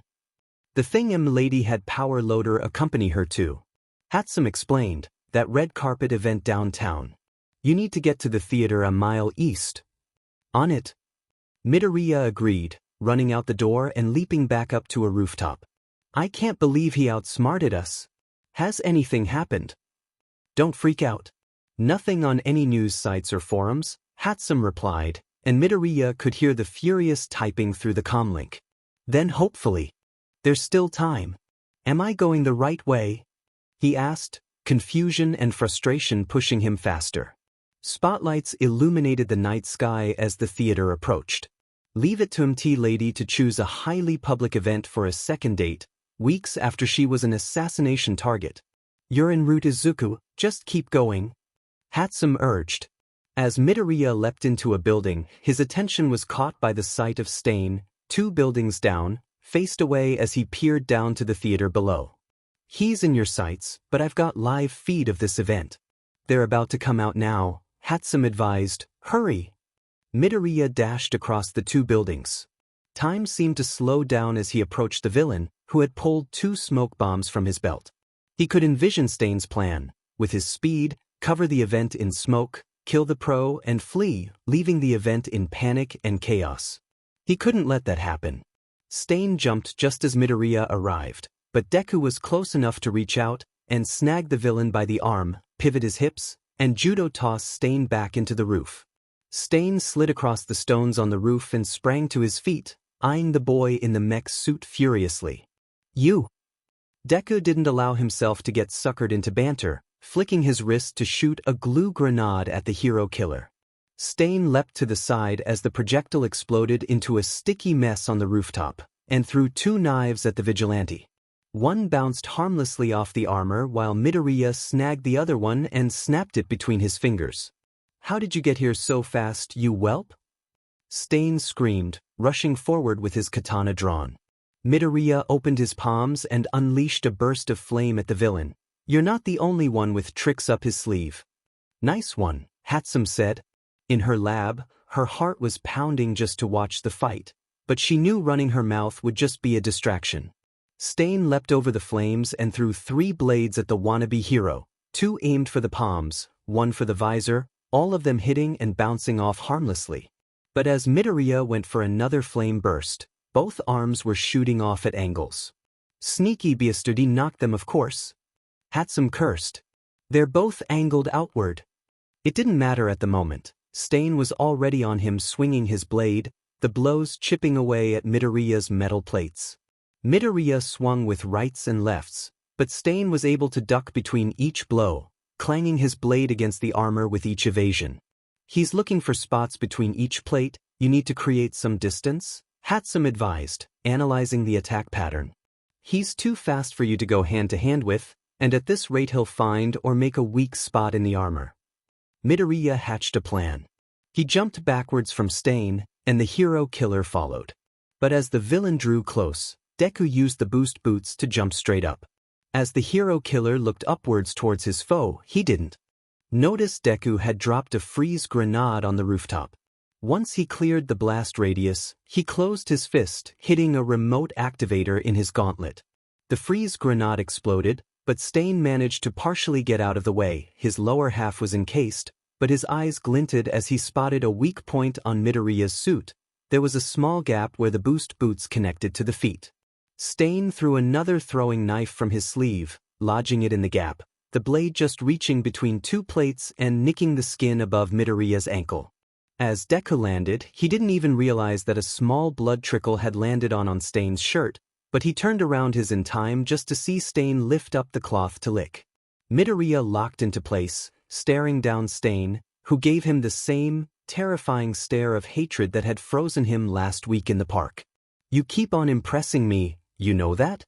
Stain seethed. Despite the compliment, there was a quiet frustration in the tone of the hero killer. You stepped up your game for this one, didn't you? Oh shit. Hatsum said into the headset, and Midoriya heard it disconnect. This probably looks like a stalemate, doesn't it? Stain laughed, before reaching down to the rooftop and grabbing his katana. In 2 swift hacks, he had freed his legs and turned back towards the vigilante. But looks like I've got you right where I want you. Stain began circling the suit. Wonder what the easiest way to hack this apart is? While I figure it out, do you know why I'm here? To finish, and lady, I assume, Midoriya replied, keeping his cool. Good guess, Stain answered, getting right in the visor, found an opening in the plates, by the way, he laughed, and Midoriya could feel the katana slide between the smallest of gaps in the armor, the tip just barely hitting his undershirt. I'm here because I looked up more about you. Where you went to school. What you do at UFT and who taught you how to make all these wonderful toys. Power loader. Midoriya breathed, you're after him. Maybe I'll leave your body on his doorstep. Break him before I kill him. Stain breathed. That'll make him proud, I bet. He was interrupted by the sound of sirens approaching. Midoriya. The headset came back on, and Midoriya was shocked as he heard Hatsume's voice. The police are on their way, and the 2 minutes are almost up. You don't have time to catch him without being noticed. Get out. Stain looked away to see the flashing lights of approaching police vehicles, and the feeling began to surge back into Midoriya's arms. He wasted no time uppercutting Stain, knocking him a few feet away. In last-ditch attempt to catch the villain, he shot another glue grenade, but Stain rolled out of the way of the blast radius. He went to charge Midoriya again, but Midoriya threw a small grenade down, followed by a small stream of lighter fluid to create a wall of flames separating the two. He turned for the side of the roof to flee as he heard thundering footsteps approaching from below. The authorities were charging up the building. Hear me, Midoriya Izuku. Stain screamed in fury. Midoriya screeched to a halt, turning to look at the villain. In 2 weeks, your school comes back in. Stain screeched, spitting across the wall of flames, and I will kill everyone you care about. The frog girl. The gravity girl. Your idiot friend with the pink hair.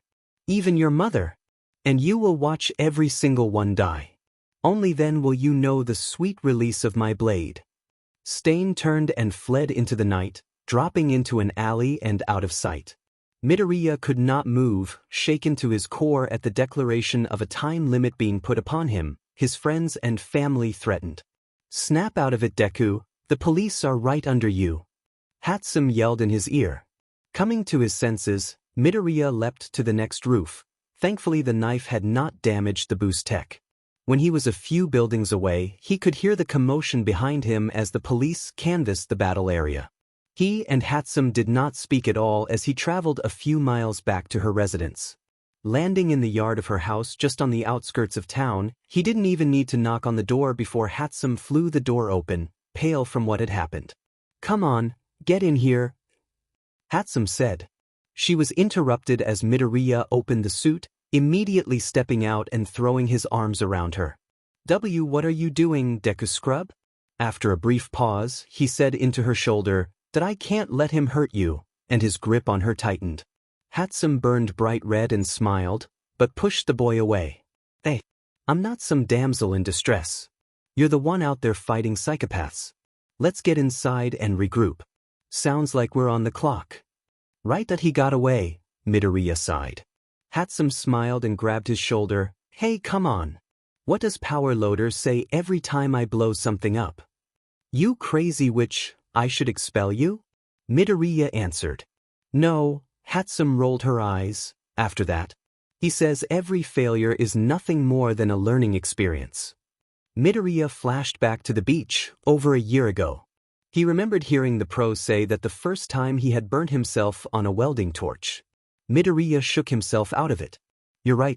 Sorry. We have 2 weeks to catch Stain. Let's get to work. Safe in his backup warehouse, Stain tuned the settings of an ancient machine, hoping to hit the right frequency. The machine crackled and he overheard the kid's voice. I can't let him hurt you. Despite the crackling of the old radio, Stain recognized the voice belonging to Midoriya Izuku. Stain smirked. Must be talking to that partner with the pink hair. He thought back to what he had yelled to the boy. Impulsive anger had taken over him, but Stain just laughed it off. Killing innocents was below him, and he was more concerned with killing the present of. Still, Midoriya was becoming a pain in his side, and he had urges to make the boy suffer. No, he wouldn't kill the kid's mom, but Midoriya was a mama's boy. Let's see him sleep now. But something about this kid fascinated him. He was a seedling. He wanted to see how Midoriya grew. A quirkless boy playing with toys, making an attempt to be a hero. It was not something the hero killer had seen before. It was when he decided to test the kid's mental fortitude. Well, Midoriya, you have 2 weeks. Stain leaned back in his chair. Show me what kind of hero you are, and I'll see what needs to be done with you. Day 1, Saturday. Bright and early Saturday morning, Midoriya sprang out of bed from an uneasy sleep, and after a brief breakfast, he excused himself to head to the Hatsum residence. You're spending an awful lot of time with that girl from your class, Inko said, suspiciously. I thought you were seeing the frog girl from the hero course? I can't tell my mom I'm making weapons with Hatsum. Midoriya panicked. It's complicated. Inko frowned. You better not be two-timing anyone, Izuku. I raised you better than that. Just because you're not a hero doesn't mean you can be a lecherous scoundrel. That's not the case, Mom, I promise. We're working on support summer course work. Midoriya blushed, frantically waving his hands around in front of him. And maybe I'd have been better off telling her I'm a vigilante. Humiliated, he grabbed his battle backpack. After what happened in the park, he never left home without it, and left his home to grab the bus, looking over his shoulder the whole time. It occurred to him that the time limit could have been a ruse or an angry outburst. But considering Stain seemed to have a flair for the dramatic, he wasn't going to take the chance. He would not risk his mother or any of his classmates getting hurt. Making it across town, Hatsum once again threw the door open before he had even gotten on the porch. Took you long enough. Come on, let's get to work. They hit the basement, and Hatsum unfurled a large blueprint roll. Hatsum, did you... Midoriya began, but she interrupted him. Yes, Midoriya, I slept. I went to bed right after I wrote down the ideas. Okay, good, Midoriya sighed. What do you got? Well, let's be honest, Hatsum began, pulling her goggles down. You were a bit outmatched when it came to hand-to-hand combat. And by a bit, I mean a lot. Why, yeah, Midoriya agreed, rubbing the back of his head. Not my best moment. He could get in close, he just had to avoid your fists, which didn't seem to be a problem. That's why. Hatsum pointed to the drawing by the arms of the suit. We put in 2-foot-long spikes on each arm, mounted just below the top of the wrist. Extends your reach, and they can puncture walls so you can climb them with the help of your spider things. Versatile. Midoriya smiled. I like it, that will help keep him off me. Now, about the plates. He was able to get the few gaps between plates. I was thinking a thin layer of Kevlar to catch any blades. It's the best we can do. I like it, we'll just have to make sure we don't cut off all the ventilation. Hatsum beamed. That should keep him from paralyzing you. Actually, I had an idea for a fail-safe idea if he does manage to get some of my blood. Midoriya said, taking out a piece of paper and showing her some notes he scribbled down. What do you think? The inventor's eyes sparkled with excitement as she read the plans. Oh man, Deku Scrub, you are speaking my language. I am into this. What are we standing around for? We've babies to make. The two geared up all their items from Hatsum's workbench. A few hours into the work, Deku stopped to check a text, and smiled as he saw the selfie Tsuyu had sent of her and Uraraka at the pool. I really do wish you could be here or go to camp with us.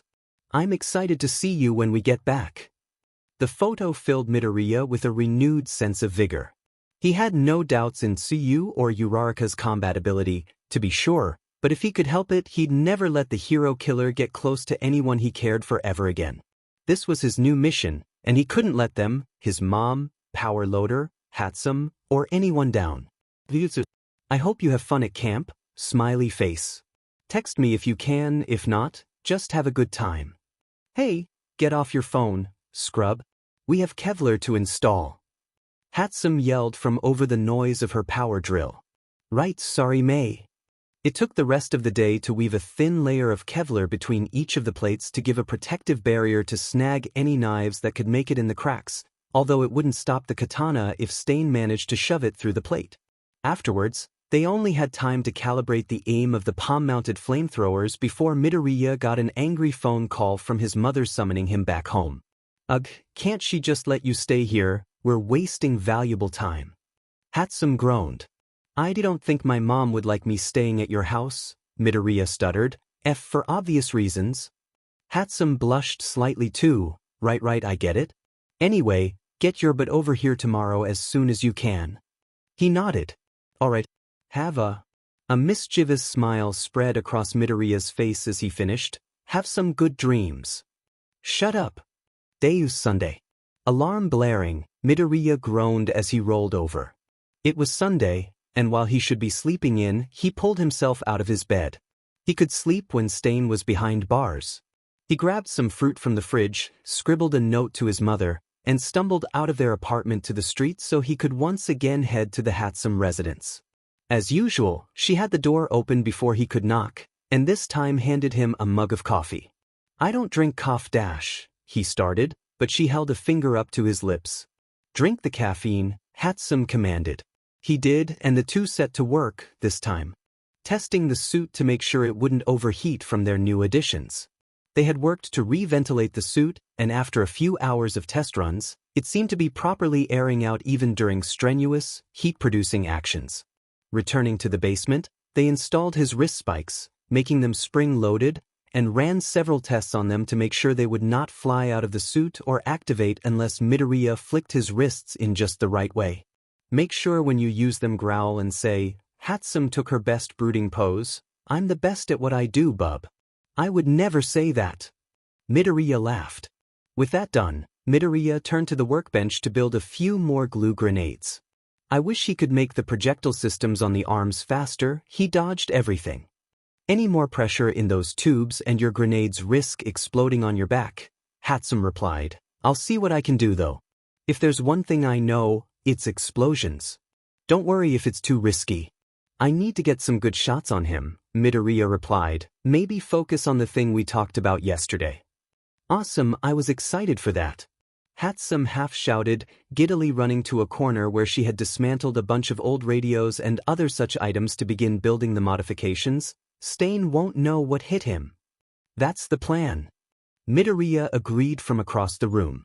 Hey, speaking of, Hatsum said, unscrewing a few plates to get to the central processing and wiring, it's cool we're making this better, but how are we supposed to find Stain again? The tracker was a dud, we know he's not going to return to the same warehouse. I have got some ideas. Midoriya replied. But first there are a few additions I want to make on the suit that may take a few days. Hatsum turned to him, grinning. More additions? Deku Scrub, you are making this the greatest summer break a girl could hope for. He laughed. I'm glad you think so. Why don't I make some more coffee? I'm down for that, I'm going to be here a while. Hatsum beamed. Sleep is for the weak. Day 5, Wednesday. Midoriya texted Hatsum that morning to let her know he was going to be a bit late. When asked why, he told her and she understood completely.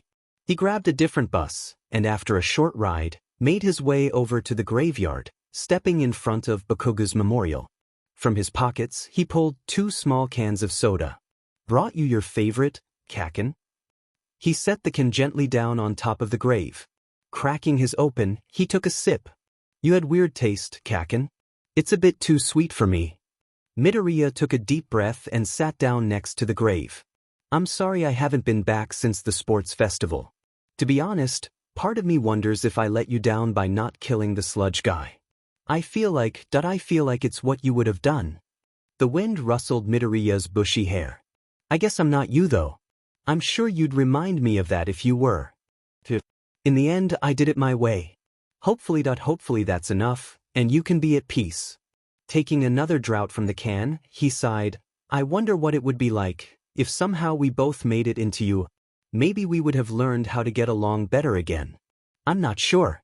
I miss you, Kaken. I'm sure you'd punch me for that. But I miss how things were when we were little. Before we fought on the playground that day. Midoriya looked at his phone. He supposed he should get going. He and Hatsum had big plans for tonight. Oh, that I saw your mom the other day. She came over to visit my mom. She's been doing a lot better since they found your body. I hope that makes you feel better, wherever you are. I should go though. I'll be sure to visit soon. A strong gust of wind blew the can off the grave and into Midoriya's shoulder, causing the teen to burst out laughing. Fine, but I won't visit too often. As Midoriya made his way down to the basement, he was greeted by the all-too-familiar sight of Hatsum's grinning face. Hey Deku Scrub. How ya doing? He noticed her tone was slightly gentler than usual. As he got to know her, he found she was occasionally able to be tactful. It just took great effort. Great. So where are we? I finished that speaker system you started yesterday. Good job, by the way, Hatsum answered, and I finished the main project. She pulled her goggles up. Are you sure about tonight? Midoriya nodded. I'm positive. It's the best way to rattle him. And I found the best place for it. Hatsum beamed. Good. Let's run a few tests and get you out there tonight. Midoriya and Hatsum both pulled down their goggles. They were in for a long night. Midnight rolled around, and Midoriya stood, full suit, on top of a roof next to the seediest bar he could find on the dark web. You got the specs, May? He asked. Of course, your intel was right, Hatsum said over the comlink. No security cameras, no sprinklers, and a regular bust location. We don't know what kind of quirks the guys in there might have, but you're insulated against electric attacks. Be ready for anything. Alright. Wish me luck. Midoriya replied. Luck is for chumps and you don't need it, Hatsum retorted. Go kick some butt. Midoriya jumped down in front of the bar and kicked the door off the hinges, resulting in a crowd of about 20 angry-looking men and women turning on him. Point his flamethrowers at the crowd, he yelled through the speakers on his shoulders. One of you knows where Stain is. Whoever tells me doesn't get there but kicked. This was enough to set off the bar of criminals. A man with bull horns charged him, head down, to plow him through the wall. Using the power stabilizers in the suit, he grabbed the bull by the horns, literally, pivoted his hips and threw him through the weak glass window. Turning back to the rest of the patrons, he sighed. Next, about 5 Edwells drew guns and fired at the boy, who just rolled his eyes as the bullets harmlessly bounced off his armor and the bulletproof glass that had been installed on his visor. He fired 2 glue grenades, encasing all 5 of them and another surrounding 4 people in a thick sludge, immobilized and guns jammed via the thick goop. Okay, so is anyone going to take me up on my offer to talk? Midoriya asked, walking towards the bar. The bartender leapt from the bar, and his fist turned into a boulder as he lunged. Impressive as it was, Midoriya had better instincts, and was able to grab the man's head in his hands and slam him face first against the bar, knocking him out. The remaining patrons ran for the door, so Midoriya turned and froze the exit with a block of ice from a cryo grenade, and with the rest of them rounded up, he deployed another round of glue grenades, sticking them in place, the entire bar rounded up. You guys are rude. Midoriya griped. He turned to see the man with bull horns stumble to his feet, so he shot one last glue grenade out the window and froze him in place as well. Okay, new game. Midoriya yelled over the shouts of confusion.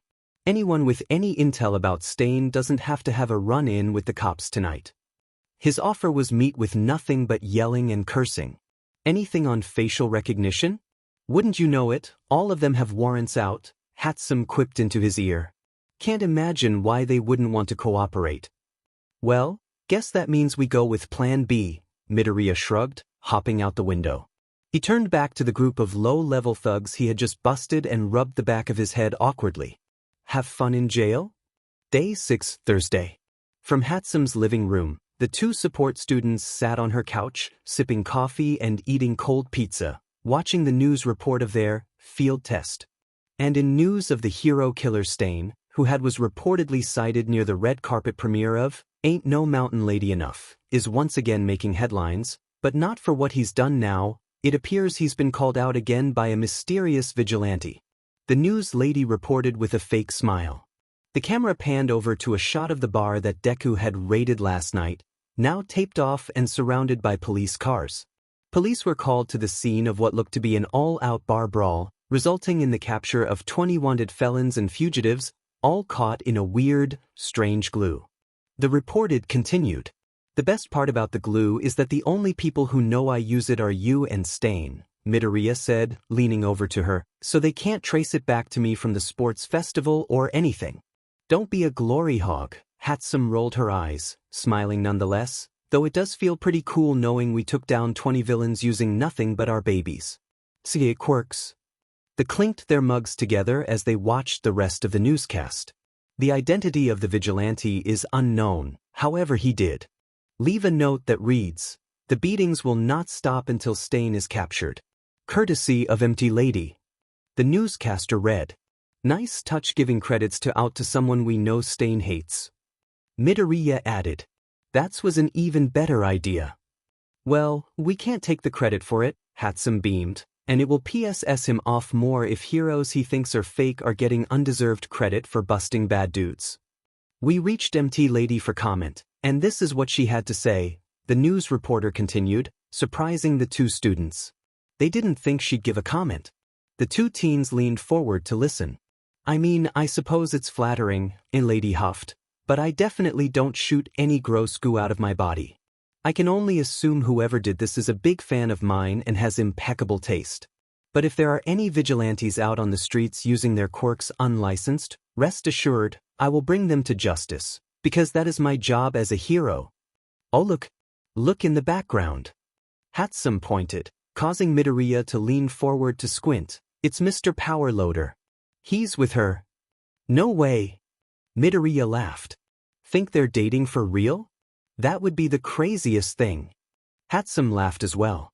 Maybe he won her over. The news moved on to other topics, so the two decided it was time to get to work, and went down to the basement, admiring their work on the suit. You build more glue grenades, and I'll check the deep web for rumblings on Stain? Hatsum suggested. Midoriya nodded. Yeah. See if you can find another bar or small time place for me to topple again tomorrow if no one has any sightings. I don't know if we'd have him rattled already, but we need keep the pressure on to find him before our 2 weeks are up. What if he sees through this? We need to have a way to for sure drag him out. Hatsum replied. Don't you have to leave soon, by the way? Where were you and your mom going? Not for a few hours, I promised my mom I'd be home for dinner. She wants to go to that little sushi place on the outside of town. I love it there. Midoriya said. And I'm worried about that too.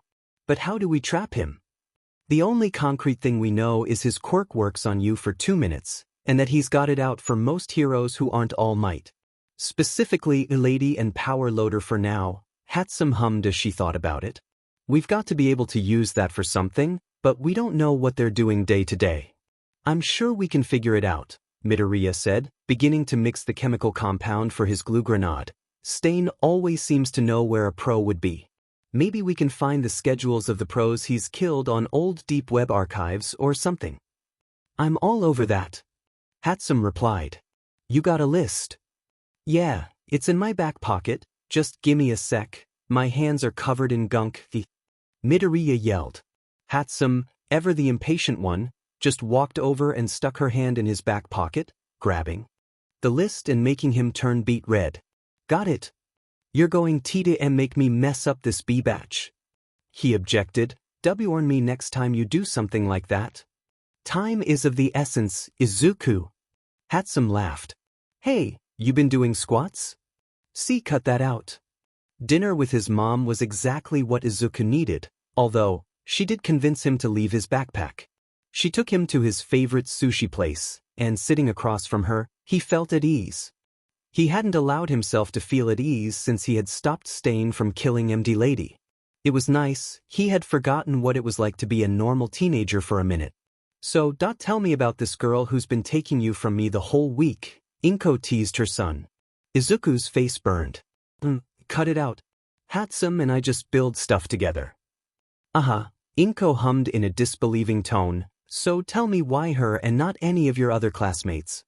Izuku paused and picked at his roll. Fair question I guess.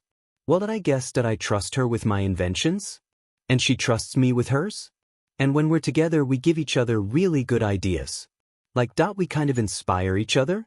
And she has this energy about her that's really admirable. It makes me excited to see what our work can do. Maybe it's... You're starting to mutter, dear. Inko laughed. Izuku blushed again as he saw his mom absolutely beaming at him. Don't give me that look. I can't help it, you should see your face when you talk about her. Inko laughed once more heartily that time.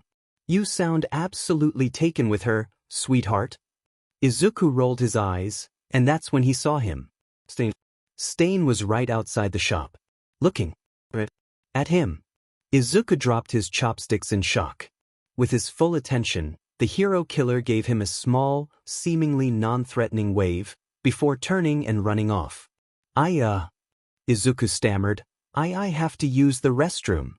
He stumbled out of his seat and made a mad dash for the door. Looking up and down the empty street, he saw no sign of the villain. He peeked around the corners. Nothing, not a trace. Shaken, Midoriya walked back into the shop, sitting across from his mother, wordlessly.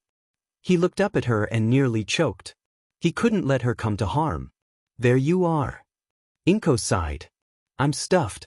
You want to take the rest home? Izuku just nodded. He had lost his appetite. As soon as they were in the car, he texted Hatsum to make sure she was okay. She answered right away, unharmed. He sent her a detailed message about what happened. Are you sure you saw him? Maybe your mind is playing tricks on you. Izuku scowled at his phone, but he understood why she might think that. Oh, I know what I saw. I don't get it. Well, who did you talk to about sushi? There was no way he'd just be there at random, was Hatsum's reply. Izuku's eyes widened. Just you. He bugged the suit. He bugged the suit when we were fighting. He's heard everything we've talked about the whole week. Sheet. Should we take it apart?